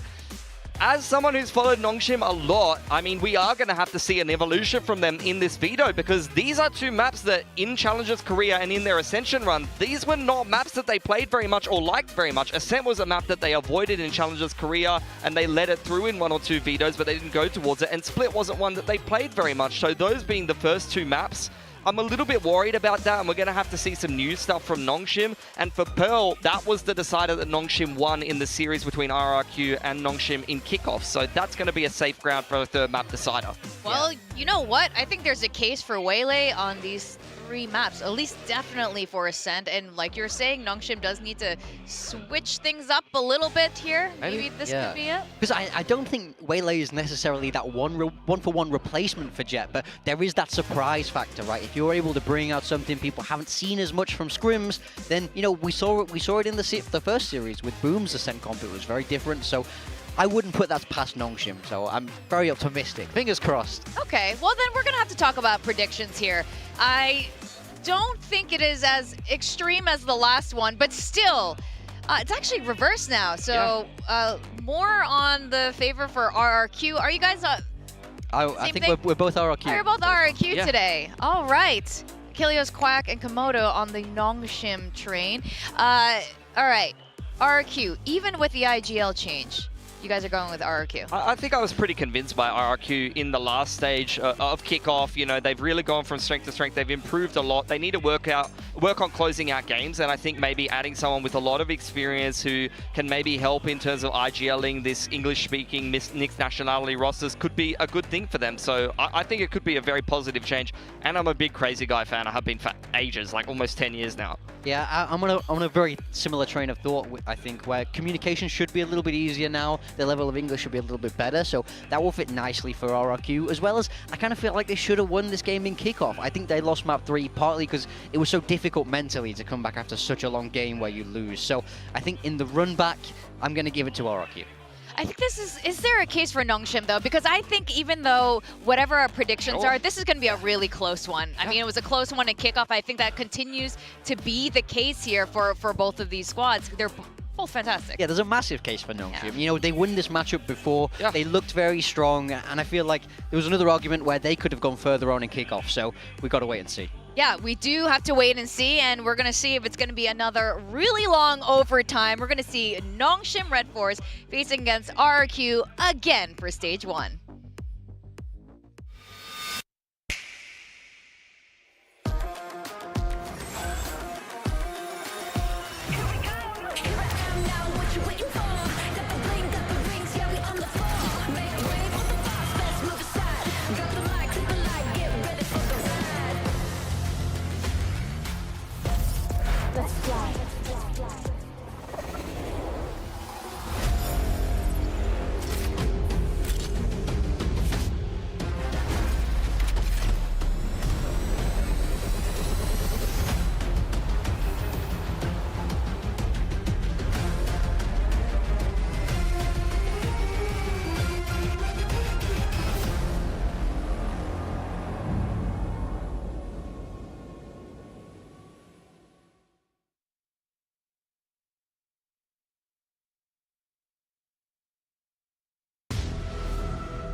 2025 VCT Pacific, Stage 1.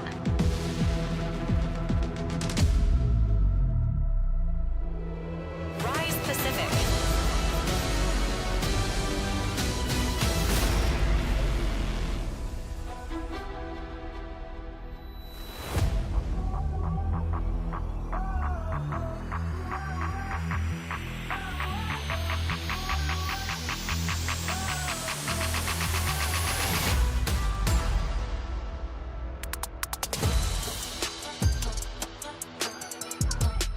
Nongshim Red Force. Here in Asia, we say add oil, 加油. But today, we're gonna be adding hot water. Whether it's Nongshim ramen or pop mi, we all love our nudes here in Pacific. Now, Nongshim here is a red force to contend with in Pacific, matching against RRQ once again, where records were shattered in Kickoff. RRQ, though, switched up a major player, bringing Vietnamese IGL Crazy Guy into the mix. Is that crazy, or is this a good idea? I mean, it can seem crazy, but we have to trust that they know what they're doing. This match is so exciting for me. It's the rematch of arguably the best series from Kickoff, I would say. Oh. Oh. Whoa. What? Wow, they're wearing their bundle. Oh, that's it. They're the bundle. By the That's RRQ crazy bundle? promotion. Bad respect, actually. I hope those capes are custom made. Let me get my credit card out. Look, you've sold me. I'll Get the bundle. I'll definitely support RRQ. I want 100% of my proceeds to go to Ewok, though, especially if they win this game. So let's see what RRQ have prepared for us. They do have a star-studded coaching staff, the brains trust of Ewok and Warbirds. We'll see what they prepared here for a matchup that they know well at this point. It played very, very many rounds in Kickoff. It delivered a lot of entertainment value. And I want to see if Nongshim has figured out how to play in this current meta. Now it comes to coaches. What a... He's doing the fist bump in it. This is crazy. So cool.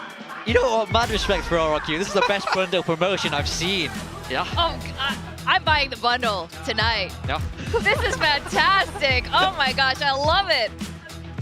I've never seen the coach join in on this before. This is historic walkout moment here. I was hoping he'd had the suit on just with the cape over the top, but not quite. He's all in on it today. Looking ahead to this veto, we are starting on Ascent. Yes. The new map coming into the pool. And what do you think we can expect from this Well, map one? this is the thing. I was kind of waiting to see if Waylay was going to be a replacement for Jet on this map, and we have seen some teams adopt that. G2 over in NA did play that, so I want to see, you know, what different approaches teams have. RRQ will be the team to select this, and this is, as I said, not a map that Nongshim has a lot of history on. It has been historically an uncomfortable map, so in this current meta, in this map pool, they are going to have to figure out ways to play that they can either play their style that they brought into Kickoff or try to adopt their patented style, which they really struggled to do, I felt like, at the start of Pacific.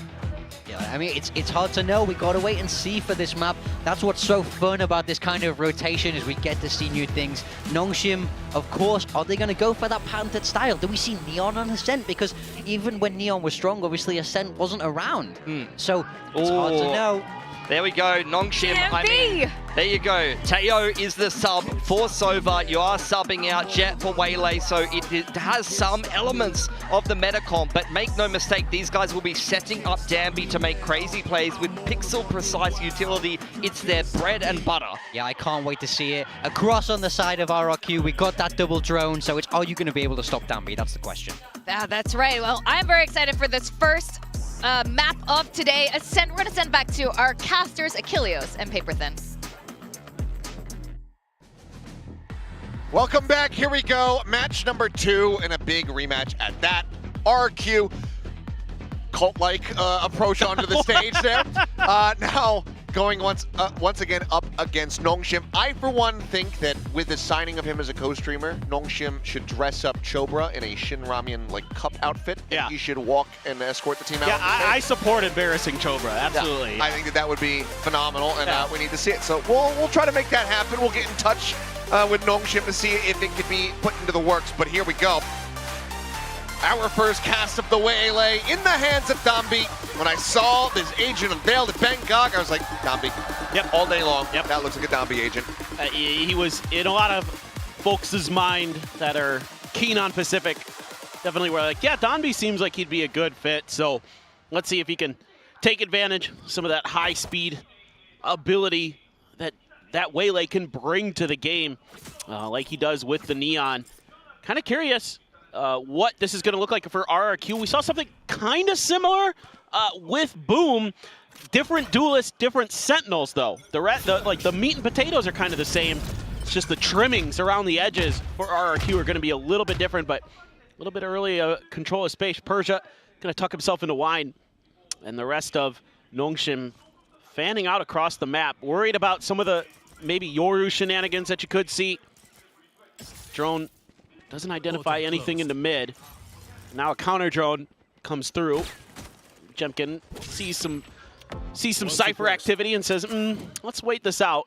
See exactly what Nongshim's up to. That's not enough info to really make a good decision off that. Cam is going to be set up to look down tree for the side of RRQ, so they're going to have a decently good idea of this push. It's just pretty heavy, going to be coming from a couple different angles. Are they going to be able to really slow it down too much?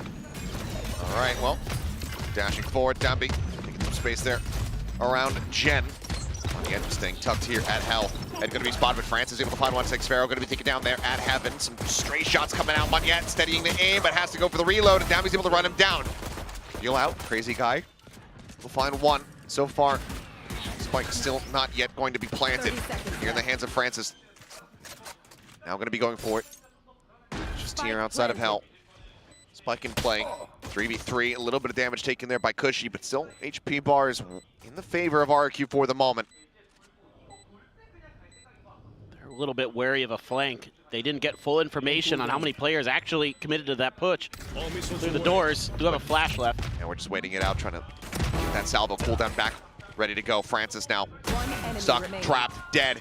On Ivy, and he's already taken an immense amount of damage. I believe a headshot there through the corner as the salvo is going to be coming out, but the fuse held to half. RQ very well primed to find the first round, and they shall. Pistol goes their way. Yeah, tremendous patience being shown here by RRQ, and again, somewhat similar ideas to what we just saw in the previous match, with using kind of those double info initiators in a sense. I mean, Tejo's not exactly an info initiator, but we'll sort of drone. Yeah, he's got a drone. So does Sova, and that Sova util is what allows them to get one of these kills, and then they just bide their time, set up a nice retake. Jemkin, probably the most consistent player we have in the league. He's topping the charts in a bunch of relevant stats for Pacific, at least in Kickoff. He really just does a great job of providing value, and he gets 2 big kills in that department. So a little bit of control of the orb space. See if Monyet wants to push any further forward, but with the spot of the KO knife, opts to back off, because that was a pretty deep KO knife, went more towards Wine, so he doesn't want to try to contest that angle. Maybe if he was on the other side. Grab of the orb there. Trying to funnel Donby a bit. 4 charges built up here towards that convergent paths. I have something I want to say. Convergent Paths, cool name, kind of long. Yeah. I felt like they could have gone for Prism. Prism would have been a great name for that all. I agree. I think it also could have been a decent one for the Refract, just because you kind of become a Prism as you. Either's good. And Prism's a cool word, so I would have liked to have said that on broadcast. You know what? I did say it on broadcast, but. There you go. Donby up and over the top, landing there at market, and it's just going to be some shots coming in now. The ping reveals. Jemkin able to collect 2, and Persia left on his lonesome. Flawless round here in the anti-eco from RRQ. As the entry very quickly shut down, but now we'll get ready to go into the bonus and see what Nongshim can pull off with a purchase. And you're seeing that there's one of the differences between RRQ's comp and what we saw from Boom earlier is that instead of a KJ, you have a Cypher. Here's one of those rounds where that Cypher info is going to give you even more advantage, get a couple big spots, like 4, and makes it pretty easy. Just spam through smokes and get kills. Yeah. So this is going to be kind of the name of the game here. You know, we've been seeing a lot of attacker-sided presence for teams in Pacific, but with this RRQ composition, it's nasty to get through here undetected for free.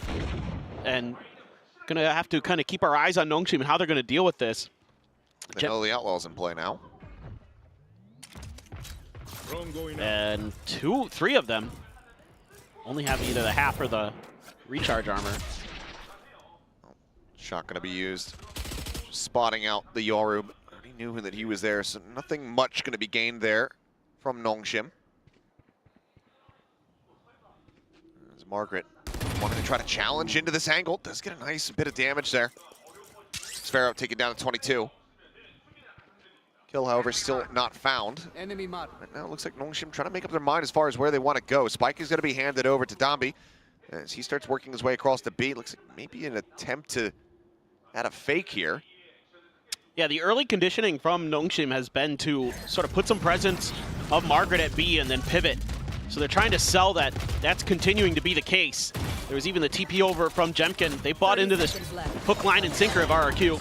Sparrow getting pinged, needing to reposition, but I don't know where Dambi's going. I think he might have just drafted up and over the top, but ends up getting taken down. Love to see that one back as Lightspeed gets him into the site, but doesn't gain too much off the back of that. Now 13 seconds remaining. Spike working its way down. Now he's on the floor. Persia able to find one, but gets traded out. They just don't have the time. They don't have the positioning. The Spike is not in their hands. And they're not going to be able to get it fast enough, you would suspect. Yep, a couple seconds remaining. Cushy doesn't have to fight for this, but he will. And he's going to find them both. 3 kills in the round. 3 rounds on the board. RRQ coming out swinging here with their map pick of ascent. It's so tough to get through the way that RRQ is playing on these sites. They're really smart about the way they have their util set up and how they're playing off the back of it. I think this is just a bit of a gamble there from Donby, didn't pay off. But then the initial damage there, set up Jemkin for the swing around the corner. Cushy with a Guardian, another stellar player for RRQ in the kickoff in his Pacific debut here in 2025. Continues to look strong. And it's a mishmash of guns. There's a pumped shotgun for Donby. That's something I've seen a lot of streamers be doing with the old Waylay. Trying to get her up close and personal, use some flashes and some dashes. Goes in with a light speed, and it's instantly met with death. Cushy has since upgraded to the Vandal, and just like that, it's going to be a flawless as RRQ. Just kind of crushing. A little bit. There's not much more to be said. Well, that one, it's an eco. You're just trying to sort of get the Waylay through and put that Bucky to good use, and then everybody else just tries to flood through the front door, and it doesn't really go anywhere. Cushy doesn't even take damage. I don't think he gets a single pump of the Bucky out. I think Cushy, I don't know if I'm not sure if some of Donby like went through the smoke when he was coming down or something, and maybe just let Cushy see him, or hard to say, but yeah, that didn't go good. Nope. Well, much needed timeout going to be called here from Nongshim. As, you heard it there in the post-round comms from RRQ. They don't need to have any discussion. They're just giggling. That's a terrifying prospect. No doubt. On the opposite side of the stage. No doubt. And this is kind of a tough timeout, for RRQ, because you're like, well, what do we say? We're destroying. We've got pretty good reads so far. Maybe you could show them a few different looks, try to create a little bit more pressure at B main or something. Other than that, you don't have the same way to create pressure that a lot of teams play Ascent do with a Yoru, right? You're not going to be able to do any flashes and dashes or anything like that, so kind of have to play a little bit more diligent on the back side of it, and so far they've been, A+, no notes on that. But I want to see them try to get aggressive at a main, just to see what they can do. They're actually going to tuck Jemkin into Wine. He's got the TP set up at Garden. And they do put a little bit of pressure on the map early. And Nongshim just going to absorb it, fall back a bit. Do have the Convergent Paths ult available. So some ability to clear sight here for Donby. Try to get through. Jemkin, going for the peek. Does nearly have that flick, but goes right into the wall. Start going for the jiggles here. And this crazy guy going to maintain control of this cat. Entrance into tree. 2 players on the setup. Salvos at the ready. Persia. The one pushing forward here for now. Smoke goes out. Sets a concuss. Gets a stun on a 1. Salvos just to further come up the works. Downbeat scaling forward. Getting a bit more space now as 3 players work their way forward here. Up the pizza. Now through Market. Door going to be broken down. Jemkin, however, able to find 2 spikes dropped in Market. He's just got this off angle. Convergent Paths is going to be used, but now got the mask on. Dombey able to go ahead, jump forward, refracts his way back in the market, and Jemkin's there with the coup de grace. Now just Margaret. As Jemkin just absolutely demolishes them. 10 seconds left. Curious how he played that. I think he threw the clone and then played off the back of it and TP'd over. Something like that. TP back over to B, I mean. Timing. Yeah. Well, 5-0, timeout, not working a treat. Nongshim not finding value. And this is a very devastating way to start off your ascent, given that you're on the attacking side. Oh no, it was over there. Yeah. Through mid. Yeah, just I base thought of the ramp. Still over a tree or something, yeah. Oh my god. He's so good, man. Jemkin is just outrageously talented. Stingers into Sheriff. That's all that Nongshim is going to be able to go for on this round. It's going to be another high-tempo attack. Ults will be coming into cycle for them. Potentially you will have a Hunter's Fury at some point for Cushy, but one way or another you're going to have Francis's and Ivy's ults most likely. So this round, if you can find some value, if you could somehow sneak a Thrifty out, could string together 2 in a row. Right now, RRQ has been all over this map. See how the Stingers do hit. Saturate not going to be connecting there. Jemkin able to find one, yet another. Just get traded. Push for him, yeah, just spraying into the smoke. Margaret not able to catch a break here. Stealth drone, spotting the push, and Persia will be able to go ahead and close that gap. Clean up a kill on the Jemkin, but Crazy Guy getting out of the drone, defends himself. Weapon scooped up, Francis needing to get a 1v3 clutch. See him taking a deep breath.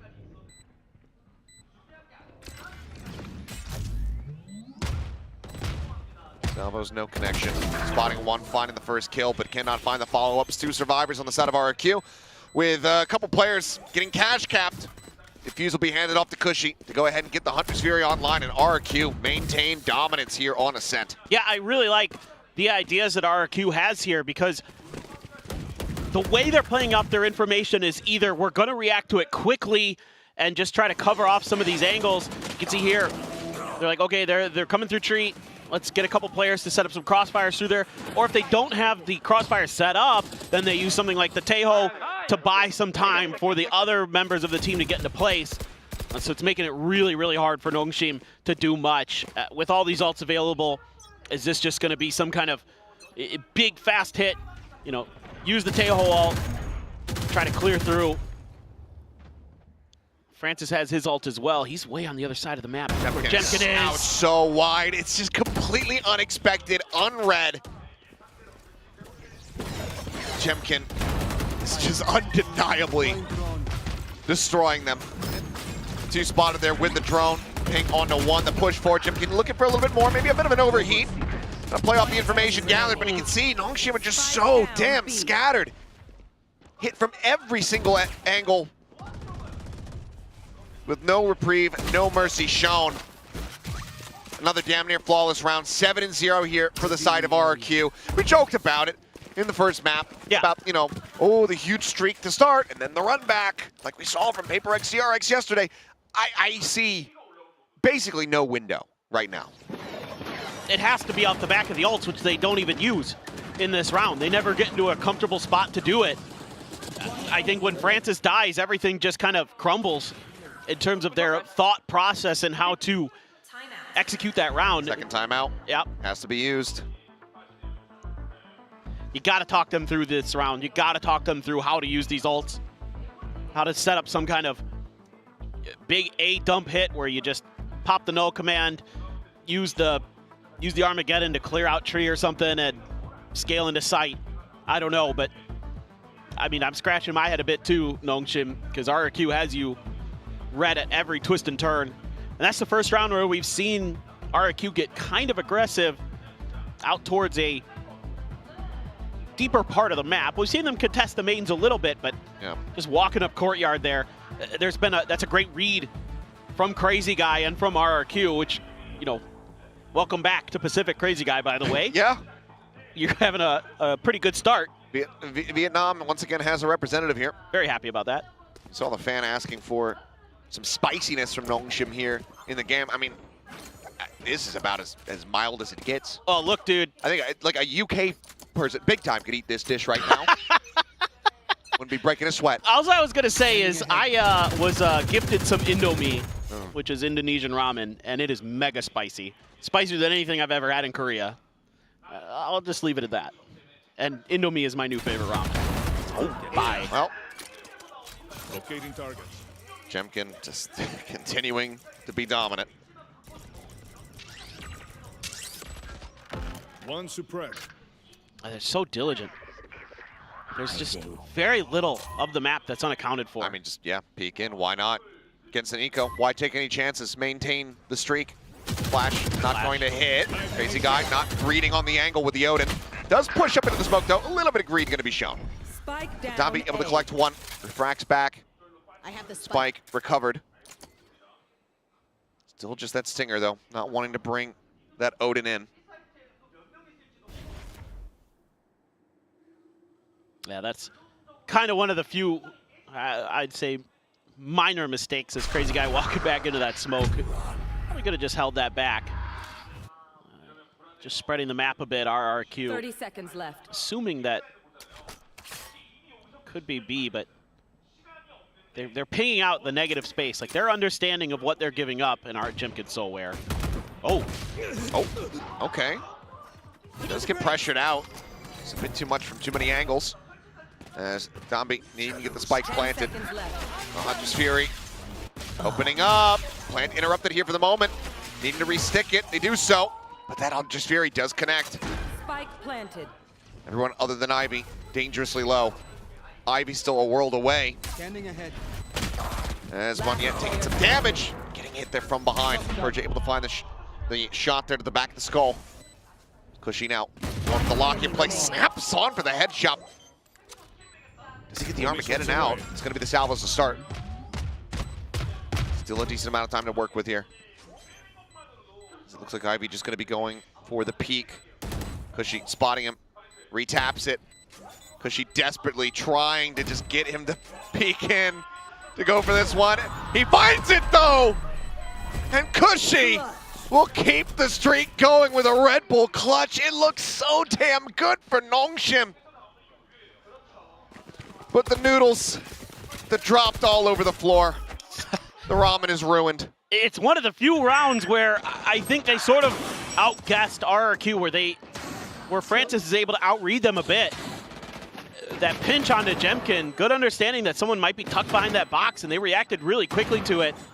Were able to spam him from a couple different directions, so he couldn't really get the aim stabilized. The aim punch screwed him up a bit there. Now this is mega important round.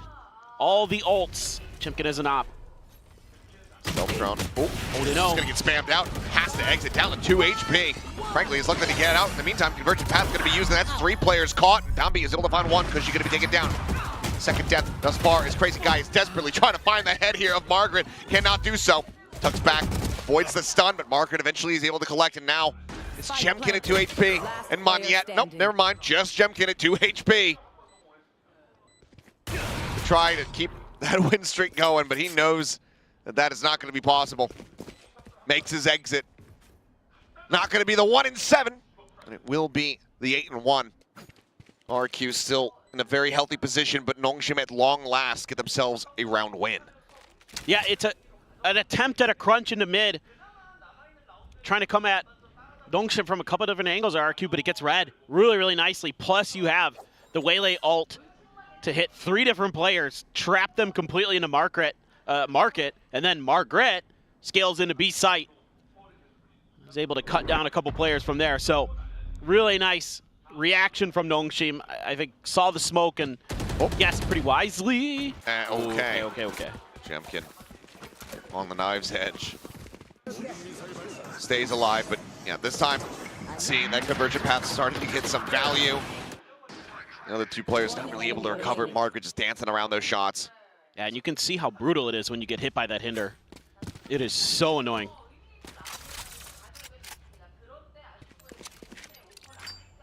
$12 and 4 for Jemkin. 5 and 8, the best that anybody can muster on Nongshim so far.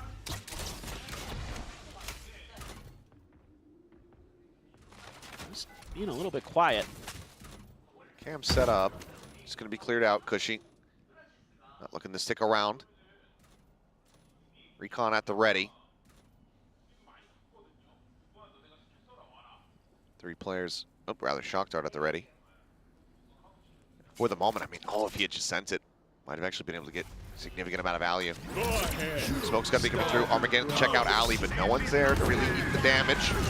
Jimkin now just following in behind. Tommy on that entry immediately dealt with. Lightspeed not going to be fast enough to escape. It's up falling, and Jimkin's just in behind. Persia has no idea. Fully focused forward there, as he is able to find Xfero. Crazy guy fighting his way out from that A side of the map. As Margaret will fall. Francis just bleeding out on the floor. Player standing. Ivy now with everything to do and almost no way to do it.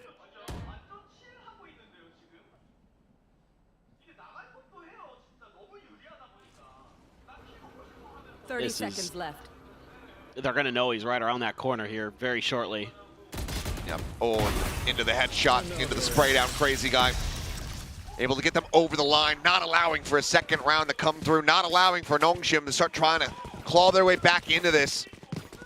9-3 is the best they can hope for, but what a shutdown. Cushy is just so snappy.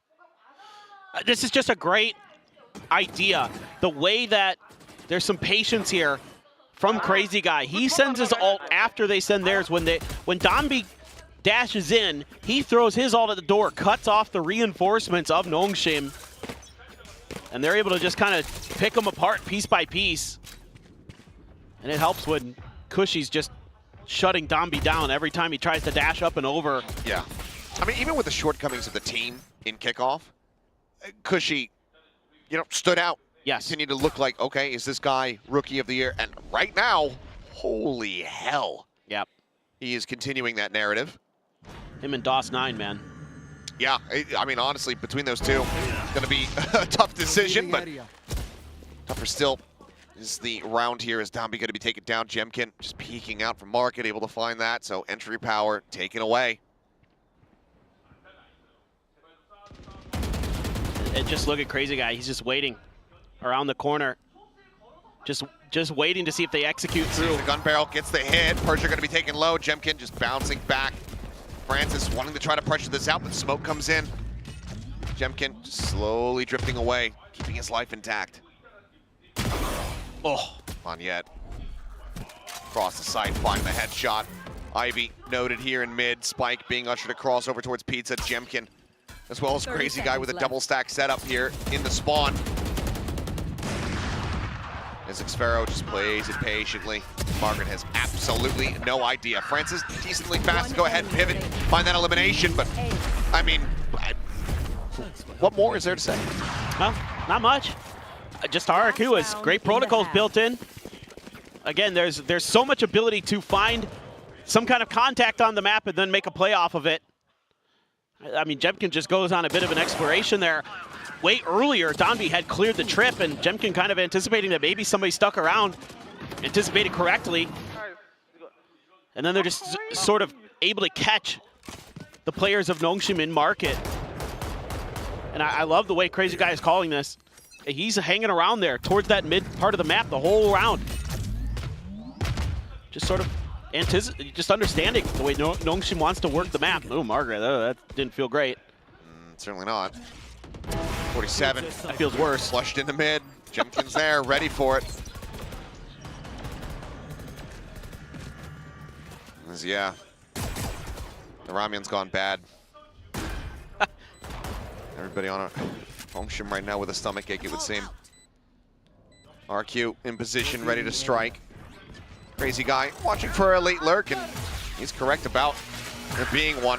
Persia, they're in mid, top mid rather. Is Cushy able to find Domby, but not before Xfero and Jemkin both get taken down. Persia wins the fight in mid. It was critically 3v2, a 1v3.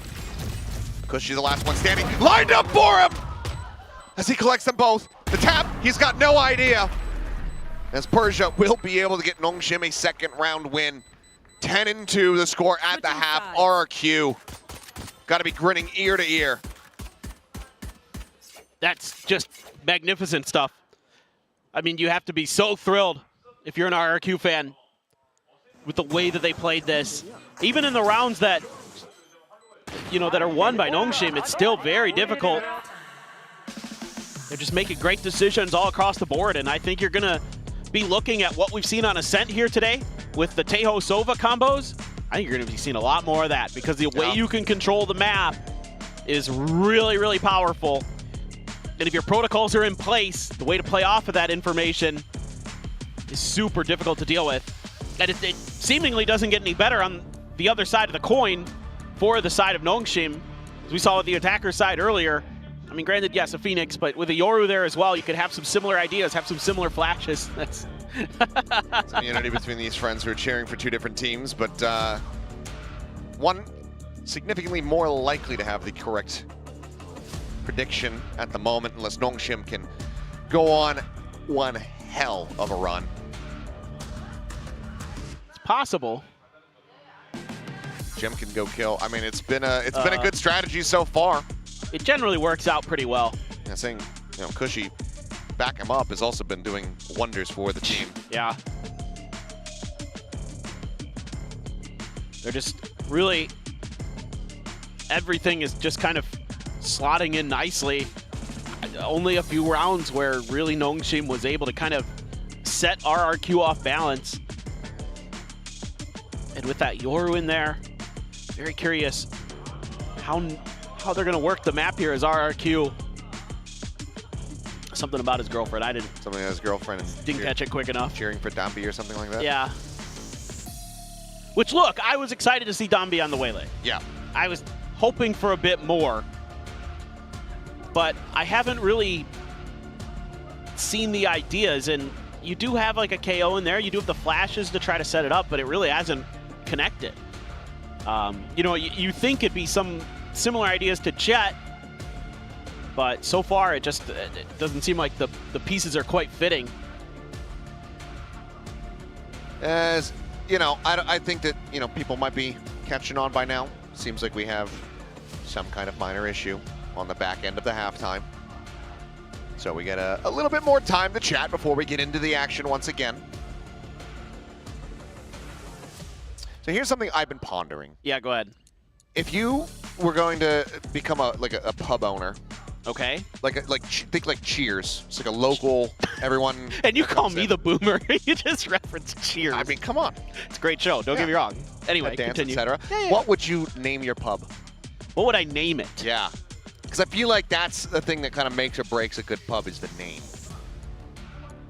I don't know. I have to think about that for a second. Do you have something in mind? You asked the question. I was thinking Event Horizon, because once you come in, you can't escape. You're here forever. That's pretty good. That one's not bad. I always like the ones that are named like places you could like convince like your like significant other or something that you weren't actually at the pub, you were somewhere else. Like the library. We had one in my hometown called the library. Yeah, I was at the library. Yeah. And then you're not technically lying. Correct. So, yeah, that's not a bad one. But, yeah, it's always something that I've thought about, and Event Horizon struck my mind a couple I like days that, ago. though. Actually, I do. I mean, I'm a science guy, so I do like that. I'm also, that's why I like Waylay, science guy. Enjoy the references to the light speed. I think it's 3.8 times 10 to the 8th meters per second or something like that is light speed. I can't remember for sure. I could look it up, but shut up, nerd. Yeah, I'm a nerd. Yeah, well, looks like we're still in this here. Nongshim, maybe not so much, but timer's starting to tick down on our screen, so we should be getting into the action once again here in a moment. And we can see if there's any hope in hell for Nongshim to start running this one back. It obviously all has to start from this pistol, 10-2. The scoreline. The 8-round deficit that they need to claw back. There's a little bit of lull, an attempt to go ahead and liven up the crowd so we can get back into things here. For the side of the Nongshim fans, hasn't been that much to cheer for.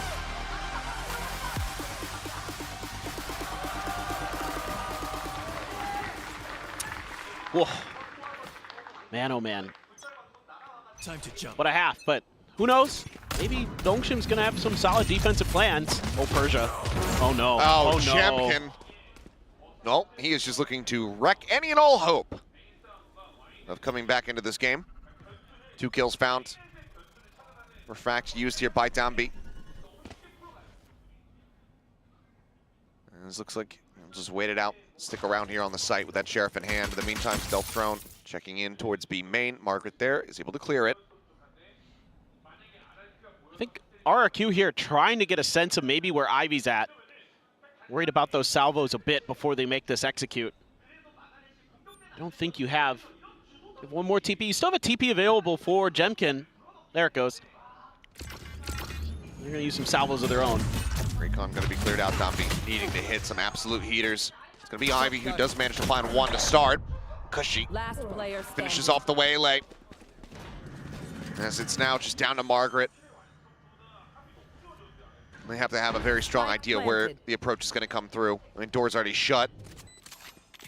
And all of RRQ just get clustered up here in main. Oh, this is...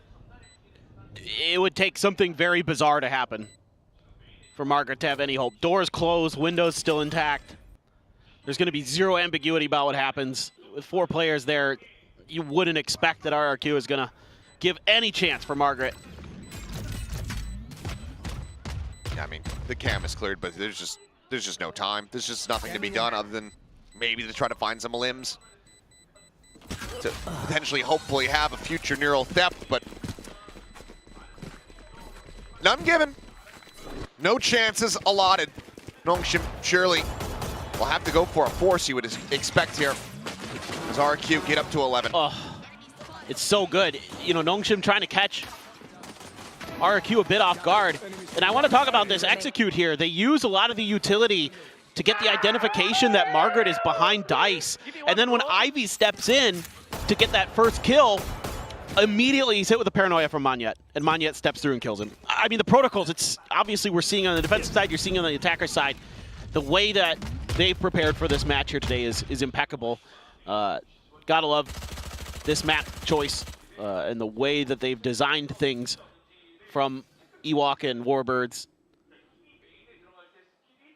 Because this is just about as good as it gets. I mean, of course, the credit where it's due. Dambi on that peak, able to find one. Oh! Lightspeed up and over the top. Playing distract as Margaret comes in from behind, is able to find that kill. That was sick. Not pushing out, though, to try to collect weapons. They're still just playing this a bit warily. Starting to go for the rotate across towards this A site. In the meantime, RRQ do drift back over. Weapon here. Maybe suspecting that this is going to be the play call, but for now, Nongshim's starting to fan out a little bit more. Well, the good news is Gundens gets scooped up by Nongshim, so RRQ's able to keep that. Still, Sheriff's abound, and some cool ideas. It's an even bigger win for them if Nongshim are able to close this out, given that they didn't really force anything aside for a few Sheriffs. Margaret shifting around the side, tries to tuck away and switch, and was not spotted. Able to find one. Francis getting another crazy guy, answering back 2 kills, now all alone. Gets down into the site, can get the plant, get that money, get an extra charge. But can he close out? 3 more players. Can he clutch it with an ace? Dambi, hitting the headshot through the box, and crazy guy makes a little bit of a go of it. We'll find Persia, ensuring that they can't carry forward quite as many weapons here. In the end, it is going to be Nongshim picking up the round in fantastic fashion when they desperately need it the most. Yeah, absolutely. This time around, they have a good idea to use those waylay dashes, and it comes to fruition. Little wry smile there on the face of Ivy. Played that very nicely out the rip. Caught RRQ completely off guard. A great opening shot from Danby. Immediately into the salvos and him dashing through. Beautiful stuff. I thought maybe Margaret was just a hair off being able to slide in unnoticed, but clearly none the wiser were RRQ. So really good capitalization, some energy starting to come through. Something to feel good about there for the side of Nongshim, but there's still an immense amount of work to be done. Crazy guy going to be picking up a Marshall and a half armor. Rifles across the board here for Nongshim here as salvos shoving them away, stopping Crazy Guy from trying to grab that orb for the moment. And one of the interesting things about Ascent coming back into the pool is going to be the orb control that you're going to be able to fight over with the Tejos. Like, when are you going to be the one to expend your salvos? When do you save it? But anyway, this is... Ivy, stun connecting there on him on yet. Door quickly going to be broken down as Marshall shot connects on the Persian, puts him to 49. RRQ for the moment here in control of the site. Couple players whittled away at. Ivy similarly at 42. Fragment out just to check the corner, make sure no one's playing switch. Sparrow looking to try to push up. Jemkin's going to be taken down.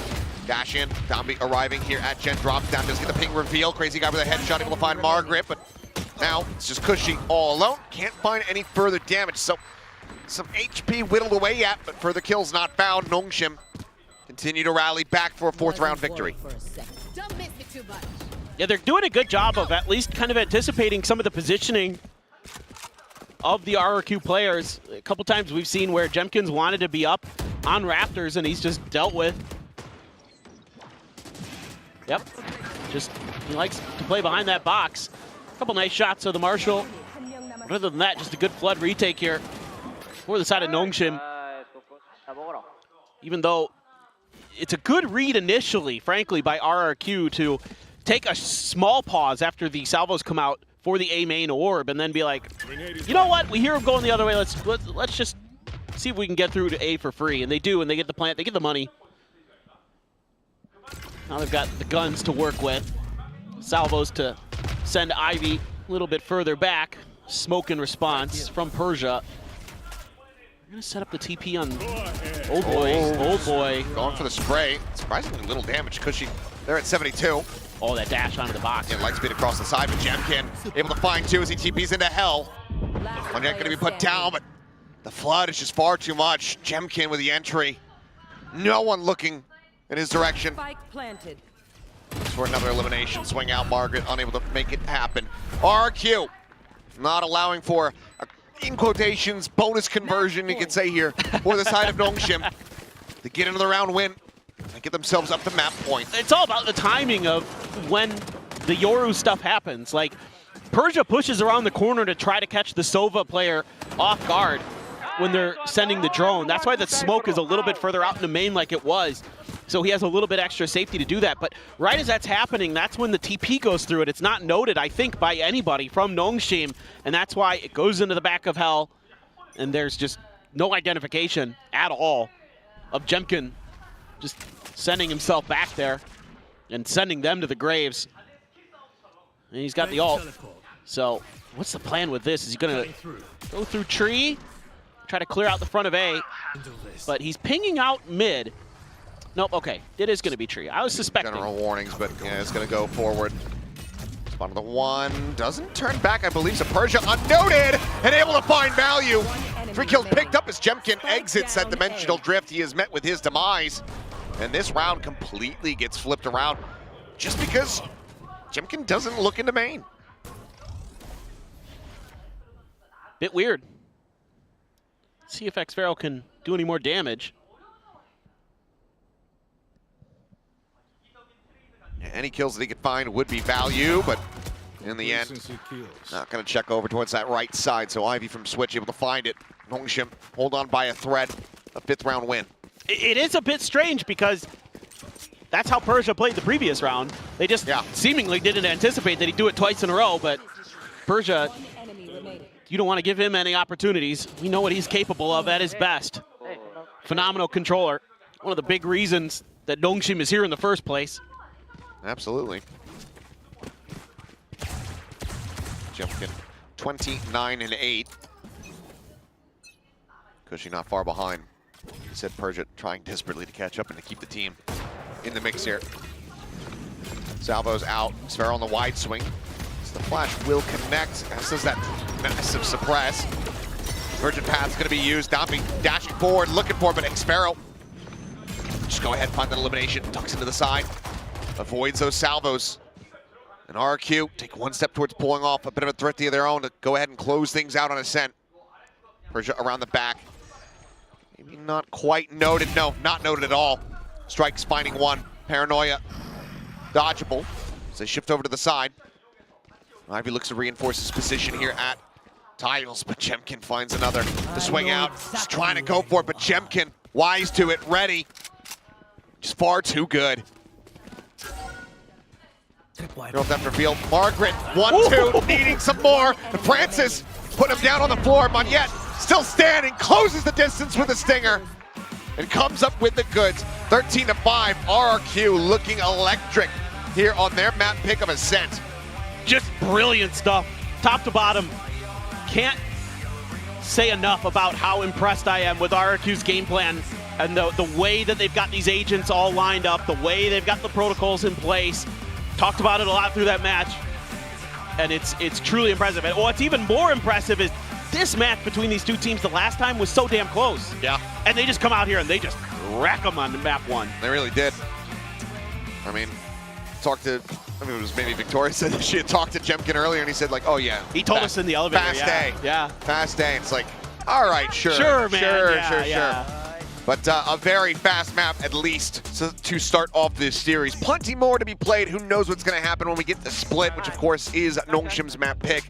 Plenty of opportunities for them to try to turn the series on its head, get back into the driver's seat, and take this the distance to a third and final map. But what a roaring start here for the side of RRQ. I mean, Jemkin, cushy, good as ever. Yes. But I gotta say, I'm more so impressed by the integration of Crazy Guy into this team, how quickly he has just gotten in step with the rest of these players, and the reads that he had on how Nongshim was going to look to pilot this composition. He really had a good feel for the map. There's only a handful of rounds where I felt like he got outgassed, and he was doing a good job, especially on like the eco rounds, just sneaking underneath their noses, understanding when the crunches were going to be coming through. Just brilliant. Well, we're going to have Split coming up next. Only bangers on Split is the mantra. We'll see if Nongshim can deliver and take us to our third and final map. But for now, we'll send things back over to the analyst desk to break down Ascent. It's a good day to be an Indonesian fan, huh? So far, so good with them. I mean, that was a dominant map from RRQ. There's no other way to look at it. I'm surprised Nongshim even got 5. They got a thrifty to get 5 as well. So, I mean, that was a very one-sided map. RRQ really had a good idea of how to play Ascent, and I actually think I'm starting to get a better understanding of like how Teo kind of integrates into this map. I was thinking like Teo and Sova are kind of a sub for one another, but the more I think about it, I really think that Teo actually fits the KO role of a delay agent, an agent that can find you info in addition with the Sova. The Sova is still very, very good despite the fact that the wall is blocked off in B main, because you're seeing Cypher's popularity being picked up. You need to break those trips. You need to be able to have the Sova to find you info in the mid round as well. So I love that addition in combination with the fact that you're seeing that Yoru usage, or in Boom's case to get the flashes, you're seeing them integrate the Phoenix. You see previously on Ascent you would have the meta comp, but you would also have a comp where you had Yoru, Cypher, Deadlock, and that was another pick on this map. And I think that Yoru is showing a lot of those same great ideas, on top of the fact that Jemkin's just incredible. He might be the best player in Pacific outside of T1. Yeah, I have to agree. I think RRQ's comp is a nice iteration of that previous meta comp. You know, the Teo missiles can replace that KO molly when it comes to stall, but do it even better. You still have flashes, so you're able to go up mid, and you have Yoru who's able to break through those chokes. So this is a really well thought out comp, but Jemkin has to take map MVP there. Look at that, 9 first bloods, I think I'm reading. If I'm even reading that right, 9 seems crazy. I'm not surprised. Because the thing is, like, the Yoru allows you to commit to such ridiculous off-angle. He was all the way down mid. Yeah. He was as deep down mid as you could be, playing that off-angle towards top mid. You're able to play these really deep, risky positions, and with such a informed player like Jemkin, it's not surprising to see why. Yeah, and as the casters mentioned, we did run into him in the elevator where he said, yeah, it's going to be a fast day. It's remarkable, and you can see exactly why he came in with this attitude. Yeah, for sure. I mean, so many multi-frags. He's able to position himself so well on defense. He was always in the right place at the right time. I mean, even able to catch the waylay there. But that's exactly what I'm talking about. He is so deep down mid, right next to Tiles. He's flooding into the sites with the Yoru. It's one of the things that makes Yoru so strong on defense, is you can always be on the right site when you need to, and you're able to just have that global map presence, just TPing wherever you want. Yeah, props to the coaching staff of RRQ, as well as Crazy Guy coming in on this IGL. This comp looked very well rehearsed. We just saw him get on the balcony there, and it was massive. We also saw Waylay again. but to lesser effect. You know, I like this idea with the ult through the middle. It definitely felt like something was there, but they didn't manage to pull it off consistently. Yeah, I mean, MVP for Jemkin, it's undeniable, but Kushi was fantastic as well. Totally agree with the casters as well. Crazy guy on the Teo. The reason why it's so easy for him to integrate into this role is because he's not doing anything different from what he was doing in Tier 2. You know, this is very much exactly what he was doing in, you know, VCL SEA, and now he's just coming up into the Tier 1, but it's a stage that he's used to playing in already. What else is funny to me is we got to see Ewok earlier. He came to say hello to us. Very cool, wasn't he? He was playing it down. He was playing it down. So hard. We asked him like, "Oh, are you ready?" He's like, "I don't know. I was like, "How's Crazy Guy?" He's like, We'll see. He shrugged his shoulder. Yeah, but he was like implying they weren't ready. You know, he was trying to make us a little worried. Then they do that crazy walkout. Then they play like that. Ewok was definitely just pulling our tail a bit. He's baiting us. I don't think he's baiting us. I just think he's been burned too many times. He doesn't want to curse it. True, Like, he does true. not want to curse it at this point. Even after that Ascent game, they've got to keep themselves on their toes. The series is not won yet. That's true. We do have Split on the horizon. You were mentioning Split earlier, and that was curious that Nongshim ended up picking it. Yeah, I mean, I'm not convinced by them. I wasn't convinced by them in Kickoff either. They've been, you know, trying to put the Neon on Split and try to make their patented style work on a map where historically you don't really see teams play like that. To be honest, I think they're going to have to integrate something a little bit different. Once again, they can play things like Breach Teo because I think that fits Nongshim's style very, very well, but yeah, their Ascent did not convince me, and it's not a map that they've played historically, and they looked like they did not know how to play it up against RRQ. They got completely outclassed there. And for Split, I have a very similar feeling, although they have had some reps on it in the past, back when they used to play in Challengers Korea, which at this point is almost a year ago now, is quite a long time ago. It's not really a map that had a lot of reps when they played on their Ascension run, and when they did play it in Kickoff, it was kind of hit or miss. Yes, they beat a Zeta that really struggled in general, but then the game after that against T1, they got absolutely stomped.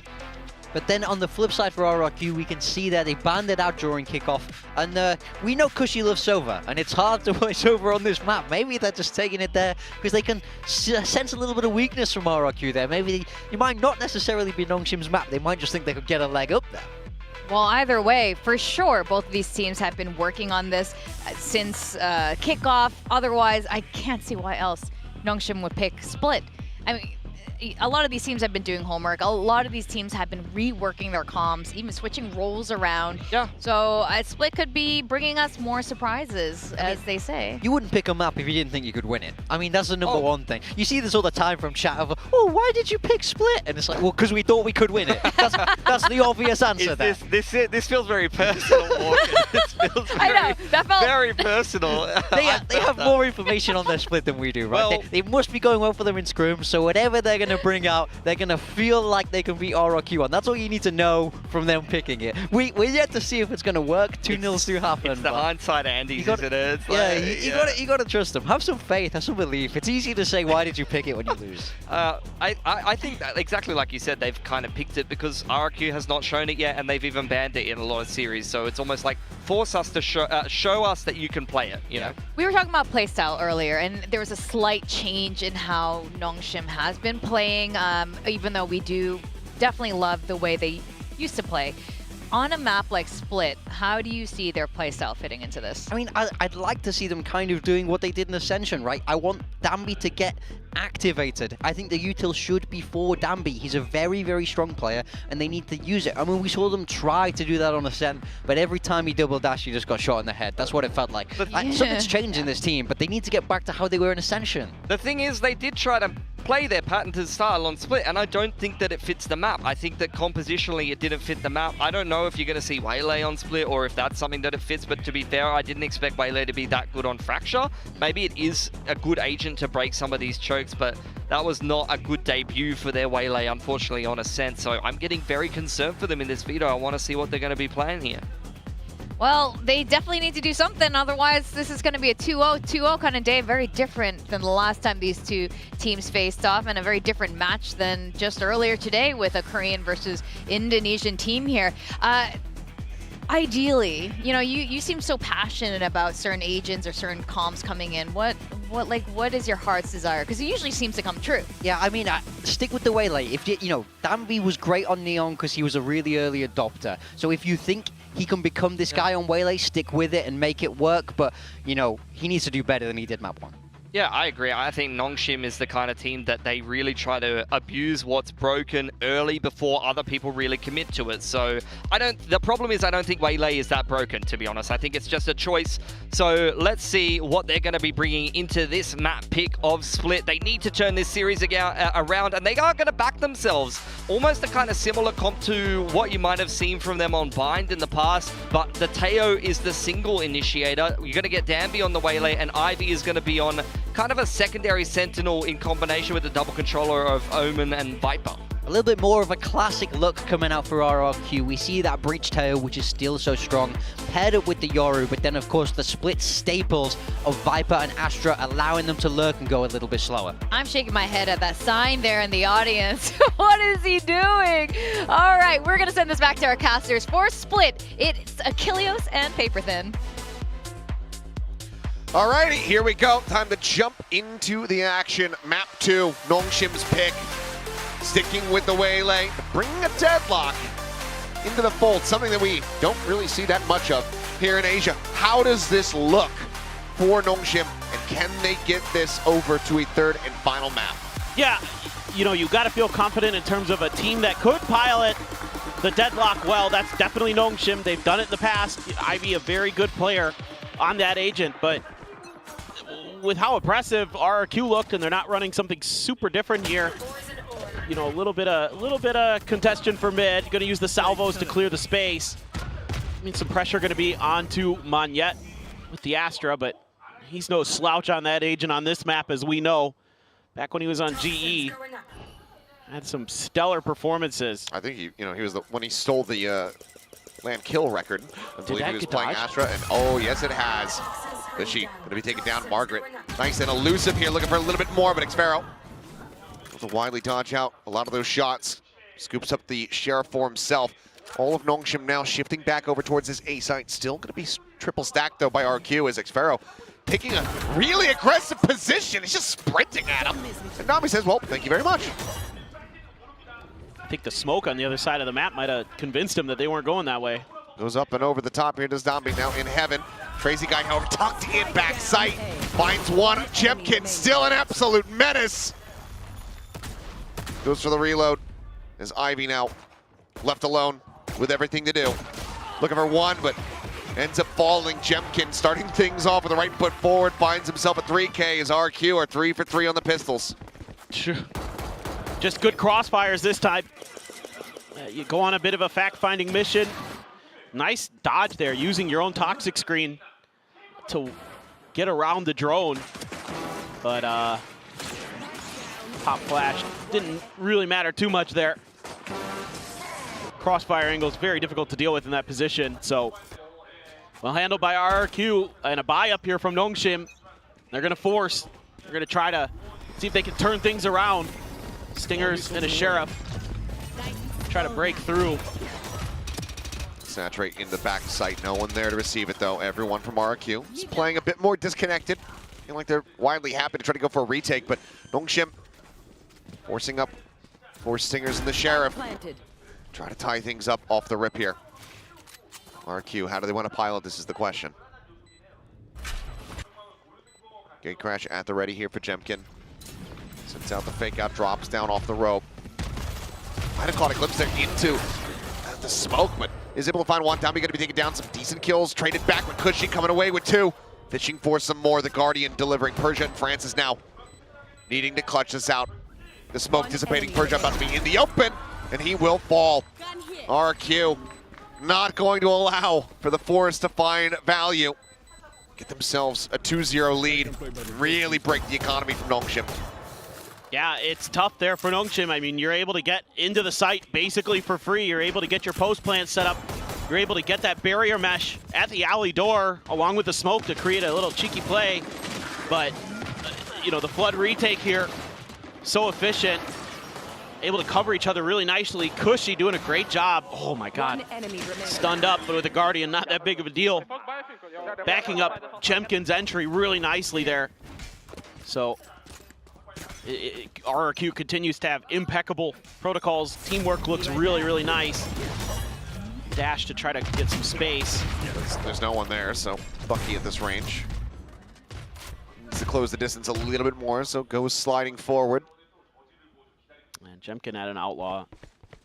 He's going to cover the other angle there. I mean, it's Bucky v. Judge there on the entry into heaven. Sphero likely favored. And it's going to be Crazy Guy, never mind, who just wall bangs him out of position. So it seems like they kind of had an understanding of what they were going to try to do, because she does get taken down. Persia able to find that, but Sphero cuts him in half. Slides down through the vent. Margaret trying to stay tucked away. Sphero pushing. Finds one more. So, I was going to say spots him out, but it's far too late. He's overstepped. Ivy does find a nice headshot. Makes this a little bit more costly for RQ. Still, though, a 3v2. Crazy Guy just jiggling. Ivy needing to hit the headshot. He's able to tuck back. Fault line, not going to connect. Minor damage through the wall. Just the aftershock to slow the approach. Grab net there, Crazy Guy. Locked up for the moment. But Monyet, here from Garage, does this get read at all? That's going to be tough.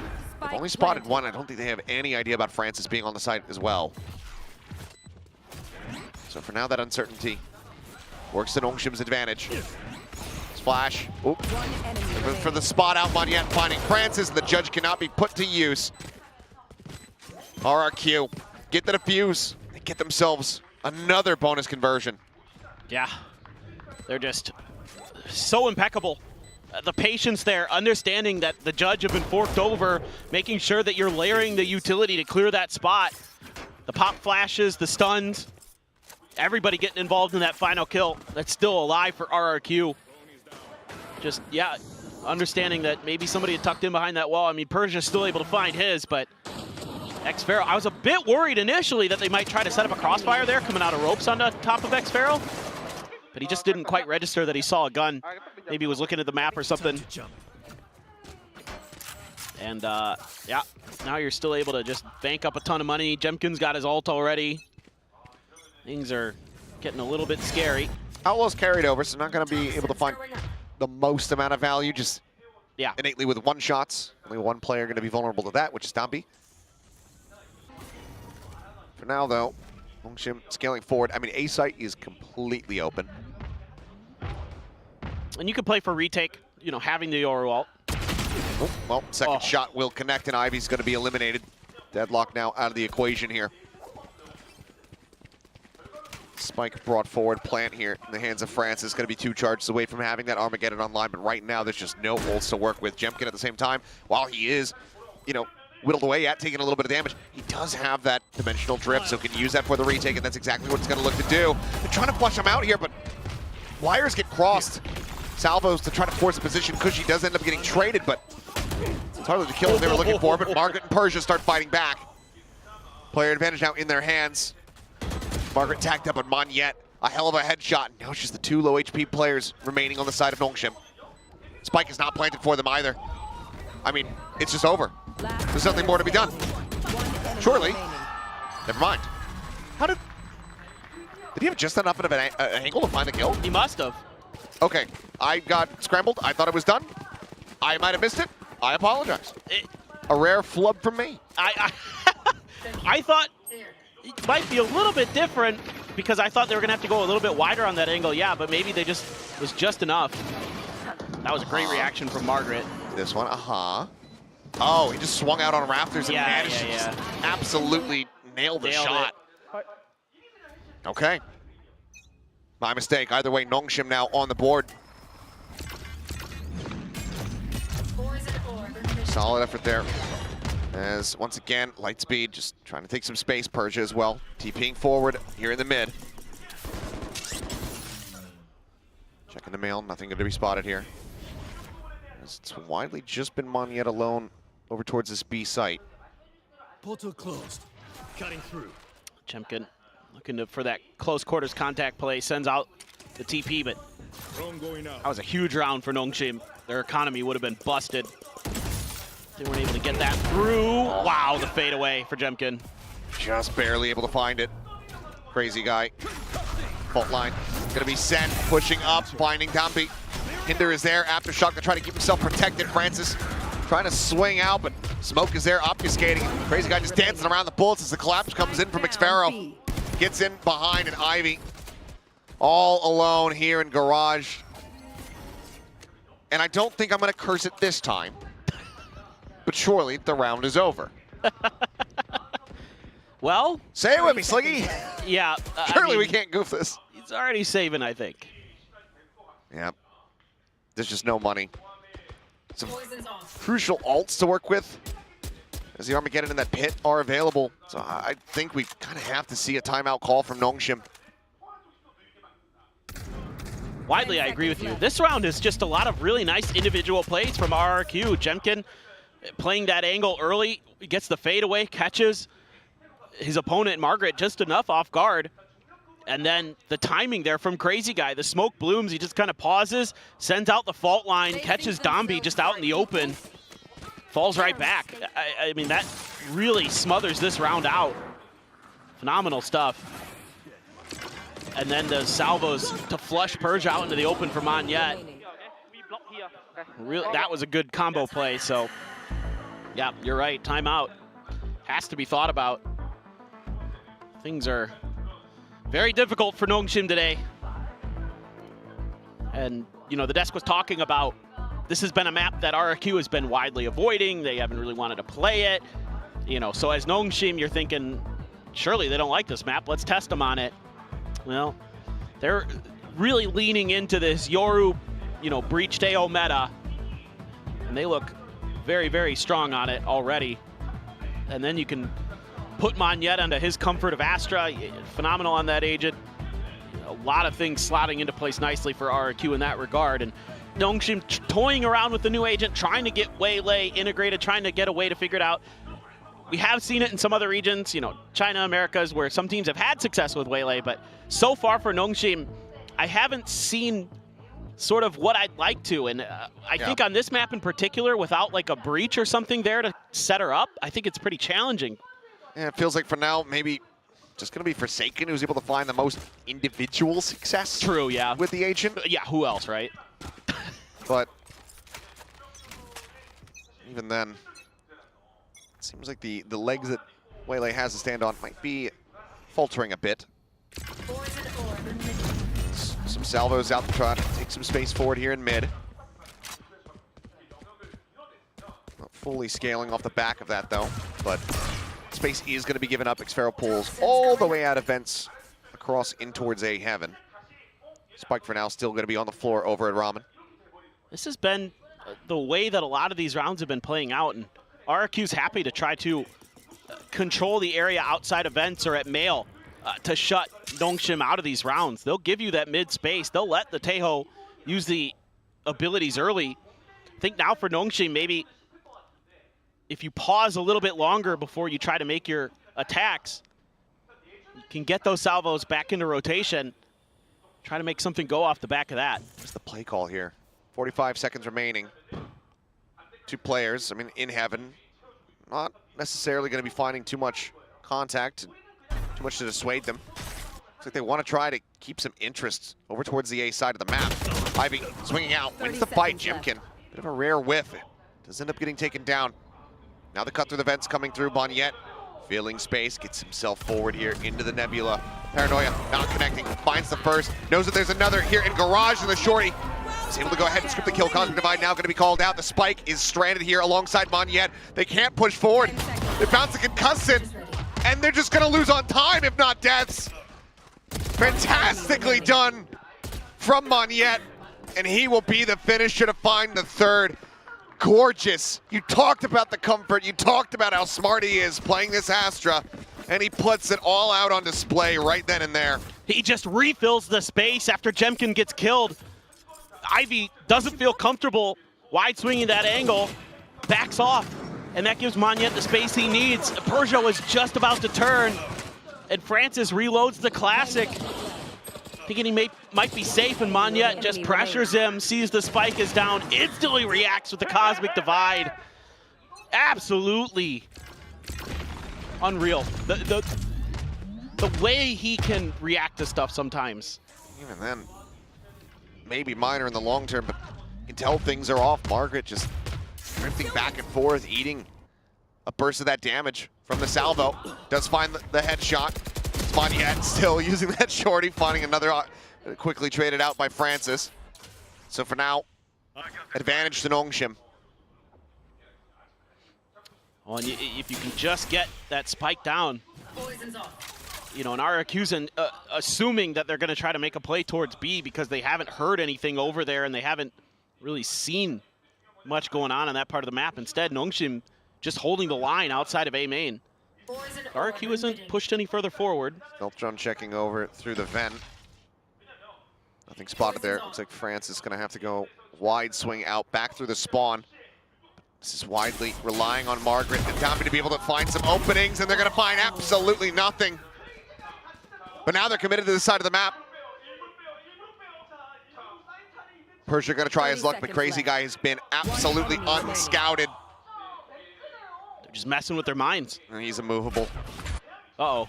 Okay, maybe a bit of a timing here, so Francis is able to find one. Sparrow putting up the wall, the bite at his feet. Francis eating some damage, going to be made vulnerable. Going to be made a nice little coffin to be laid to rest in. 6-1. RRQ, similar scenes to Ascent. Perhaps it's not just a map pick scenario here. Perhaps it's just RRQ being the absolute better squad. No, I'm starting to believe that myself. And it's so many different things that they're doing, but Nongshim just has so many ults in this round, and they never get to use any of them. They're just chewing through ult cycles without any kind of ideas behind it. And, you know, credit to RRQ, they're kind of getting ahead of the curve a bit, catching them before they can even really use them. Looking for a net play. Oh boy. Not going to get caught by that. Not going to take a lick of damage either. He's able to just dip out. Downbeat still pushing forward. Persia TPing in behind. As drone going to be cleared, and somehow Downbeat does not get that elimination. Annihilation does go across. He's able to go ahead and grab up one. Jemkin, Crazy Guy, both going to be taken out. As Monyet will fall, and it's the best chance at a round victory that Nongshim has had since round 4. Cushy, however, salvos out. Margaret dead to pit. Dropped Ivy. Taken down. Sparrow clearing out the wall. Oh, they're both so low HP. 13 health between the two of them. He's got to pick what direction does he want to face as he pushes out of the smoke. Swings, finds a burst, looks for the transfer.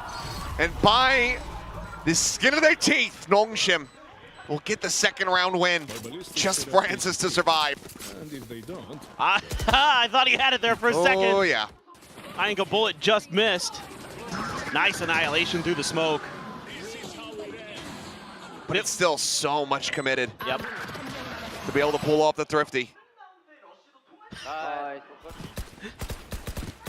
Here, just not much energy behind the calls. Had to do it. 3 ults used. Still have the convergent paths. Quick dash again. This time not off the back of salvos, so trying to see if they could catch RRQ off guard. See if maybe Jemkin had shifted back over there. Oh, X-Sparrow. Oh. Noting to Monyet. Able to tuck back. Net going to be used, but ends up going short of the mark. Ivy not wanting to push out of the nebula. Rotates away. Persia now going to be taken low. Rolling Thunder sent over towards ramp. Not going to connect there onto Francis, but it doesn't matter because the bullets, they connect onto his teammates. One enemy remaining. Ivy just cannot win the fight.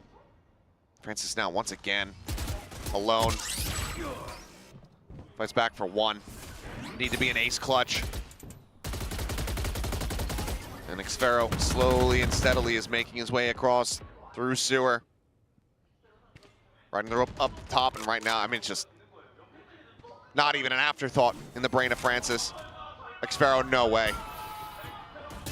Yeah. Okay, doesn't want to go for it. Realizes he's not going to get the angle to get a clean shot at the back there, so we'll just go ahead and show him some mercy with a bullet to the back of the head instead of a knife between the shoulder blades. But there's no mercy in this scoreline. 7-2 now.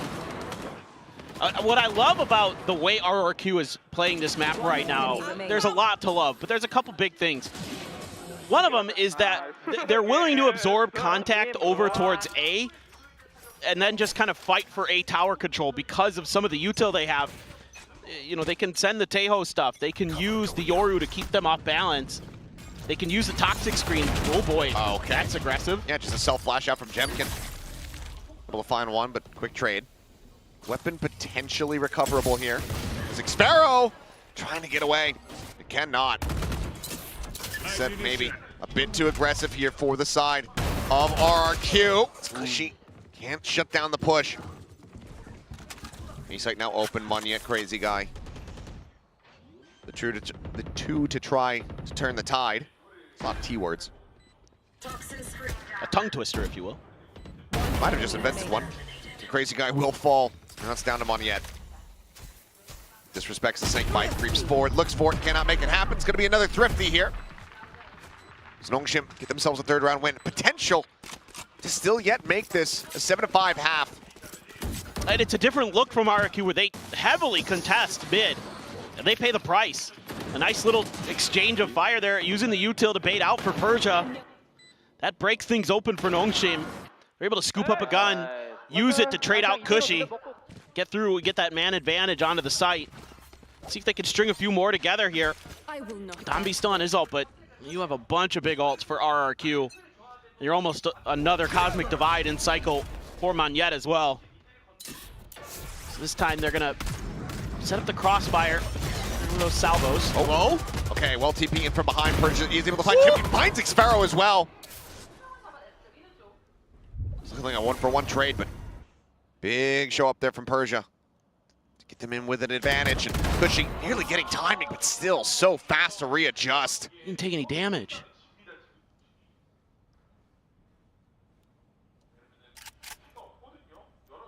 .3v3 with things grinding to a halt. Monyet still here to try to hold things down. Jiggles out, spots one. Nebula immediately popped. Another star going to be set. So damn fast with the util. Net does get a catch. He gets slowed up. Grab well. Stop him from advancing forward. The salvo's just not in position. It's going to be Francis actually able to find crazy guy. Monyet nearly finding the bullet as Ivy falls down to 42. Cushy looking for a timing. Can't make it happen. Ooh. Hits that. Ooh. Little headshot there on Ivy, I believe. Takes him to 2 HP, but cannot stay alive. Nongshim continue to fight back. First time getting 2 consecutive round wins. If they can find a third, they will widely have rescued this half. Yeah, it's another round. It's a different look again from RRQ to try to contest mid, and Persia's just having none of it. Stellar couple rounds from him to break things open, clear some space, and give Nongshim some really good looks.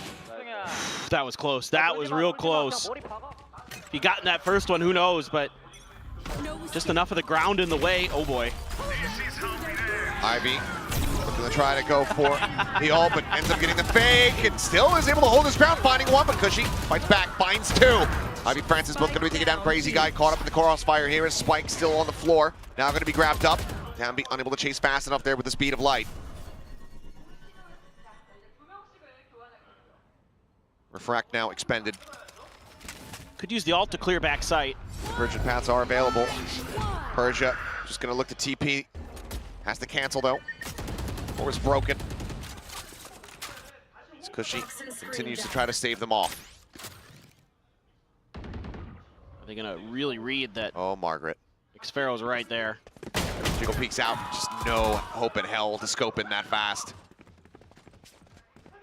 Gets picked off. Monyet drifting away from the angle. Now just a cut through the vents. Through sewer for Persia with the spike in hand. Rotation being matched. Xfero gets a crossover towards screens.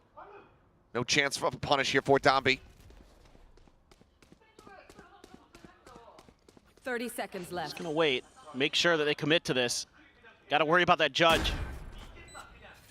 Right there in the back. Needs the rest of the team. That's why they're pulling away. Oh, smoke dissipates. Xfero back around the corner. Dambi dropping down. Be the one that tried to take space here on the site. Through elbow goes Xfero. Monyet, Cushy out into the open. They pick a target each. They find their kills. 7-5 not to beat. We'll be 8-4 at the half as RRQ are out in front by 4. Yeah, but I mean, this started to look decent from Nongshim. They started to get good ideas off the back of some of that mid control they were taking early, just constantly sending those salvos out. to create space. And when they stopped doing that, they started setting up little trap plays for Persia. Open up some of these rounds. I mean, poor Yoru clone. Stuck in the cocoon. You know, maybe it is time to nerf Yoru. Nerf Yoru? Maybe we should stop the clones from being able to absorb critical ultimates such I would as appreciate that. the kill contracts, the annihilation, Yeah. you know, that kind of stuff. I would appreciate that. Maybe that would be a good idea. Either way, though, RRQ looking to give, I mean, the best day of Valorant for Indonesian fans ever, perhaps. Yeah. Given what happened in the first series, given what's happening right now. It is definitely looking to be that way. SEA is picking a fight against Yeah. Korea, and they are winning. They're angry. They're angry about the way that Kickoff went, and they have come back in full force. And this makes me very, very happy. You know, as much as you don't really root for too many teams, you want to see some of these regions step up. And certainly today, and with Boom earlier, RRQ now, they have definitely done that. Oh, especially, you know, some of the more underrepresented ones. Vietnam. Yep. There with Crazy Guy. He's back in, and my God, is he looking better than ever. Had some really good moments with the breach util. Just in general, the way he's calling has been pretty good. Now it's on to them to try to take this attacker side. Nongshim desperately needs a pistol win. And it's looking like some kind of big A push. All 5 members of RRQ are here, and they're looking to send the fault line. It looks out early. But the wall is up. So let's see what they want to do. They're going to see it. Looking for anybody trying to play off the back of it. Our Jemkin's going to hold the angle while they try to clear it. Ivy's got the grab net. See if he wants to try to throw this over. Oh, hello! He's biting off a little bit more than he can chew, but looking for the grab net set up with those salvos. Monyet does get taken down. A little bit of extra chip damage there as well onto Cushy. Takes a shot into the arm, now down to 15. Jemkin trying to lead the charge was huge in the opening pistol. As they look for the stun, can't quite find the elimination. Domby just forced down into the vent. Minor amounts of damage taken. As Ivy lingers back behind the screen. Locating targets. Just gonna get the spot onto a couple players in heaven, but oh, what a drive-by by Francis. Strips across, peeks that back out. Expero on the floor. Francis, potential for an ace if he can find them. 30 seconds left. There's Crazy Guy, Cushy join up together here. And it's likely going to be a cut across towards that B site. Seems like it's going to be the case. That makes sense. You know, you've got at least 3 players working around there. Francis quick to get through sewers. They might even be able to prevent it just on time. Even.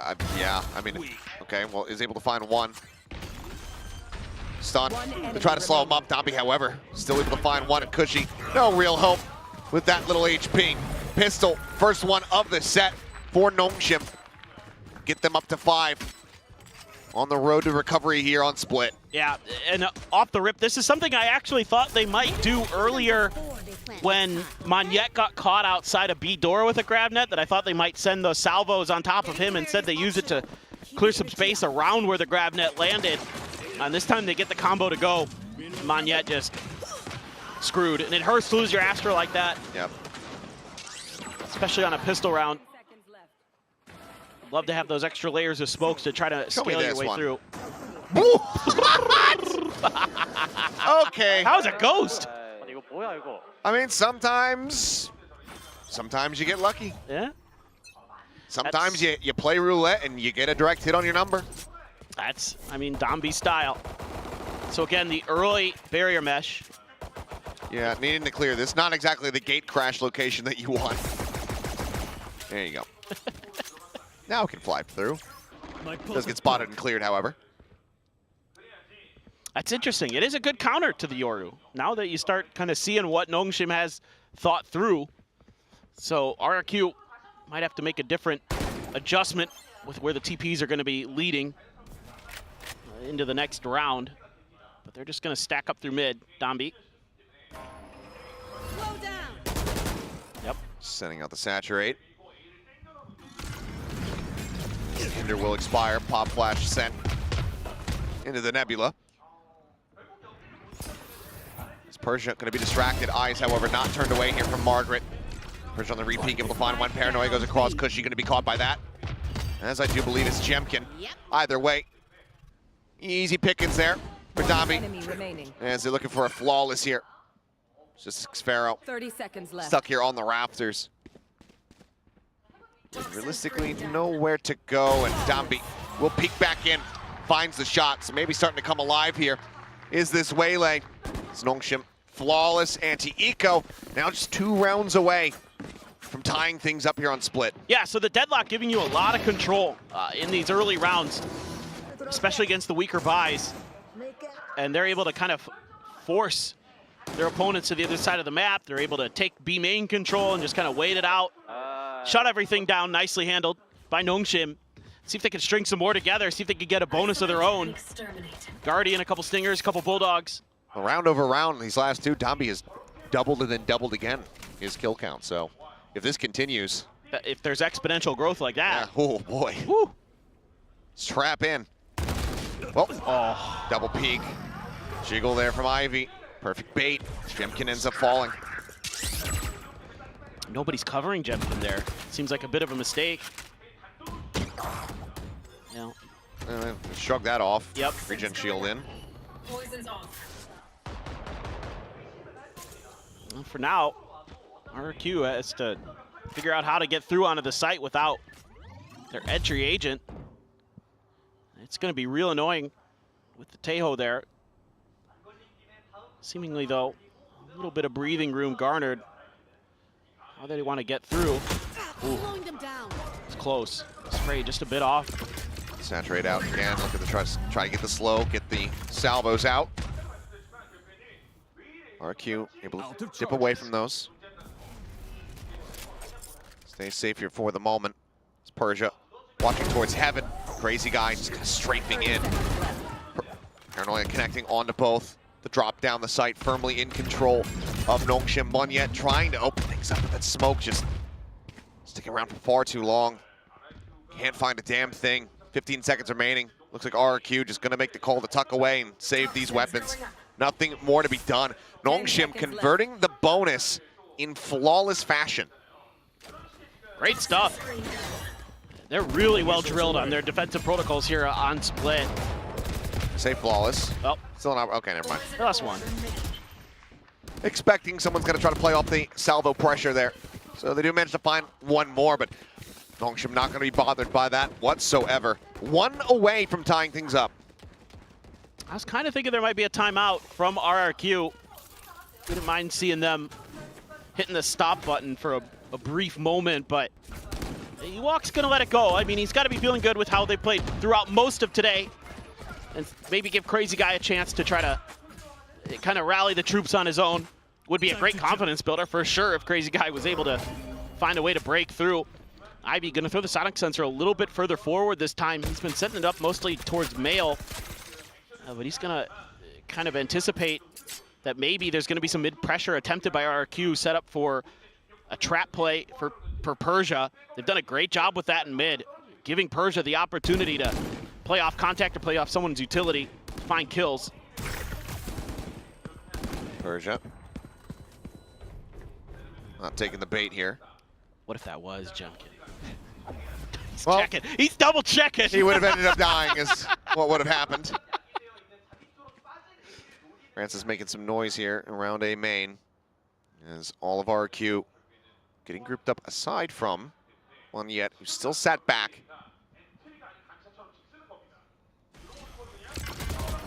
Oh, okay, okay. The attack, saturate, sent to try to slow up the approach, and Jemkin, he's just got nowhere to go with 6 feet under. Some damage on the downbeat. Refract gonna expire. Gun barrel gonna be spotted there as he opens up with the spray. Sparrow eventually will get caught. 30 seconds left. As RRQ is starting to lose the plot. Cushy dead, Spike on the floor, 20 seconds remaining. It's gonna be another round from RRQ where they have to just sit back and watch this clock drain down. This is so oppressive, the amount of utility 10 seconds left. that you can throw at your opponents. just deny them any ability to make entry onto the site. I mean, it's salvos, it's snake bites, it's grab nets, it's concusses, it's the waylay utility. I mean, there's so much stall and delay built into Nongshim's comp. And so far, RRQ just still struggling to figure out exactly how they want to deal with it. All right, I see. What was that? The cat. I know, but I wasn't ready for it. Well, right now, RRQ is not ready for this defending side. So timeout will be called as we get tied up at 8-8.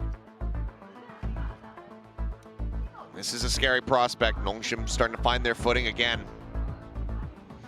I think you need to be a little bit more proactive with some of your, this is going to sound kind of weird, but your Astra smokes. Because I think you need to kind of back Nongshim a bit further off. Keep it so that they can't be in a comfortable position to choke you out of some of these spots on the map. You're going to have to be a little bit more diligent, I'd say, with some of that. Because every time you've tried to make a move, you know, there's always a player there that's just going to lob a bunch of utility in and then they can spray through and get kills. So maybe that's part of the equation. Because everything you've tried has not gone good. Mid control, not there. A control, not there. I mean, it's so tough because wherever the deadlock is, it just feels like you can't get through with the way that Ivy's been playing. So that really limits what RRQ has been able to accomplish. You're always going to be scared there's some kind of trap play. You try to clear the barrier mesh. Well, there's a grab net into salvos. Well, good luck for, good news for them, I should say. The deadlock's on the opposite side of the map from where the stack is. That's true. On yet the lone lingerer. It's one of two rifles they have at their disposal. Well, and you can see that Nongshim said it during that timeout. Look, they haven't really tried B too much. Let's set up some extra defenses there. It's kind of where we're anticipating that they're going to go. But I would say, yeah, after you see that drone with the Teo over there, Teo hasn't been at B at all. If Crazy Guy can kind of parse that information, they might be able to find the weak side towards A. With a push up, the flash is there, and Margaret completely blind. Perfect timing. Yeah, Monyet plays off it beautifully. Finds one to get RQ into an advantageous position. Still quite a bit of work to be done, though, in the round. Their time's ticking. Drone going to be cleared out. Grab net sent, left. avoided. RQ continue to work their way across over towards the A site. Ivy still going to be lingering there on B. Left on his own, and everybody else starts working their way across. Zombie. They got to go. Gets his way around the back. Yeah, I mean, the time is ticking again. He's got multiple rounds in a row. 9 seconds remaining. Zombie able to find one. Crazy Guy answers one back, but they have to get this spike planted. He's trying to go through elbow. It's over. They've absolutely squandered it. They find the opening kill. And then they wait so long to make a decision, to make a call. And Nongshim now licking their lips. Oh, for sure. Just looked like they might have finally had it. You get that opener, a nice flash setup from Monyet.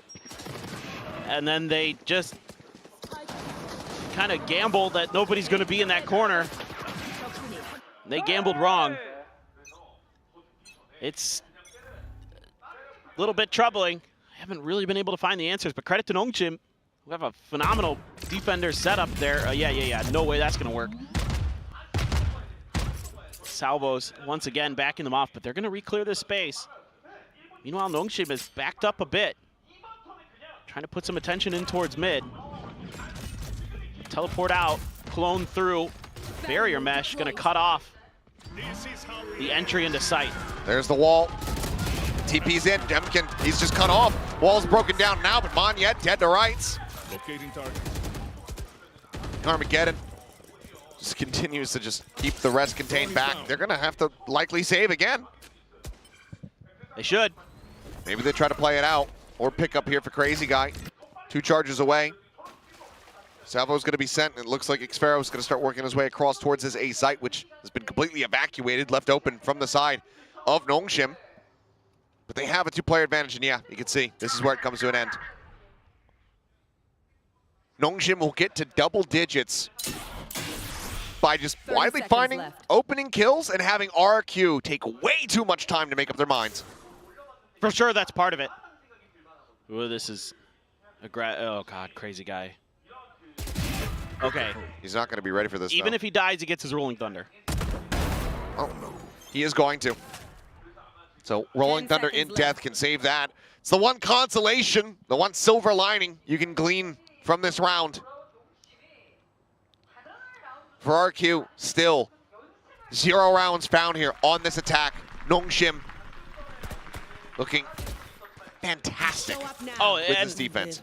And it's like change-ups and ideas. The way that Ivy hangs on to that barrier mesh in this round and uses it to cut off. Second timeout. Yep, I don't blame him. It's got to stop now. But that barrier mesh was so brilliant. It completely cuts off the execute. Ruins everything that RRQ wanted to do. Just one barrier mesh, one piece of util. People forgot about Deadlock. Well, Nongshim saying on this map, at the very least, still damn good. And I don't know, what can you do as RRQ? Everything you've tried has failed. I mean, maybe just something explosive, something pacey, anything in the kitchen sink. It's just so many pieces of utility from Nongshim to slow down those pacey hits unless they just get a complete misread. Oh, it's true. You have to, the hard part is you have to figure out where the deadlock isn't. Yeah. And that's why it's tough. So, the pacey hit, first figure out where the deadlock is, and then you can make the play off the opposite side. But they've been keeping him guessing. So Rolling Thunder, but not much behind it. Jemkin 1 away from having his ult online. Maybe if you could secure an orb. Send him on a scouting mission. Go for the Rolling Thunder off the info gathered. Try to storm a site from there. But Downbeat, he's in a good spot to try to slow them down. Convergent Pass is online. Drone going out. Oh yeah. Let's see, he's at the ready with it. Just waiting to pull the trigger. Wall going to be sent there in mid, so they know where the deadlock is. Gotta try to clear it. Poison dropping on yet. Unable to find the timing, unable to find the shot. Margaret cuts back around the opposite side of that B pillar. 3-man approach here in mid. Downbeat, the one, try to slow it down. Some salvo sent. Forces him back down the vent. Ivy taking some space there in Mail. Just widely able to ignore the clone. 45 seconds remaining. Just given how things have been going, we have to keep a very diligent eye on that clock. Well, they used the ult. Ult sent Hinder out onto these players. More time bought. 15 seconds gone. No space gained. 30 seconds now remaining in the round. This has to be a perfect execute towards B. Rolling Thunder going to be sent. Gets a clip here onto Ivy. He's down on the site. Margaret looking back, swinging out, ends up falling. Cushy able to find one, turns back, finds another. Spike, however, still in the garage. Now on the floor, Ivy and Persia. They turn it on its head. Cushy doing his damnedest, but it's not damn near enough. The round is over, and it looks like this map is as well. Nongshim get to 11, and RRQ have no clue what to do. It just nothing they can dial up seems to go correct. When you finally get some sign of hope, when Cushy finds some big kills, there's still 2 players stuck in this smoke. Ivy guesses correctly where Monyet's going to be standing, just gets him through the spam and is able to adjust for the player stepping out. And Ivy able to hold on, but they couldn't scale off the back of that Rolling Thunder through garage. They're just stuck. And who's next? Yeah, you're gonna try the ult this time. Dimensional Drift just spotting one. Gate crashes back over here towards A. Salvo's now gonna be sent out. Try to cut off the rest of the team. Dimensional Drift running thin, and it's just point blank. Francis says thank you very much. Finds another crazy guy dead on the cross. Over towards ramp. 2-player advantage. Nongshim looking for map point. Monyet down to 11.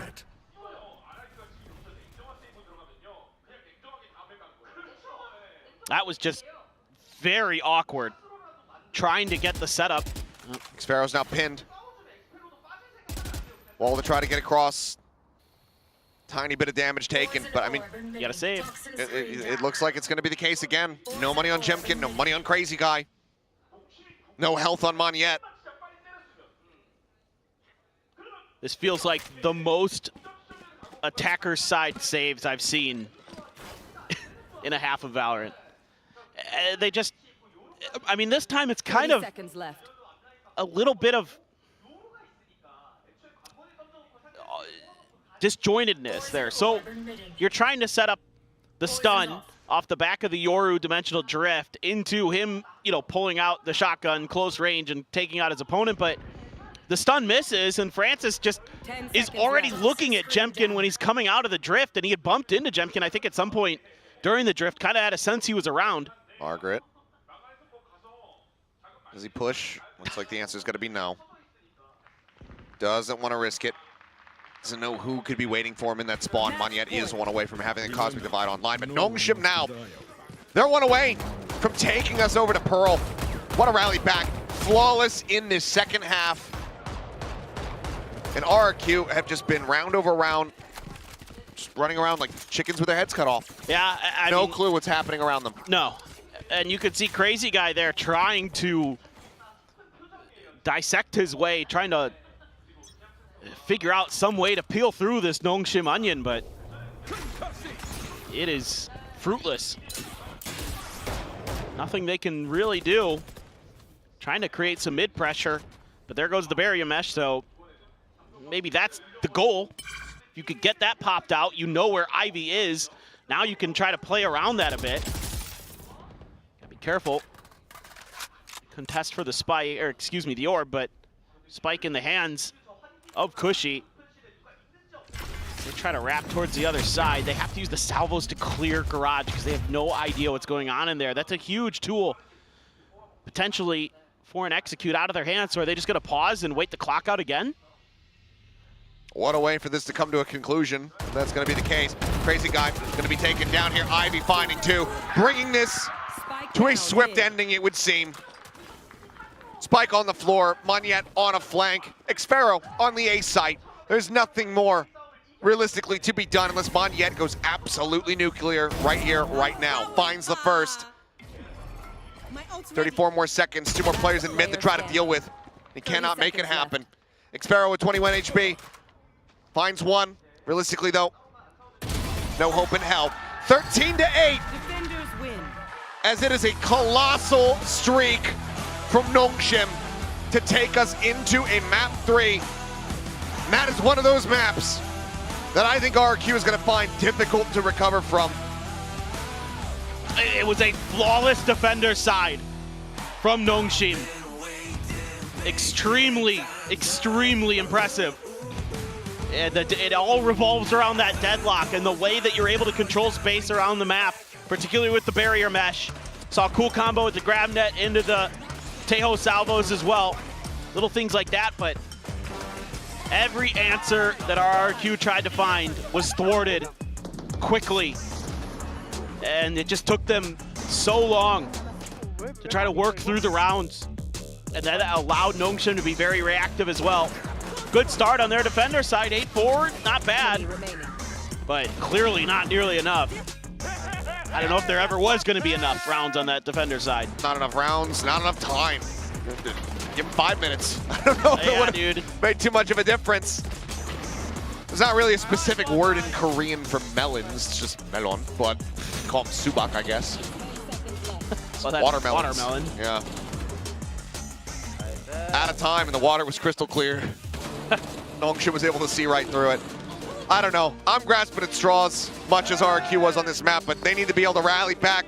Otherwise, Nongshim get themselves into the driver's seat. We have Pearl coming up next, the third map to decide it all. For now, we'll pass things back over to the analyst desk. It looked like it was going to be a clean sweep for the Indonesian teams, but then Nongshim found their second win when things flipped into the second half, and they caught up and ended up closing this out, finding a lot more confidence too along with it. They woke up. They woke up. There's no like they woke up finally in that second half, but what happened to RRQ? They went missing. They fumbled. They completely fumbled. Multiple thrifty losses, allowing Nongshim back into the game, and then not a terrible attacking side, it has to be said, and I think that's got to be a bit of a question mark in the camp of Crazy Guy. Multiple tack timeouts, multiple chances to adjust, multiple chances to find answers to what Nongshim was throwing at them, but the same pacing time and time again, and they just slow pacing, running the clock all the way down against the deadlock comp when you're not really spending much time breaking the deadlocks util. It was extremely frustrating to watch, and Nongshim, they took full advantage, and the core of players who have been playing pretty well for the majority of Kickoff stepped up once again. Persia was back to his normal form and his debut form in Kickoff, but Francis and Ivy also had some pretty good performances on that map of Split. Yeah, definitely. It's, you know, we spoke about the supporting players on this Nongshim team, how they stepped up in Kickoff, and they seem to be carrying that through into Stage 1. Danby, though, was on the waylay, but it didn't seem brilliant, even in that second half. I don't understand how you can lose to a team where their duelist has no impact. It's crazy. Well, it's crazy, but it happened. The first half for RRQ was looking pretty solid. Yes, they were... it was still winnable either way for Nongshim, but it was really nice actually seeing Monyet. It reminded me of the 2023 Monyet when he was on your squad big time as that Astra, as that controller, and just mid was absolutely impenetrable. Yeah, did a pretty good job holding mid. I think a lot of the set mid takes from Nongshim, though, they had some great ideas, and this is a perfect example of it, where you do get the double dash, the Teo utility to be able to clear out vents. You get the drone straight up in towards Mail. It's a very clean way of taking mid and running a mid default. Didn't really help out Nongshim too much, because once it got to the mid to late round, you know, they weren't really able to close out a lot of these rounds. But you can see some of these default ideas with Waylay and Teo and the Omen. You get the double dive potential. You get the control of the utility, and you can really just wrestle control of these important parts of the map with this comp. Yeah, they love this mid take. They did it again and again, and I think this is a very, very strong mid take. We often saw RRQ manage to close out those rounds on the defense, but yeah, it's a really nice idea. So I think we like how teams are starting to use Waylay, but I'm still waiting for the game that makes me go, yes, this agent is incredibly strong. Oh my goodness, what have we missed? You know, I feel like it's starting to fall into the category of just being kind of a niche pick. And I mean, here you see what you saw time and time again. RRQ running around like headless chooks into a site with 20 seconds left on the clock and getting absolutely obliterated by Nongshim, Persia in particular, but the rest of Nongshim as well, who had all rotated to the right side of the map because there was not enough map pressure elsewhere. I mean, we saw from that initial graphic on the attack half, RRQ had one plant out of all the rounds. One plant, and they lost the post plant. How? You're not getting the site. They were saving guns every round. That it's so slow. That's not what we're used to seeing from RRQ at all. We want to see them take the fight to them. I want to see Gem King go. I want to see Monyet TP towards them on some Omen stuff. But this felt reserved. It felt too slow for me. Now, as we look across the Pearl, they can't be doing the same thing. Their Pearl comp was incredibly fast during Kickoff. What do you think then that Nongshim was doing right that they can carry forward into Pearl? I think actually quite a lot, because they were playing some slower comps on Pearl, where you see a lot of teams play these defensive sided comps or slower comps on the attacking side, because you can play quite a slow attacking side on Pearl. You've seen the popularity of that G2 comp with the chamber, where you take a long time defaulting, you wait around. So I think Nongshim, looking back at what they played in Kickoff, they played Pearl multiple times, they had some success on this map. They even beat RRQ last time head to head with their slower comp against the double duelist comp that RRQ was bringing with the Phoenix Jet, like you see here. And you see multiple iterations of this Nongshim comp, but the core of it remains the same, which actually stays kind of true to their old identity in a way, where Danby's on the Neon, he's a big space creator, he's a big space taker, sometimes he's bringing out the op, and the rest of the team is quite slow. Only the single Enit with a lot of Senti and a lot of stopping power on the Astra. So let's ask the question, are we expecting to see Waylay here, or do you think Danby will stay true to his roots and go with the Neon? Ah, man. I think I would rather see the Neon. I've seen enough Waylay. It's been terrible today. I would much rather see the Neon, to be honest. And I think if it's not broke, don't fix it. Nongshim won this map against RRQ head-to-head. We'll see if RRQ is going to be the one to change, or whether they do want to back themselves with that double duelist style. Because outside of this game, it actually did look kind of good in some of the other games we saw this comp. Yeah, like I don't mind RRQ staying with this comp, because the one thing they needed to do on that attack off was find ways to go faster, find ways to dominate in those kind of main areas of the map. And that's what this competition is built for, right? You want to farm your orbs on the Phoenix in those kind of main areas and hit those sides. Look at that, 78% attacker side win rate. I think they need all the help they can get on that side right now and trust in their defense. You know what I like? I like how invested you guys are, and the reason I know that is because you don't want to see anything crazy. You don't want to see anything new. You want them to stick to what has already been working for them, and you want to see them do it well. I feel like you've also grown here on the analyst desk. I like Waylay when it's time for Waylay. I've seen too much Waylay now. That's just it's not hitting the spot. So No bad Waylays. Only good Waylays. I hope Morgan has grown. He's about 5 foot tall. I'm 6 foot for the people at home. 5'11". Come on, guys. Well, going to Pearl, you know, at the start of the show, we would have been like, yeah, 2-1. But then by the end of that first map, we're like, RRQ. Looks like they're totally on form. Oh my god. I'm worried about the choke factor. I have to say, what do you mean you're worried about it? It's happening. They should have won 2-0, They were dominating right? this series, Morgan. But yeah, this and is then I watched attack split. What was that? It was Pearl map 3 against this Nongshim side last time as well, where they ended up losing 2-1. So they're going to try and do everything they can to stop history from repeating itself, but they'll be having flashbacks right now. They'll be thinking back to that time in January where they got defeated, where they got eliminated, and they can't let that happen again. Oh, 100% no. I think that would be really traumatizing to have that happen twice. But Pearl, overtime? Overtime? Sure. Bets on that? I mean, it's these two teams, right? We're not going home. It's fine. We can be here all day. I have nothing else to do tomorrow, so let's just keep it rolling. Let's go like, I want a 102 to 100 RRQ win. That's my prediction. Yeah. Now, we were talking about this on the walk back to our desk here, that this is a really big year for RRQ in terms of they've improved steadily year by year, month by month, and we feel like the time is right for RRQ to be a top 4, maybe top 3 team. But then we see moments like this where they kind of lapse back into bad habits, and these are the things that we want to see cleaned up. And Pearl, I want to see it. I want to see this happen, frankly speaking. You got to learn how to close. That's the big thing for RRQ. I mean, it's hard though. It's such a difficult skill. It's really hard to kind of almost express in words how hard that is, because it doesn't seem it from the outside. The ability to close games, the closer you get to the end of a game, the higher the level of pressure gets, right? So it's about dealing with that pressure, but they need to find some answers for it, because this team has so much potential if they can just figure out that one part of their game. Now, Jemkin has been sporting the Yoru. Even on Ascent, I actually didn't expect a Yoru pick on that. What are we feeling? What are our for me, hopes and dreams here? I feel like for if he's showing Yoru on Ascent, there's a big chance he could play it on Pearl, because it kind of seems like, you know, post-Masters, Yoru is coming more and more into the meta, so they might adopt that. But for me personally, I want to see them stick with what was so good for them in Kickoff. I really like the Phoenix on this map, so I've got my fingers crossed that's what they're going to do, but who knows at this point.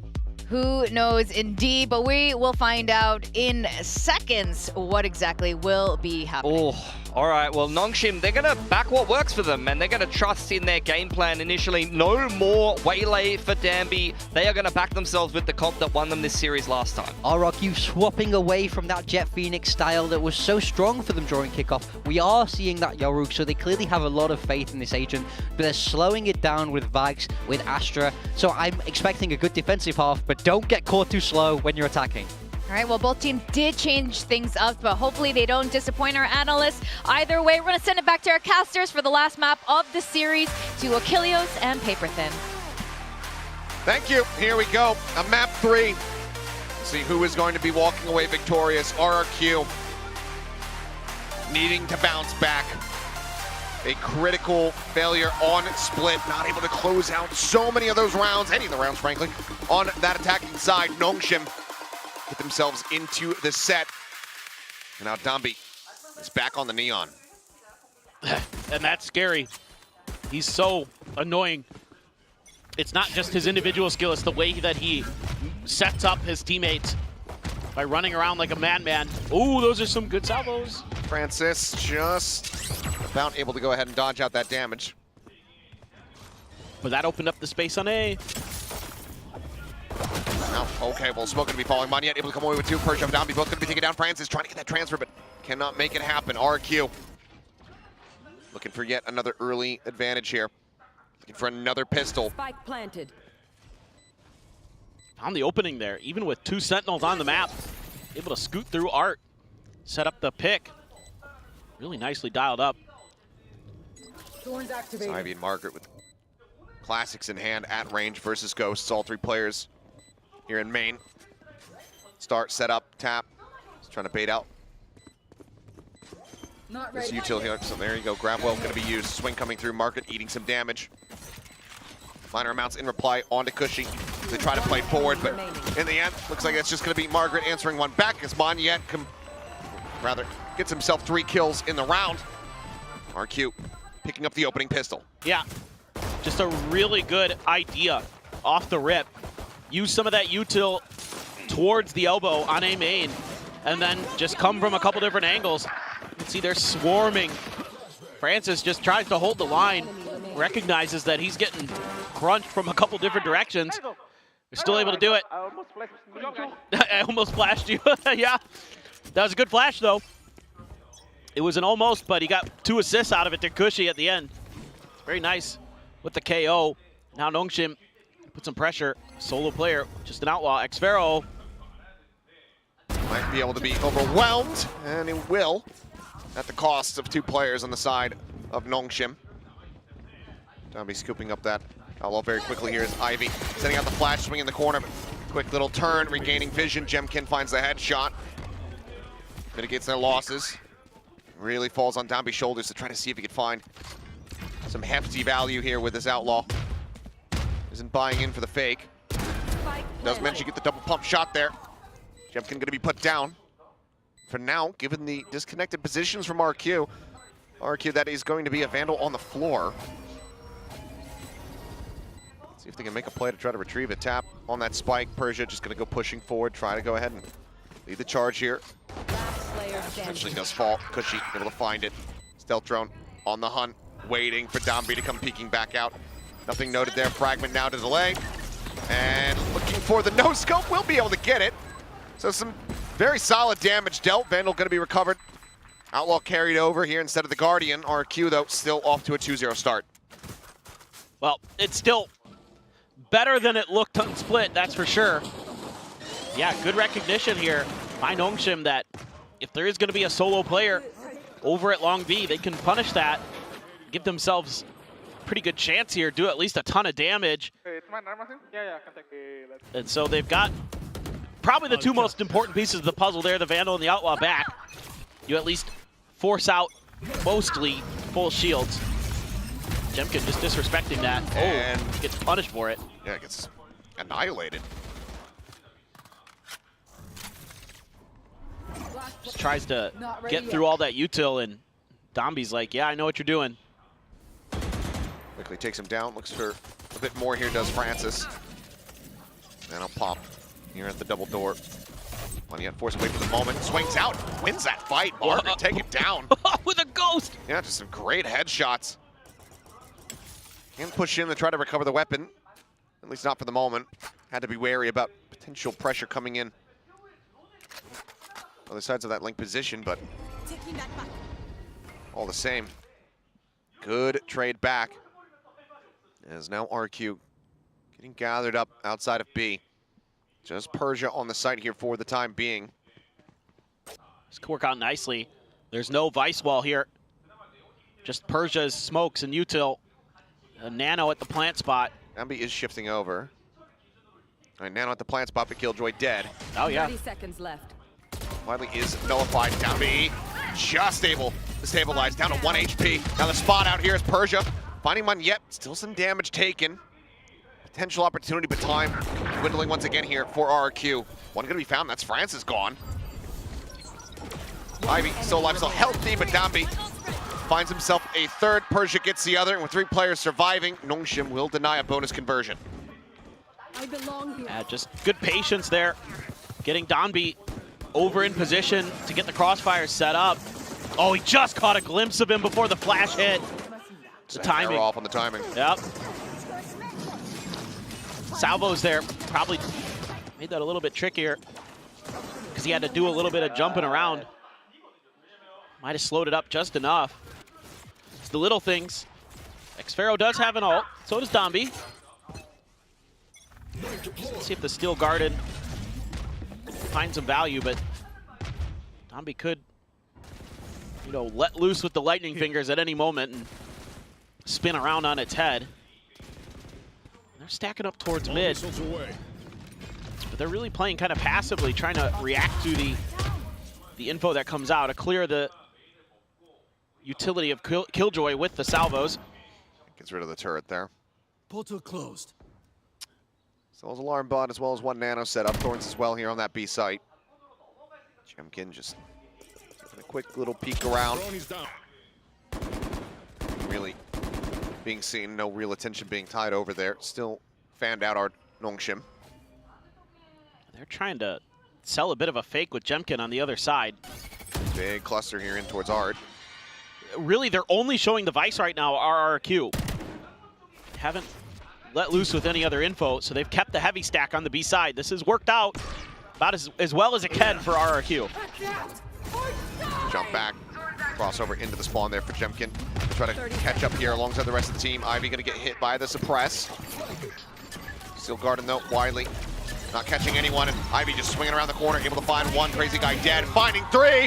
Potential for an aces. Never mind, it will be Tommy and Francis finding the other 2 kills. But solid movement here from Ivy. Quick kills results in Nongshim closing the gap and now tying us up at 2-2. That's tough. You read the map well, but in a tactical situation, you're outplayed by your opponents. Ivy here, able to dodge a lot of that util that hits the back of the site. A great relay bolt from Donby too. He's able to get over there quickly with the Neon. They just shut everything out. Hitting on all of them, flawless fashion to tie things up. RQ now.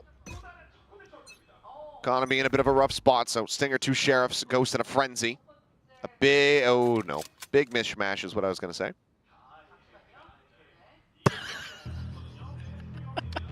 And then the dreaded pause. Uh-oh, I don't like that color. Yeah. Well, hopefully this one's a little short like our last one. We had the one earlier. It was fairly quick. We got through it in record time. So one can only hope that it's going to be the same thing here and now. I've got a good joke for you. Okay. Yeah. I'm sure you don't, but I'll let you say it anyway. Yeah, I know. I know you're not going to like it. That's why I'm going to say it. Yeah. So, man, he's not feeling very good. You know, things aren't going great. His life's kind of crumbling a little bit. You know, it's just he's having a rough time of it. And so he decides, you know what, I got to go to the doctor. I'm just feeling horrible. So he's just kind of getting more and more stressed out, more and more worked up about it. This isn't you that we're talking about. This is well, Joe. It could be. Okay. Continue. In this case, no. So he gets to the doctor, and he's just losing his mind. He's just having the worst day of his life, and he gets in there, and he sits down, and he's sweating profusely, and the doctor's just like, God, you look horrible, my friend. Are you feeling okay? He goes, well, doctor, I can't shake this feeling. I think I'm a pair of curtains. And the doctor goes, well, pull yourself together, man.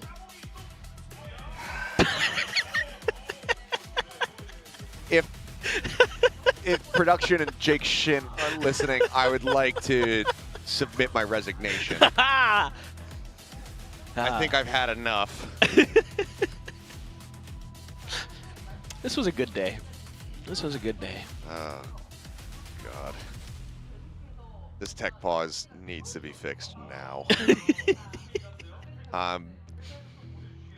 That was my my very good one that I've been saving for a tech pause. Yeah, very good one. This is some bold words. Yeah. There's a lot of exaggeration. I hope Golden Boy's listening, because he'll appreciate that. He's asleep. He's old too, so yeah. Well, it's also 5:48 in the morning. Well, maybe he's up then because he's old. You know, old people wake up early, supposedly. I don't, but... Oh, boy. Well, just wait. I will remember this joke. Yep. And I will tell you my true feelings about it. Yeah, I'm sure you will. When we're 5 minutes deep on Pod You don't Chat even later have tonight. to tell me. Yeah, exactly.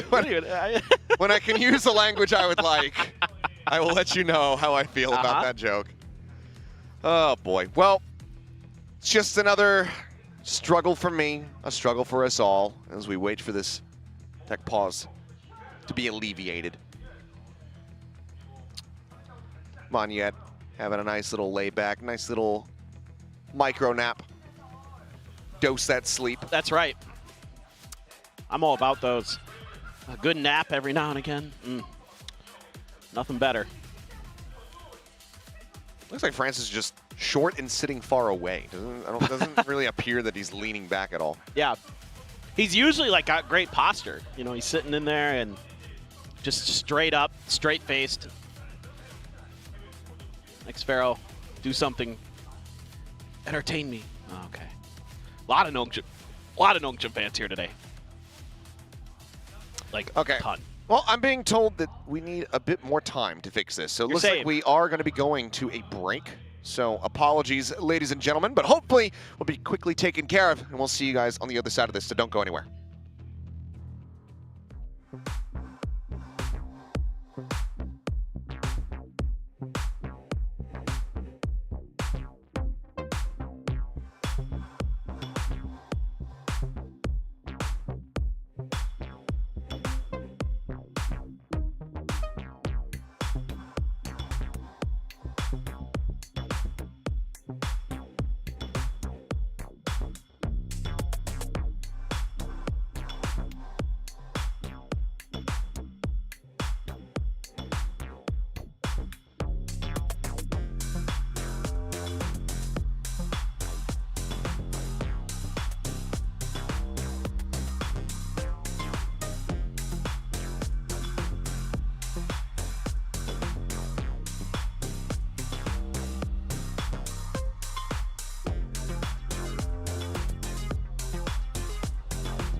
Oh, Pulsar by Naomi. Pulsar by Jenny. Oh, baby. Ooh, there it is. Oh, I'm so happy with it. Look at this. Isn't this perfect?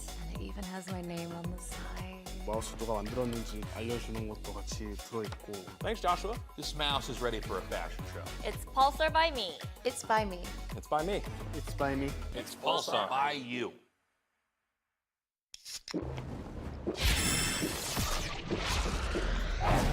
Red Bull gives you wings.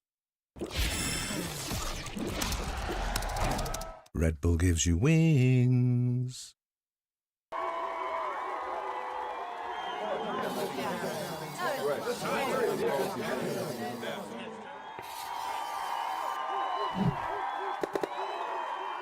Red Bull gives you wings.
끝나고 나니까 진짜 해냈다라는 생각이 들어가지고 엄청 기뻤던 것 같아요. 바로 일어나서 제가 가운데 자리를 봤는데 아직도 마크 선수가 앉아 있더라고요. 그래서 저는 많은 감정을 느꼈구나라고 생각이 들었어요. 킥오프 우승은 거쳐가야 할 단계 중에 하나였고 저에겐 아직 가야 할 길이 많기 때문에 킥오프 우승했다고 끝나는 게 아니잖아요. 남들한테 지는 거는 싫어하기 때문에 절대 안 지고 이겨보겠습니다. 이번 스테이지 1도 DRX가 가져가겠습니다. 저희 알파조에 우승팀들이 많이 이거 말이 좀 어려워요. 퍼시픽 챔피언들이 다 모여 있어. 저희 알파조에 퍼시픽 챔피언들이 다 모여 있잖아요. 오케이. 그 챔피언들끼리의 싸움을 눈여겨보시면은 그것도 재밌을 것 같아요. 저희가 킥오프 때 좀 많은 시련들이 있었지만 그래도 방콕은 갈 수 있지 않을까라는 생각은 하고 있었는데 결국 못 가게 돼서 좀 개인적으로는 충격이었던 것 같아요. 일단 제가 잘해줘야지 팀원들이 올라올 수 있다고 생각을 해서 제가 개인적으로 노력했습니다. 알파조에 쟁쟁한 팀들이 많아서 전부 다 경쟁 상대라고 생각하고 있고요. 일단 당연히 젠지는 들어가고 그다음 BRX, PRX 저는 그래도 개인적으로 DFM이 올라오지 않을까 생각하고 PRX 이기는 거 보니까 잘하던데요. ペパレックス戦に勝った後は、周りからもすごく褒められたんですけど、自分たちの納得いく結果ではなかったので、マスターズを目指してもっと上に行けたらなと思います。グループアルファにはみんなが全部のチームがパシフィック優勝しているチームだと思います。だからこそ、戦うのがすごい楽しみです。グループアルファの方が、多分6分の4が突破できると思うんですけど、その4に入るのが難しいかなと思ってるんですけど、最終的にどのチームにも勝たなきゃいけないっていうのは同じなので、グループアルファですけど突破できるように頑張りたいと思ってます。About our group, I will say, it's the same thing with Omega. Have insane teams, have just good teams, have decent teams. So just basically, we just need to came to the tournament, to the stage 1, and start immediately being stronger, being strong on the stage. I think PRX is traditional powerhouse in Pacific. We let the other team take the trophies twice, but the third one is ours. We're gonna do our best to qualify for playoffs first and then qualify to Toronto. As I've seen, there's a lot of good teams on our group. There's like Genji and Direct and so on. So I think for sure we're gonna make it into the playoffs, like top 4. For me, we're keeping an eye on almost every team, on our group. But I'm focusing more on the top teams because I know we're capable of defeating them. Okay, so going into stage 1, since we have had more time to prepare, we'll be more confident and just trust in our practice. And with that, we'll take down the rest of the teams. We play a match like in scrims. I think we're pretty confident that we're gonna at least make it to top 4 in Alpha Group. We will be a different Boom eSport than what you expect. 저희 첫 상대가 붐인데 그냥 이길게요. Change roster this year. I have a big respect for the 3 players, but for other 2, I don't know who are they. Our goal for stage 1, destroying everyone. It's okay what the rest of the team think because we also think that they are all the weakest in the group. 2025년은 DRX의 해가 될 겁니다. しばらく日本チームがマスターズに行けてないので、マスターズに日本チームがいる景色を見せれたらなと思います。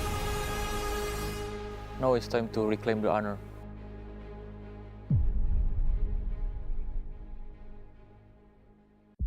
It is far from over. We are going to overtime. 저희가 계속 연장을 계속 가면서 체력도 딸리고 많이 힘들만도 한데 우승을 딱 결정 짓고 나서는 혼자 다른 세계에 간 듯한 약간 소리가 끊긴 느낌. Lockdown in play. No hope in hell. 아, 내가 진짜 우승했구나. T1, are your masters Bangkok champion! 퍼시픽의 세계 챔피언이 돌아왔습니다. You're never gonna forget who I am. My name and boss go hand in hand. Things just work in my command. 오메가 그룹은 뭐 1등 팀은 정해놓고 나머지 순위를 좀 정하는 경쟁이지 않을까. 딱히 큰 생각 안 했던 것 같아요. The first thing that crossed my mind when I saw the group, I think it's doable. JG's in another group. That means we're gonna go to playoff. 킥오프에서 만난 팀들이 꽤 많은데 스테이지 1에서도 이길 수 있지 않을까요? So Genji's alpha, your ex alpha, your ex alpha. We're chilling.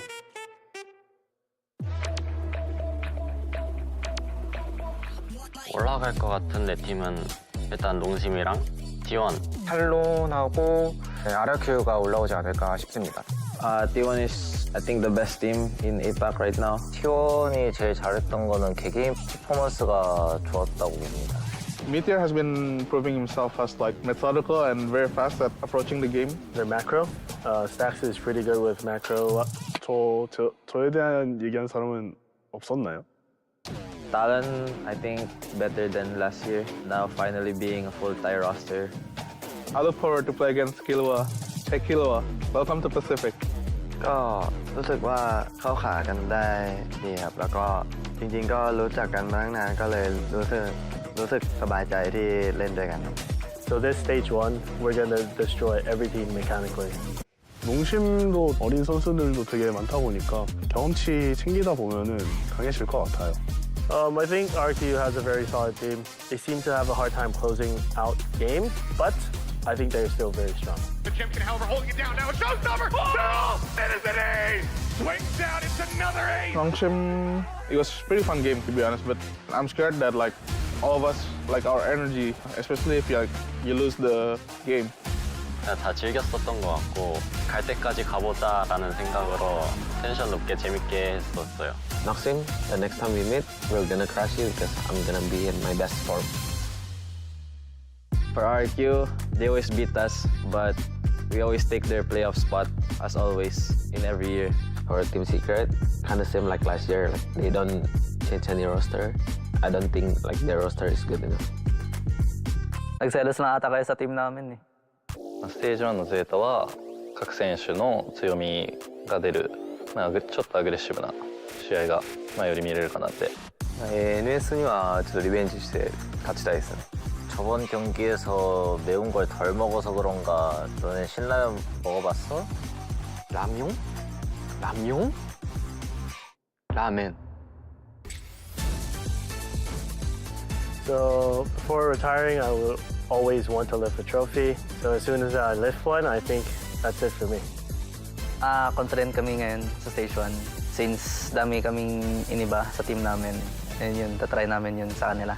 첫 퍼시픽에 와서 못한 게 좀 마음에 많이 걸리더라고요. 더 좋은 성적을 낼 수 있도록 약속드리겠습니다. Our mindset coming to stage 1, probably no respect. Good luck to everyone. We'll show you no mercy. 今のゼータディビジョンは前とは違い、プレイスタイルもいろいろ変更して、僕らの強みがどんどん引き出されている最中なので、いい流れに乗って全部勝ち切りたいと思います。 저희가 아무래도 와서 우승하고 분위기도 좋고 교만하지 않고 거만하지 않도록 약속을 해놨기 때문에 스테이지 1에서도 좋은 모습 보여드리도록 하겠습니다. 세계 최고의 팀 T1을 지금 바로 확인해 보시죠.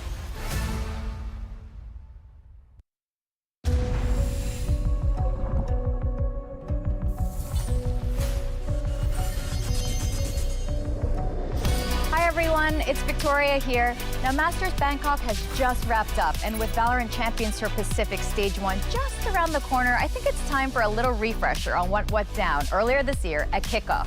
And with that, it's time for the official Kickoff recap.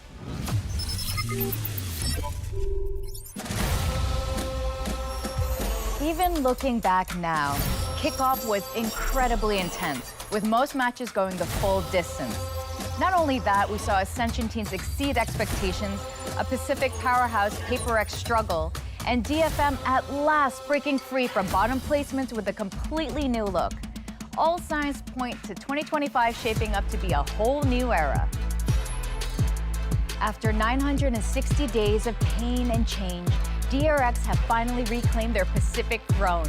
In second place, right behind them, was T1 in their first ever grand final. And Gen G, who dominated in 2024, and Talon Esports, the sole Southeast Asian representative in the finals, were next in placements.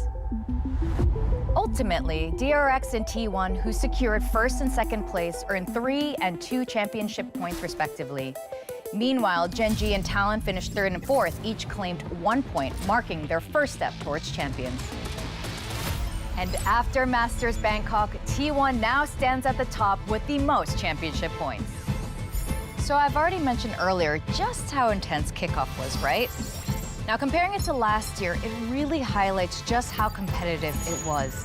In the Pacific 2024 Kickoff, there were 19 matches with a total of 47 maps, averaging 2.4 maps per match, meaning many series ended in a clean 2-0 sweep. However, this year, we saw 22 matches with a staggering 63 maps, averaging 2.8 maps per match, meaning that most of the series were pushed to a full best-of-3 or best-of-5 battle. Shut up, Victoria. We don't need to hear your video anymore. We're back, baby! And it looks like this game is finally ready to resume. Enough yapping. Let's get back to the action. As it is going to be RRQ on a weaker bye, if you remember. I don't know, 20 minutes ago-ish? Yeah, something like that. Let's not dig into the details of that. I'm a detail-oriented person, Achilleos. What can I say? Yeah, you know me. But Nongshim there, again, going to use those salvos, push out some space. There was a response with a KO knife, but Margaret maybe feeling a little bit of pressure with some salvos in his face. It's a pivot to the other direction, though, trying to show a little bit of misdirection. RRQ, only Jemkin spotted there. He's only got a classic, though. Some of the quote-unquote bigger firepowers behind him. Francis, ooh, I think a bit going to be shown there. Swings the corner. Domby going to be the one who actually just absolutely demolishes everyone. 3 quick kills for him. As Monyet can move forward, can recover this spike alongside Xfaro, but work is certainly cut out for them here. And they have no idea what happened off the back of that. I think that's the Vice wall for the side of Nongshim there. Yeah. Ivy's wall, yep. Wall is there, Thorns as well. Quick little push forward. Does go ahead and get the wall out. So for now, just staying tucked here at Art, staying quiet, push out. Monyet, nice headshot. This is a little bit more costly, but Domby looking for an ace and will be able to find it. We are back from the break, and Nongshim look like they're just going to go ahead and take the lead for themselves, I should say, for the first time, given that they have been the ones running back these rounds. Things have been a little bit wobbly. For context, we had to rebuild the lobby. They remade it, got to this 2-2 scoreline. So I think timeline-wise, things might be a little messed up, but we'll try to keep everything as aligned as humanly possible for you guys. Absolutely. So, another ace today. Oh, thank God. Quite a few. I saw the timer stop, and I didn't want to say anything as I was praying. This is going to be a timeout call, and it is. Yeah, so RRQ going to take this moment in time to consider how they want to work through the defenses of Nongshim, who have been very stalwart when they've been given the opportunities to play defense. Ascent, by the time they got there, it was already 10-2, so they didn't really have much in the way of room to maneuver there, but on split, flawless. So here again, you know, RRQ, great on their defender side as well. We've seen that today, that this has been kind of the aberration in stage 1 for Pacific, that both teams can play really darn good defense.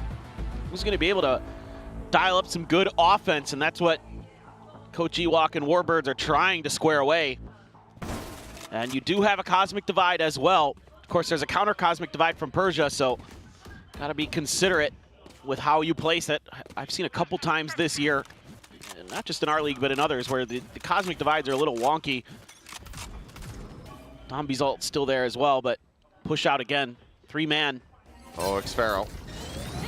Nebula there. Bounce, looking for the stun, finds it. Persia is able to pick him apart.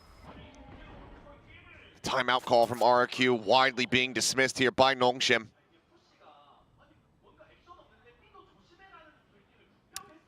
Yeah, it's tough.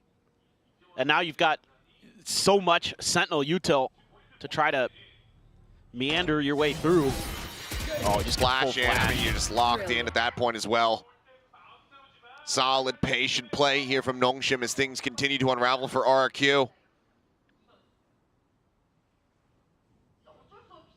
Don't even get the chance to use any of the ults, most likely, unless Monyet and Jem can do something miraculous. Oh, well, jump out into the open. Kill gonna be found, but there's the lineup. Not quite able to collect them both. Persia with a third will fall in Monyet's hand. Spike planted, but Dambi right there, ready to strike. Finds the kill. It's now 4 straight rounds for Nongshim. Yeah, I mean, again, Nongshim, outside of Ascent, has had some really good ideas with how to set up some of these trap plays where they're able to catch players of RRQ off guard with their util and then get a free kill or two in this case. Honestly? Relay bolt along with the salvos and then just Persia holding it down. They love to set up Persia. I mean, kind of interesting that, you know, a lot of teams are going to use their util to set up their duelist.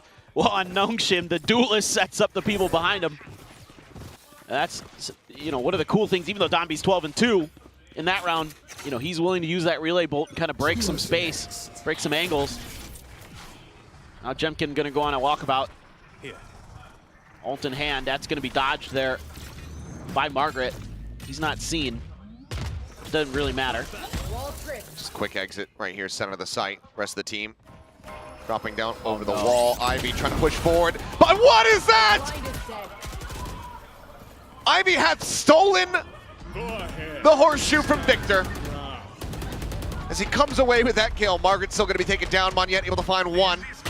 Nebula anticipating Dambi going to be noted there on that flank around towards main, but Francis was not. Especially with a quick turn back, able to find Ivy. Reworking the script here in this round. As the spike quickly gets shipped over towards B here from RRQ. That might have just saved the round there. Kuchi able to react just in time. I thought Ivy might just completely set this round astray. Long lurk from Monyet. Pinged it out, knew. Get there in time. Yeah, knew where they were going to be coming from, but yeah, he's going to have to pick up the pace, can now start running. Stealth drone checking around the back, spotting out one.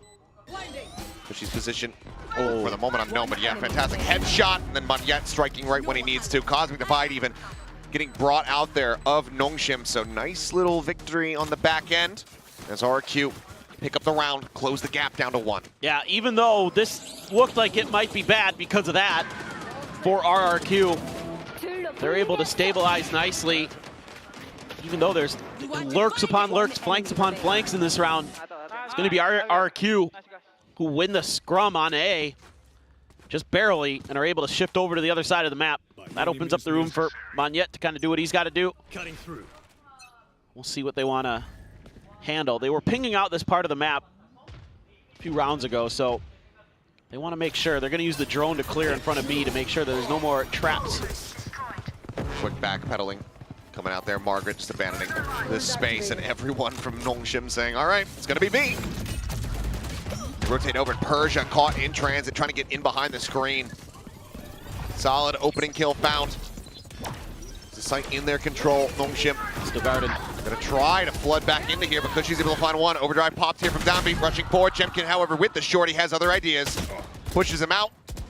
Snaps back behind the pillar as Ivy desperately is trying to push forward. And nothing worth doing. RRQ.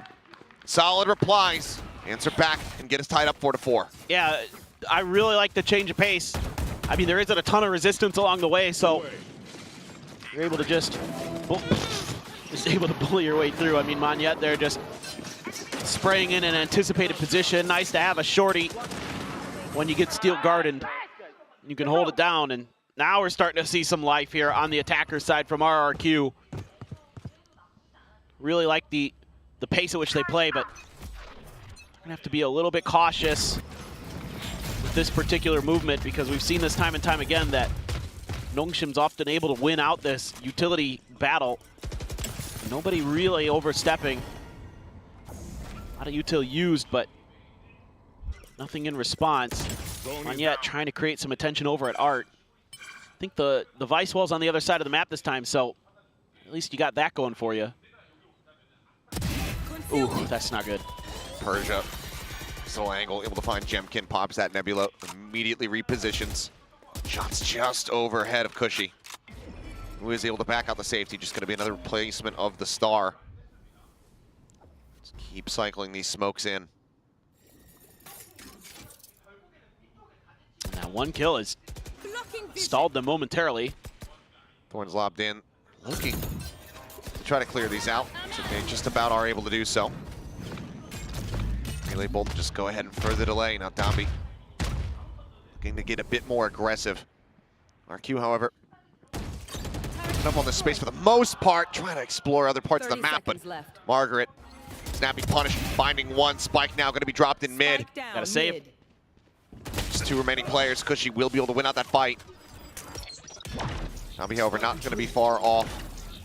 Trying to find a punish, but looks like he's not going to over pursue. We'll just go ahead back away. The time will drain. Save will come through, and Nongshim will regain the lead by 1. Yeah, for a moment there, thought maybe, but yeah, that was just too difficult. Too much util layered. And just losing that first player on the off angle held by Persia, that's kind of just round over. That one kill just thwarts anything RRQ wanted to do. I mean, in some ways, you kind of just have to make decisions like that. If you're going to commit, Jemkin just slow walking down the ramp. I mean, there should be protocols where there's util to follow off the back of that. You know, whether it's flashes over the top or Teho util or a Monyet Star or something to try to scale into sight. But instead, they just ran out of ideas. Yeah. Maybe just better setups to try to get, you know, these gate crashes into the site for Jemkin rather than having him walk in. I agree. Because then at least you can pull some attention towards the back of the site, towards Flowers, Secret, whatever, on that A side, and then have the rest of the team try to scale off the back of that. Exactly. But right now, not quite being seen. Ivy, just a quick check forward here, hiding within the Nebula. Wall at the ready. As a quick little fake out. Gets rid of that util. And then a jump back over into the spawn. 5 players set up, all on the approach coming through main. This needs to be concise, decisive, and synergized from RRQ. No TP available for Jemkin, so has to be explosive. Stars are set up. Got salvos at the ready. Could just be, yep, grab into salvos, trying to lock them in position. They'll wait those out. Steel Guard going to be thrown in. Drawn out. Jemkin able to find one. Persia going to be taken down. Jemkin finding another. It's good she gets rid of Margaret. Steel Guard working a treat here for him. As Dambi now arriving on the site. Has that judge is able to find one. Nothing more to be done. Ivy.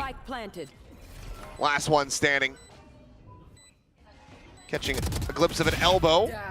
Resets the sprite. Finding another. Just trying to make this a little bit more costly, it would seem. Monyet wrapping around. Pushing forward here at Secret. Catches a glimpse, but can't quite line up the shots. One into the shoulder, and Ivy might be thinking, okay, I think I can make a play of this. Thorns down.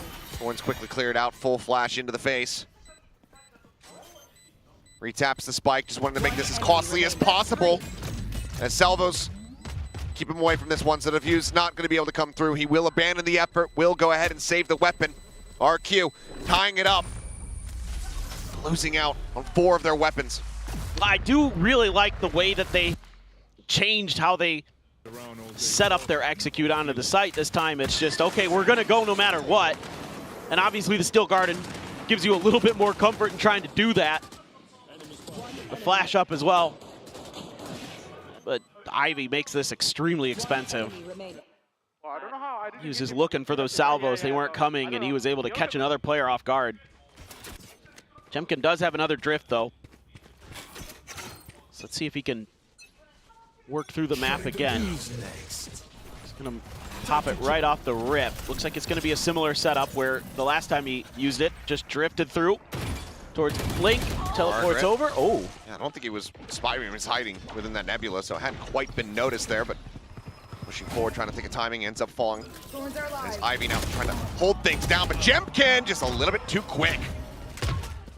Massacres too. Dambi and Persia nearby, but no real opportunity to try to make this work, so they're just gonna have to back away. RRQ, go ahead and gain the lead, move up to 6. Yeah, wait for this spike to explode. Absolutely. This is just really nice stuff from RRQ in terms of playing with conditioning. The last time they did this ult, it was run through B-Link, TP over into A. They set up the same TP, but they never used it. Just played off of the info gathered by Jemkin on his way in, and then he just comes alive and knocks a bunch of players down, and that's a huge boon for RRQ if Jemkin can start rolling. Absolutely can win games all by himself sometimes. Has that quality of play, that caliber of play. Just looking to maybe string another one together. A 7-5 on this attacker side. You would have to, I would think, feel really darn good about that if you're RRQ with how good your defense has been today. 6-6 even, probably still feeling pretty good. A decent enough position. Looked like maybe a little bit slow to get back into the groove after the elongated timeouts, but now looking alive and well. Jemkin resurging up the standings here. And Downbeat widely avoided, nullified after that ace. It's only been able to pick up 2 more eliminations. 0 point, getting a catch here as Downbeat gets in behind the box. It's going to be the fake out there. RRQ storming their way forward through Art, just the alarm bot. And as rotation comes across, Francis, however, laying out a red carpet. Jemkin just, let's say, drags some mud across it, finds Downbeat there. Fast trade back, just going to be an exchange to the duelists thus far. Ooh, that clear, that drone hid the position that Cushy's taken. I mean, it is being watched by Ivy, but Margaret as well, very aware, but he might still get crunched, and if he could trade one, that wouldn't be too bad. It's a lot of pressure.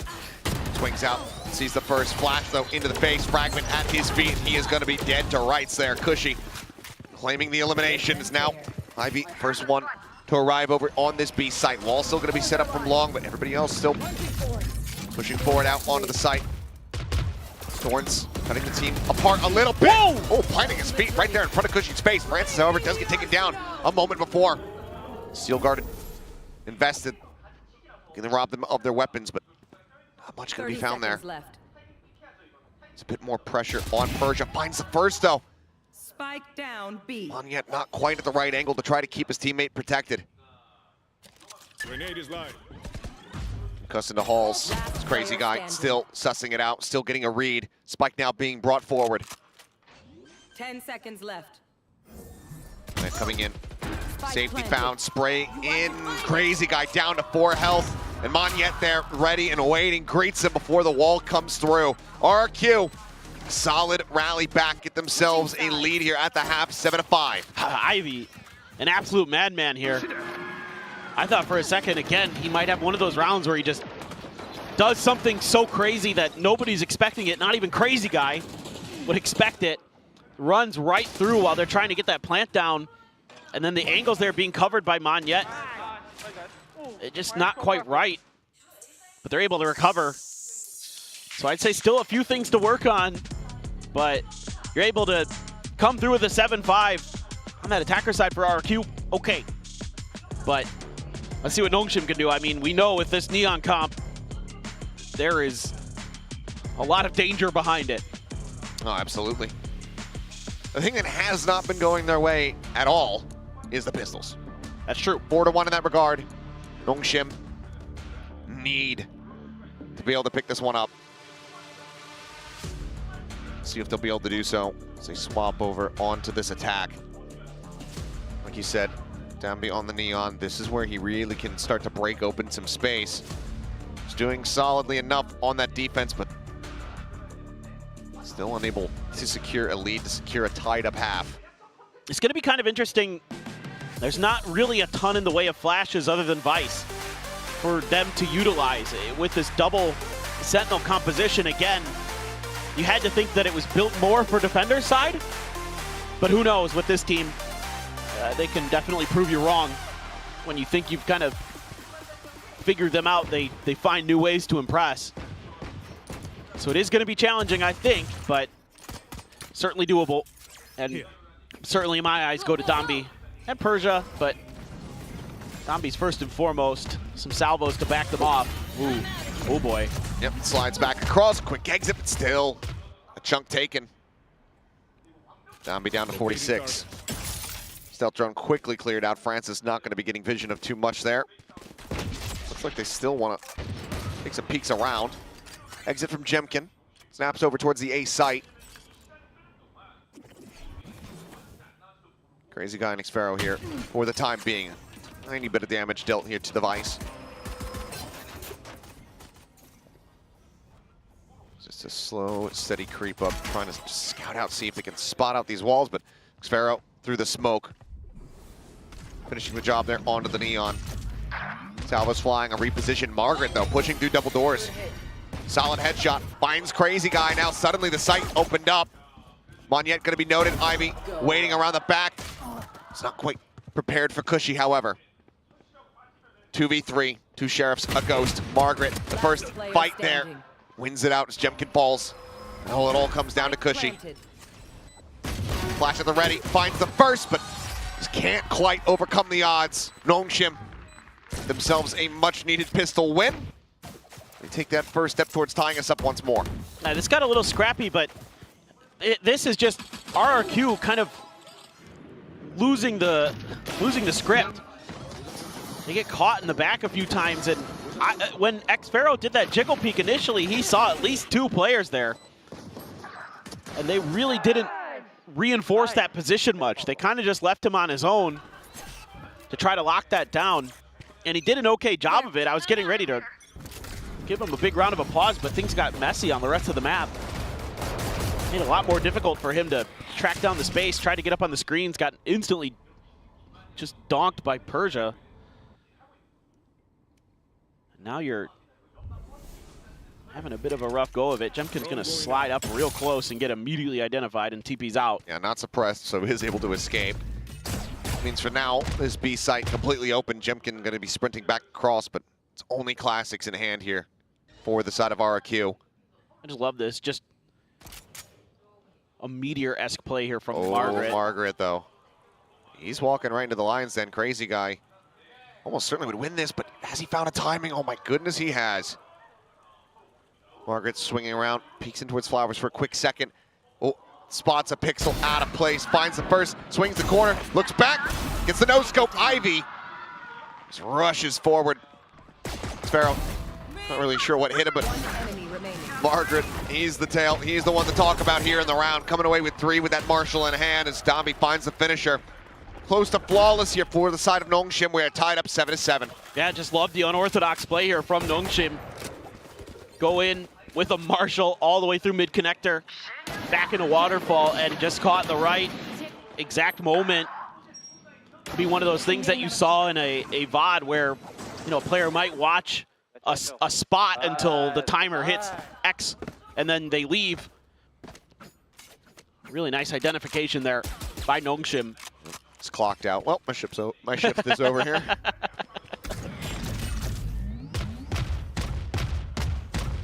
Defensive wall set up here in the back for Nongshim. Cover any kind of flank. Monyet considering the peek, and does so. Quick little jiggle on the shoulder. Dambi not quite fast enough to be able to get a punish, and doesn't want to just go barreling into the site by himself. But still, it's a nice little play to make sure you've got that orb. Monyet just relying on his reaction and smoke there to get through. Curious what Persia's waiting for here. Yeah. Maybe the rest of the team start putting some pressure onto A. As Xfero able to get a bit of damage here. Thorn set up in case the attack does come through. Jemkin now going to be noted. Tagged a bit. You know, one into the side, down to 79, but attack still getting ready to go forward onto this A site.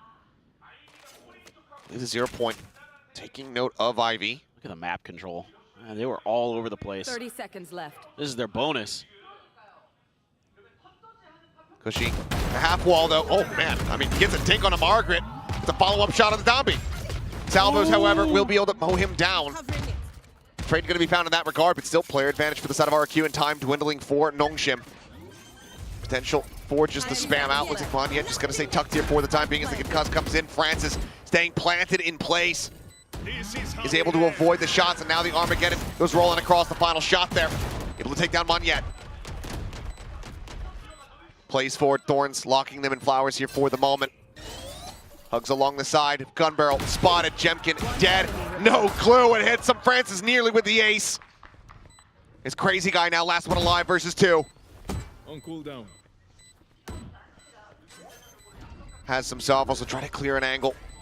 Grab well used. Time, however, ticking. Ivy out in front, and just a bit faster to draw down. Nongshim convert their bonus and get back into the lead. They're just so good at working the map. And it's not just the Neon, it's just they're so proactive at clearing space. Pushing to one side, taking aggressive B-long control, having Persia watch that for so long allows them the ability to rotate over there, at least think about it. And that pulls some attention. And then, you know, as the round wears on, RRQ is just getting forced further and further back. Look at Margaret. Has an outlaw on hand as double salvo sent over towards Shops. Force somebody forward. Okay, well, outlaw not going to find much of anything there as Cushy with a nice headshot is able to go ahead and take it out of his hands. Jemkin, armorless, just the sheriff in hand, cannot escape. Obscuring vision. Look at Monyet though, he's trying to be really aggressive off the back of this. Thorns popped, swing in. I mean, with that range, Stinger not going to get much done, but Cushy is able to go ahead and capitalize on the one. Some sheriff shots ringing through. Downbeat taking a bit of damage, but slides to the side, and Xfero can't quite keep up. Salvos now exchanged. Fast lane to try to obfuscate, but still going to be Francis spamming through to find Crazy Guy. Cushy just trying desperately to see if you can get anything done. Looking for that first kill, but can't quite make it happen. Takes some low, but no cigar. Nongshim now up 9-7. I feel no. Well, it's tough. You know, you've got Dombi flying at you when all you have is a sheriff. I mean, you're going to have some of the best flicks of your life to shut that down. Great entries. Yeah, good luck. I think Dombi, moving forward in the next series, might just stick to playing Neon. Yeah, well, on might Split, just move away from the way. On Split, I thought it looked pretty good. I like the ideas. I don't know about Ascent. On defense, I'll give you that. Sure. The attack was, yeah, like 1-11 or at one point or something like that. What, on Split? Yeah. Well, it was 4-8 at the half. Oh, okay. But 4-8. Yeah, I mean, I like the ideas with some of the utility there that you could utilize. Felt like he was 1-11. It did at a time. Relay bolt not connecting here on the Jemkin. Quick exit, Dombi down to 26. Still decent damage dealt for RRQ. You absolutely take that. Monyet trying to go for the dissipate, just trying to bait somebody forward here through the doors. You kind of have to anticipate that there's going to be a judgment. Now you certainly have it confirmed. And for Ivy, there's nothing more to be done than to slowly walk away. Yeah, you're just going to have to cede that gun over. Not really much you can do about it if Monyet wanted to pick it up, but instead he had to move back towards B momentarily. Some attention being created by Persia over there. Wall got popped. But that's all again, a bit of a ruse. Salvos are out, stuck in the back corner. A couple players from RRQ. Jemkin just sitting in spawn. Left. They have no connector control, so he has to watch water. Drinking, I mean, Star's set up, but rotations are coming through, but RRQ, they're going to be able to match this. Yeah, RRQ's got a great read on this. They needed Persia to kind of find an opening right then and there, but he does not. Gonna be ready Jemkin for that now judge. in position. 10 seconds remaining, and the spike is on the floor. Monyet just pushes forward, finds himself a third kill, gets the headshot, re-swings to make it a fourth. Flawless response here from RRQ, desperately needed as they bring the round gap back to 1. Yeah, really, really nice from Monyet in particular. Yeah, it's a judge, but stops the round in its tracks. Not really able to scale through the map. And with Persia being over here for so long and not really getting contested a ton, and he's just shooting through smokes, just creating a bunch of attention, popping the Vice util. He's like, I don't think there's anyone over here. Come on over, guys. And RRQ read it really nicely. Just maybe a little too much of a sell. Slide over. Jemkin not able to get out. Overstays his welcome. This time there's a bit more reinforcement there alongside Dambi. Still guarding going to be sent. Xpero able to find one. Monyan pushing forward into the smoke. Gets quite a bit of damage across, but cannot confirm the kill on a Francis. He stays alive, finds that elimination. Armageddon online. As Dambi forward here at Secret, and Crazy Guy is not quite ready for it. Cushy Xpero. They'll know. At least should. Two of these players very much tagged up. Not ready yet. Can you realistically try to make a go at this? Not with the Armageddon there. Yeah, given the position from Cushy, seems like the answer's going to be no. So they will just back away. Nongshim maintaining the lead, not allowing for RRQ to catch up as they get up to double digits. 3 rounds away from closing out this series and denying some revenge. Yeah, as good as Jemkin can be, just stuck around, greeted for the trade onto Donby, paid the price. There was just too many members of Nongshim there no matter what. That was not going to be very easy at all. Looks like he's going to grab an operator for the follow-up round. Yeah, as he's trying to TP, Francis is right on the back. Able to shut down the shorty of Monyet. Not much else he could do in that position, had to go for it, and fully prepared. Our Nongshim, Donby 17-9. Ivy having a really good map as well. Operator in hand here for Jemkin, passed over by Monyet. Find some values. Once again, 0 points, gonna get picked off. Really playing over towards Jemkin at all, though. It's overdrive for Donby. See if he's just gonna... He's gonna go for it. Maybe not. To get the Torrents out. I was kind of hoping he would, but yeah. You at least baited out the util. Just with your presence, just with your sound cues. That's got to be so frustrating as RRQ. The wall is still there, if I'm correct. Yeah. Still have that. I mean, you can send the pass lane, try to fake it, but given that the wall is there. They'll know now. They haven't really made their way in, so they can continue to just keep these players fanned out. As Jemkin moves closer and closer, quick little peek, and then decides to back away. Noise cut. Nongshim once again going to start pushing their way forward, death ball style, towards this A site. Armageddon try to go ahead and clear out one side of the map. Cushy still taking a ton of damage. Stunned up, the push forward, Donby overdrive in play, finding one, looking for the second, cannot make it happen, but Francis is there for the trade as Xpero.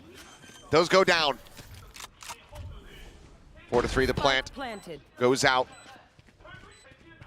And they need a pick if they want to try to commit for this at all, but the lockdown is even going to be layered on top of this one just to try to make it absolutely impossible. Crazy Guy with the push up. Finding one, but now they have to back away. Armageddon going to be sent, but they have to peel off.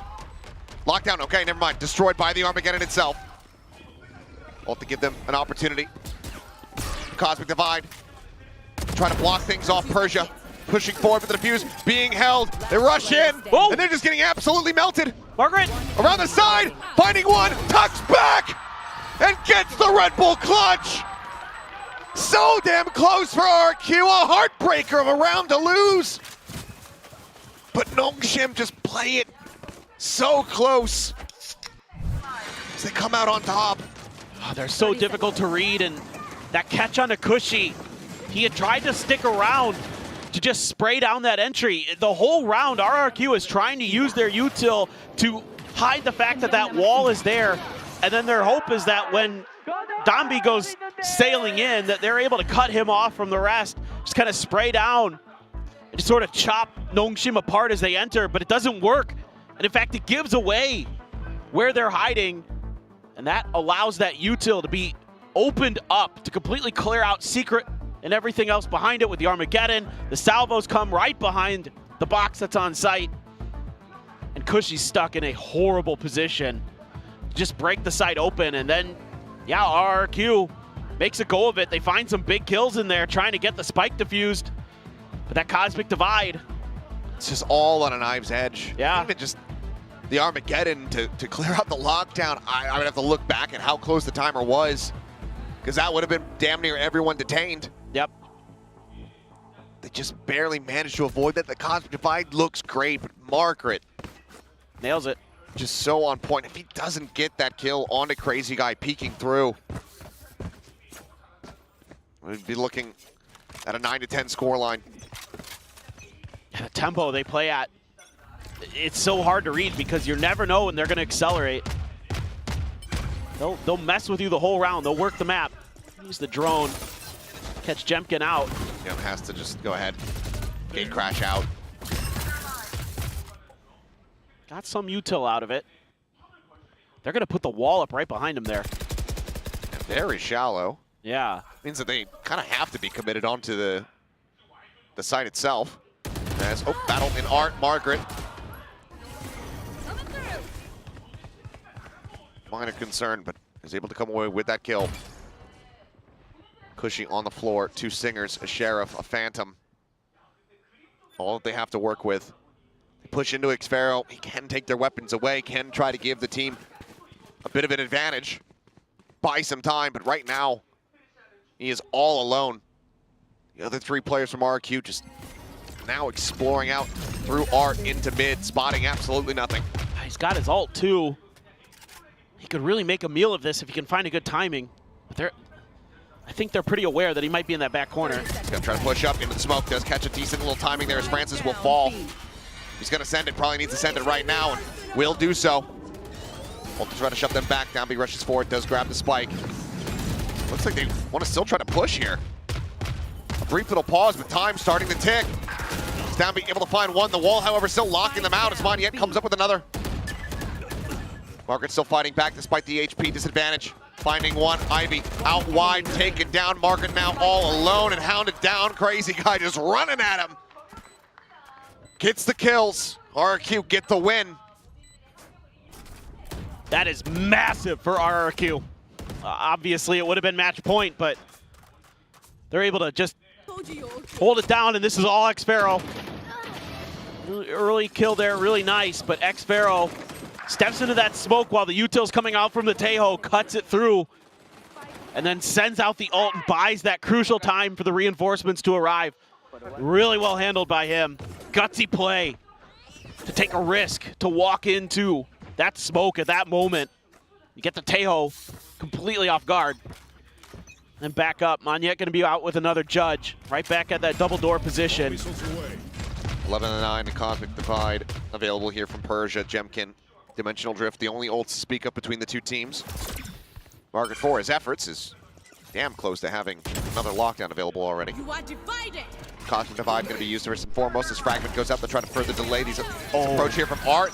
Oh boy, yeah, the Armageddon even sent, built up by Crazy Guy. Now be tucking back over towards Shops. Monyet unable to find the punish. Oh, this is forced Monyet back because they have to re-clear connector first. Time to jump. They had lost track of it. Now he's going to shift right over. Ult is going to give a lot of information about what's going on in mid. Actually was just an ult for an ult, but Monyet just spams through the smoke and Tommy gets taken down. Minor damage taken. So now RRQ quite well poised to get within touching distance, get up to double digits themselves. Oh, you have a great opportunity here as RRQ to set up a retake. Monyet could just come through Art unbothered. 30 seconds left. Double suppress, and given the time, you have to know that this is going to be the site commitment. Salvos for some further delay. Francis actually at risk with this plan. Goes for an off angle to try to avoid the players there in dugout. Francis, however, finding 2. Crazy Guy, Cushy both going to be eliminated. Xfero able to find one more. Now a 2v2 as Margaret trying to hold things down here from the side. Finds the first. Ends up going for the fake out, and Jemkin trying to backpedal in desperation to go for the reload, but Margaret hits a headshot midair on him. And Nongshim now up to match point. 3 rounds in a row is what RRQ need. Like the ideas from RRQ, but the execution, oh my God, Francis. Yep. That is disgusting. Persia there, able to find a perfect timing to catch Monyet's lurk. That is nasty from Margaret. Players. Man, oh man, they're so talented. Yeah, I mean, you can hear it in their voices. It has been a bit of a slog of a series, just given that drop in the action, the earlier tech issues. Now, they see how close they are to a victory. Denying RQ, then revenge. 3 rounds in a row if we want to get another overtime between these two teams.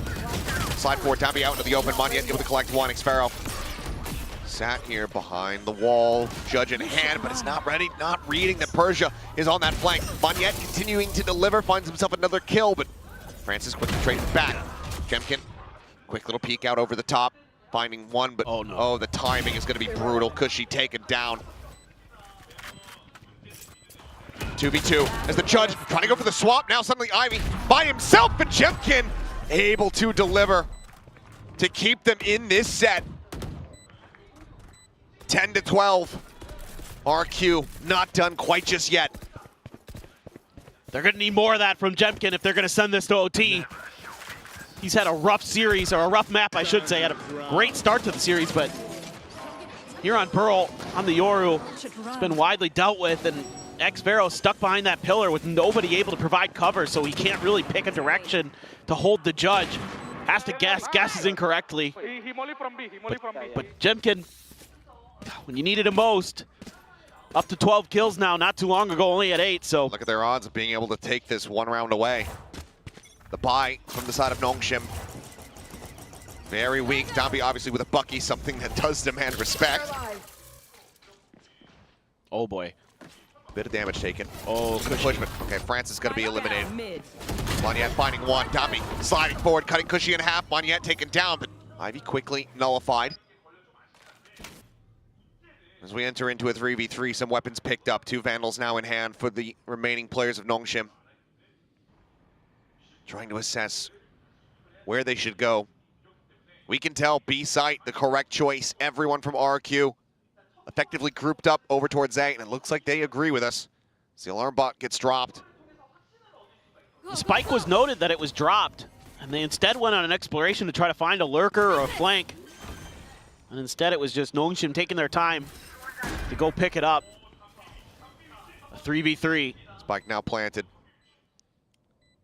Dambi forward at B tower. Alarm bot giving the alert. Flash across through that connected, trying to see if there's anybody playing the angle. We gotta go. Jemkin now arriving. The swing in. The offset, Dambi. Looking like he was prepared, but ends up wavering in the last second. Jemkin now scouting them all out. Sends it the flash. Hasn't quite seen Margaret as he stays tucked back. Persia is surrounded. Finds the first, however. The defuse. Tapped. Margaret, the headshot. So damn clean! Margaret takes them over the line with 2 final kills. And this time, the OT is denied. 13-10, Nongshim come out on top. What a comeback here for Nongshim. After getting absolutely bodied on Ascent and a first half of Split that was rough, they come roaring back and take the series. This Pearl still looking darn good. Don't need to change up the comp. Just throw Dambi on Neon and good things happen. But a lot of great plays behind it. Margaret really stepping up at the end of this half. Persia was solid all throughout Split and Pearl. A heartbreaker for RRQ. It looked like they had a great read on their opponents to start the day. It looked like they had done their homework. It looked like they were going to maybe be able to get their revenge, but no. Nongshim had other plans and will take their second series against RRQ in 2025. The last loss of Kickoff, the same as the first here in stage 1. RRQ just not quite able to conquer Nongshim. The squad continuing to deliver, but certainly looking a lot more mortal, a lot more beatable as they continue to experiment with their comps. The Waylay not delivering in huge ways like we might have anticipated given a player of Dombi's nature and of his skill. But as he goes back over to the Neon, he looks as comfortable as ever. We're going to send it down to the stage though, where we have Gently standing by. Victory for Nongshim. Here you go, Danby. All right, I need you to start over here. 네, 농심의 담비 선수 만나보겠습니다. 승리 축하드립니다. 감사합니다. Danby, I mean, the last time you two played each other, it felt like it was never going to end.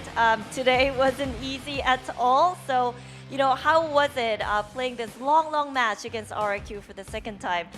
저번에도 그랬는데 어떻게 만날 때마다 이렇게 긴 경기를 펼치게 될까요? 오늘도 쉽지 않았는데 오늘 경기 마친 소감 부탁드립니다. 처음에 집중 잘 못하고 판단도 이상해가지고 처음에 집중 잘해야겠다는 생각이 많이 들어서 두 번째 판부터 열심히 하려 했는데 또 팀원들이 캐리를 줘가지고 마지막 판은 제가 캐리한다 생각하고 열심히 했더니 결과 잘 나온 것 같아가지고 좋은 것 같습니다. I mean, the first map, we were all scrappy. It was hard to get our heads into the game, to concentrate. So on the second map, we said, okay, let's focus, get this thing done. And my teammates actually carried us to the third map. And I said, hey, you know what? I'm going to carry you guys to this W on the last map, and which he did. So he's pretty grateful for how today turned out. Now, let's talk about Waylay, because everybody had a feeling that you were going to play her, incorporate Waylay straight away. But it looks like you guys decided to find a lot more value on the defensive side with this agent. So can you talk to us about how you guys interpreted this agent? 이제 웨이레이에 대해서 좀 여쭤보고 싶은데 모두가 담비 선수는 웨이레이 할 것 같다라고 예측을 했었거든요. 오늘 경기 좀 보니까 좀 수비적 측면에서 많은 밸류를 찾은 것 같았는데 농심의 웨이레이에 대한 해석 좀 누구의 아이디어였고 또 어떤 식으로 쓰자고 해석했는지 자세히 들어보고 싶네요. 자세히는 저도 말을 잘 못할 것 같고 일단 감독님이 쓰자고 하셨고 왜냐면은 저의 이제 던지기 플레이나 구공 밸류나 그런 거 생각하면은 이제 수비적으로나 팀적으로 더 좋다고 생각해가지고 웨이를 쓰게 됐는데 오늘은 솔직히 많이 못 보여준 게 제일 큰 것 같아요. 솔직히 오랜만에 경기이기도 하고 아직 바꿔야 될 부분이 많다고 생각하기 때문에 다음 경기에서 더 보완해가지고 더 좋은 웨이레이로 보답하겠습니다. Well, yeah, I can't really say much. We're still working with how we want to implement Waylay, but it was the coach's idea, and we all thought the way I play, and also with the Waylay's ult, we thought she was really good for defensive side of plays and also team plays in pro level as well. But I think I didn't get to show what Waylay can do fully yet. So in order to show the full potential when it comes to Waylay, I think we still need to tweak a few things. And I promise to show you guys better Waylay in our next matchup. I mean, it's been a while performing on this stage, you know, being back in Pacific. But where do you think Waylay plays in the meta alongside the other duelists? Some people say she's the better Jet, or some people say, oh, she's pretty much different from Jet and Neon and more like Reina and Phoenix. So, you know, would you place Waylay? 근데 또 타격대들 중에서 웨이레이는 좀 어떤 것 같은지도 들어보고 싶어요. 왜냐면은 좀 더 시간을 되돌릴 수 있는 제트다, 업그레이드된 네온이다라는 말도 있고 아니다, 아예 다르다, 조금 더 레이나와 피닉스 같은 완전 들어가는 엔트리는 아니다라는 의견도 있거든요. 담비 선수 보시기에는 이 웨이레이 좀 어떤 캐릭터 같나요? 그 2선 엔트리랑 1선 엔트리 진짜 완전 중간이라 생각해가지고 어느 쪽에도 속하지 않는 새로운 유형의 엔트리라 생각해가지고 잘하면은 진짜 팀한테도 좋고 자기한테도 좋을 것 같은데 못하면 말 그대로 팀한테도 도움 안 될 것 같은 느낌이어서 진짜 승률도 더 쌓아서 잘하는 모습이 나왔으면 좋겠네요. I think she is a completely different type of a duelist than the duelists that we're used to. I wouldn't say she's entirely a dive agent like Jet or Neon, but I wouldn't say she's sort of a laid-back type of duelist like Reina and Phoenix. She's somewhere in the middle, so it's pretty new. And I feel like if you really study her and if you really feel comfortable with how to pilot this agent, then you are a great help and you're a great asset to the team. But if you don't know how to use her well, then you might as well just troll the whole team. So I just really hope that I get to master this agent and help out my team. Now, next week will be T1. Oh, they're coming back into Pacific Stage 1 with the trophy. Are you ready to play them? 이제 T1을 다음 주에 만나게 되는데 챔피언 타이틀 갖고 돌아오는 T1이거든요. 준비됐나요? 자신 있나요? 자신 있습니다. 왜냐면은 저희는 언더독이기 때문에 좀 더 부담 없이 경기해가지고 챔피언 잡으면은 좀 더 좋을 것 같아가지고 잡아보겠습니다 한번. 알겠습니다. Well, yeah, I'm 100% confident to play T1 because we are the underdogs. We have the nothing to lose mentality, and I think it's just going to be a huge confidence booster if we do get to beat the Masters Bangkok champions. So I'll try my best to deliver our best game. Now that was Dambi, everyone, and this is us signing off because it's late at night. We'll see you soon with week 2 of Pacific Stage 1. 네, 이렇게 해서 오늘 하루 마무리 지었고요. week 1도 이렇게 지나가게 됐습니다. 저희는 여기서 인사드리도록 하겠고요. 2주차 경기로 돌아오도록 할게요. 모두 좋은 밤 되세요. 감사합니다.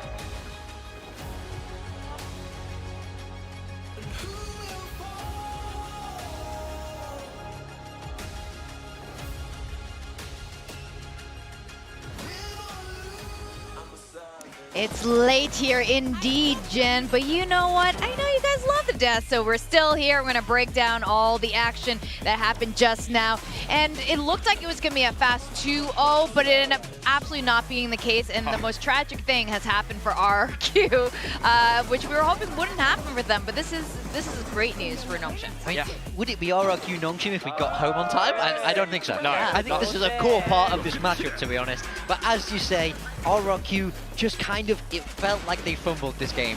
You know, for me, there's no two ways around it. This was their game to win, and Nongshim snatched victory from the jaws of defeat. Yeah, I feel like in contrast to the other series, I thought Boom was going to let that series slip through their fingers. Unfortunately, RRQ were the ones to do it in, you know, the two Indonesian versus Korean derby matchups. I mean, I feel like it was fumbled on the second map split where some of these backline players for Nongshim really got involved on the defense, and they continued that through into Pearl. And in the same fashion that we saw in the last time these two teams faced, a big streak of rounds on the attacking side with that slower comp that Nongshim does bring to Pearl, were the ones to kind of bring it through, and they always just have so many strong players in the mid to late round. Persia, Margaret, Ivy, these guys are always lights out when the spike's down and when they need to just play those positional angles that play off of each other perfectly. Yeah, I think Nongshim handled it beautifully, to be honest. They felt like the much more composed team here, and they were able to win it in those late round situations, like you say. Those support players so good in the post plan, so good when the round breaks down, and that's what got Nongshim over the line today. I have to commend Nongshim's resilience, and we've seen this happen many times now with this team ever since Ascension, throughout Pacific. When they're going the distance, they manage to, you know, keep things together and kind of end up stronger for it. Their stamina is undeniable. It is like S tier stamina already, and we don't see that necessarily come out from rookie teams or Ascension teams off the get-go, although I guess we are seeing it from G2 as well. So we have to say, both Ascension teams played today and they both won. Yeah. So maybe there's something in the water over there. And Quack got both predictions correct. That is a 2 out of 2. That is a mere coincidence. A clock is right twice a day, and so is Quack. What? Why would you take his credit away? He got 2 for 2 on the prediction, so all kudos to him, and you know, kudos to you too for the Boom prediction. Close. And you know what? You guys were the minority. Like all the predictions for today with Nongshim and with Boom Esports. So kudos to you and your belief in them, and it totally, you know, panned out great. Persia is our match MVP. There was a little bit of, you know, debate here who the match MVP would be, but Persia definitely is our guy. Yeah, for sure. I think I've been waiting to see that Persia that we got in Challengers Korea, in Ascension, stepping up into Tier 1. We saw a game or two from him that reminded me of the old Persia in Kickoff, but I think this series he really was the rock that Nongshim needed. He was the one to bring them through a lot of difficult late round situations. Like I said, he was the one to get the ball rolling when they needed it on split, flipping things over onto that defense. So, you know, he's the big brother of the team, and he really held their hand through that series until players like Danby could get online and get back into form like we wanted him to see on Pearl. By far the most consistent in that series. I feel like a well-deserved match MVP. Oh, absolutely. Now here we are on the standings. This was a really amazing first weekend here at Pacific. I think it was really cool that we are seeing both T1 and DRX maintain their mantle as being the victors here at Pacific and Masters Bangkok respectively, but we've been seeing a shuffle here in the rest of the Omega groups that have been rather surprising, and I like it. Yeah, I think the Boom win is really going to shake things up over in Alpha. For Omega, I agree with you. I think Nongshim taking a win over RRQ is going to really help their chances, because that's kind of one of those closer matchups that we've seen time and time again that can be a little bit 50-50. They're really starting to put their nose out in front. The Talon win also puts this group into an interesting state. So yeah, I think some of the known quantities and the big names of and orgs of Pacific that we're used to seeing starting off with a loss, we're going to have to see them bounce back a little bit, particularly in Alpha for me. Yeah, I mean, as you say, the Boom win is massive today. Realistically, in theory, you would need 2 to 3 wins to guarantee yourself in the playoffs. Snatching a win against such a big team like Gen.G is massive for this Boom team as they move forward. They will feel much more confident about their playoff chances now. And the next matchups, I think now that we've seen a really good glimpse, a taste of what all these teams have got to show and got to offer, next week is going to be very exciting. Are there any particular matches here that really stand out to you guys? Oh, my eyes immediately go to Gen.G PRX and Talon RRQ. Personally, Boom Global could be great, but Gen.G PRX, these are two kind of former powerhouses that are kind of a little bit shaky at the moment, and that could be really a defining matchup in that group. I think T1 Nongshim is also massive as well. Of course, T1 eliminated Nongshim from contention, I think. Well, I could be wrong on that, but either way, Nongshim have just beat RRQ. Now they're looking to challenge themselves, cut their teeth against the sharpest in Pacific, and I think they'll be feeling like they can do it. I'm excited for Talon RRQ, and these two are kind of fighting for those top spots to be the next Southeast Asian powerhouse here. And yeah, RRQ did end up slipping and fumbling and losing the ball there, but I'm sure they'll be working on it for next week. I'm really excited to see what we have in store. And gentlemen, it's been a really long day. It was not supposed to be a long day, but it ended up being that way. So let's send everyone off to bed. And if you guys are still watching, whoever's still watching this, thank you for sticking around till the very end of the first weekend of Stage 1. So with that, Pilski, big time. Have a good night. Thanks for joining me at the desk again. And the rest of you have a great night. And this is VCT Pacific signing off.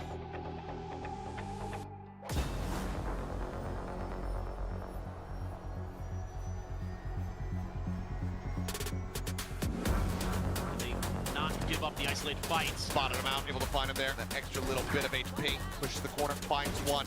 Still multiple players to try to get through, but Berserks tries to look for the timing. Goes up over the top, cannot find the shot. From Boom for the courtyard space, but they're wrapping all the way through. Just ahead of it, though. And he's ready for the first. Almost lines up the second. Can't quite make it happen. Well, no. He used him on the execute, so no. Drop down. Now the 2v2. The swing out, DOS9, looking for the ace! Let's go! They almost got in the first half. Flash out though, Fame is able to collect 2 with that Spectre. Completely and utterly destroyed. That Spectre now down on the floor. Berserks can bait for it. He's gonna try, and he's gonna get it! Back-to-back aces, a third for Boom. Has been left relatively wide open. Able to find DOS9 delivering his first death of the map thus far. Finding a third. And Sharon Slash are both going to be, do you even want the ace given the win record? He's going to take it. And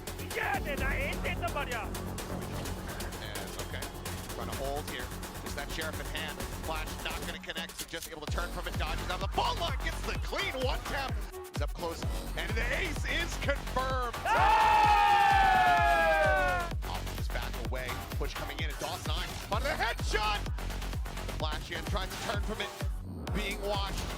And DOS9 will be the one to bring it to a conclusion. 17-15, close out the series, 2-0.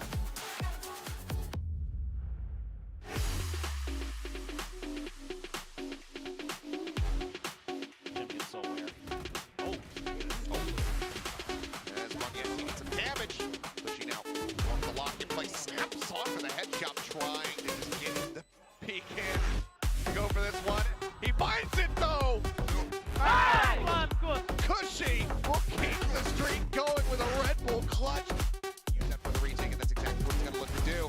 Trying to flush him out here, but one of the kills they were looking for, but it's just over. There's nothing more to be done. Shortly. Hey! Quote-unquote, bigger firepower behind you. Ooh, I think a bit's going to be shown there. Swings the corner. Going to be the one who actually plays headshot. This is a little bit more costly, but Dami looking for an ace and will be able to find it. Absolutely.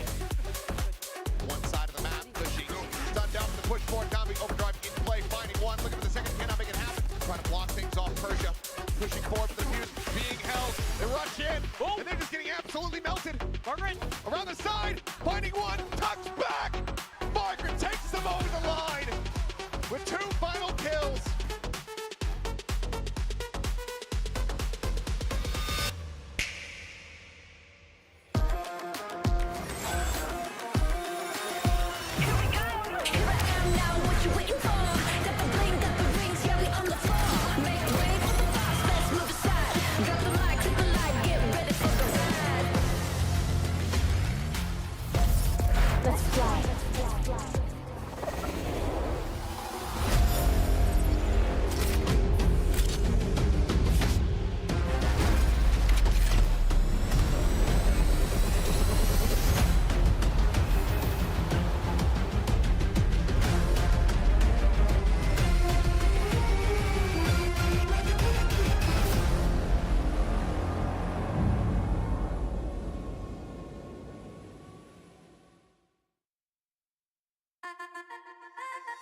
Thank you.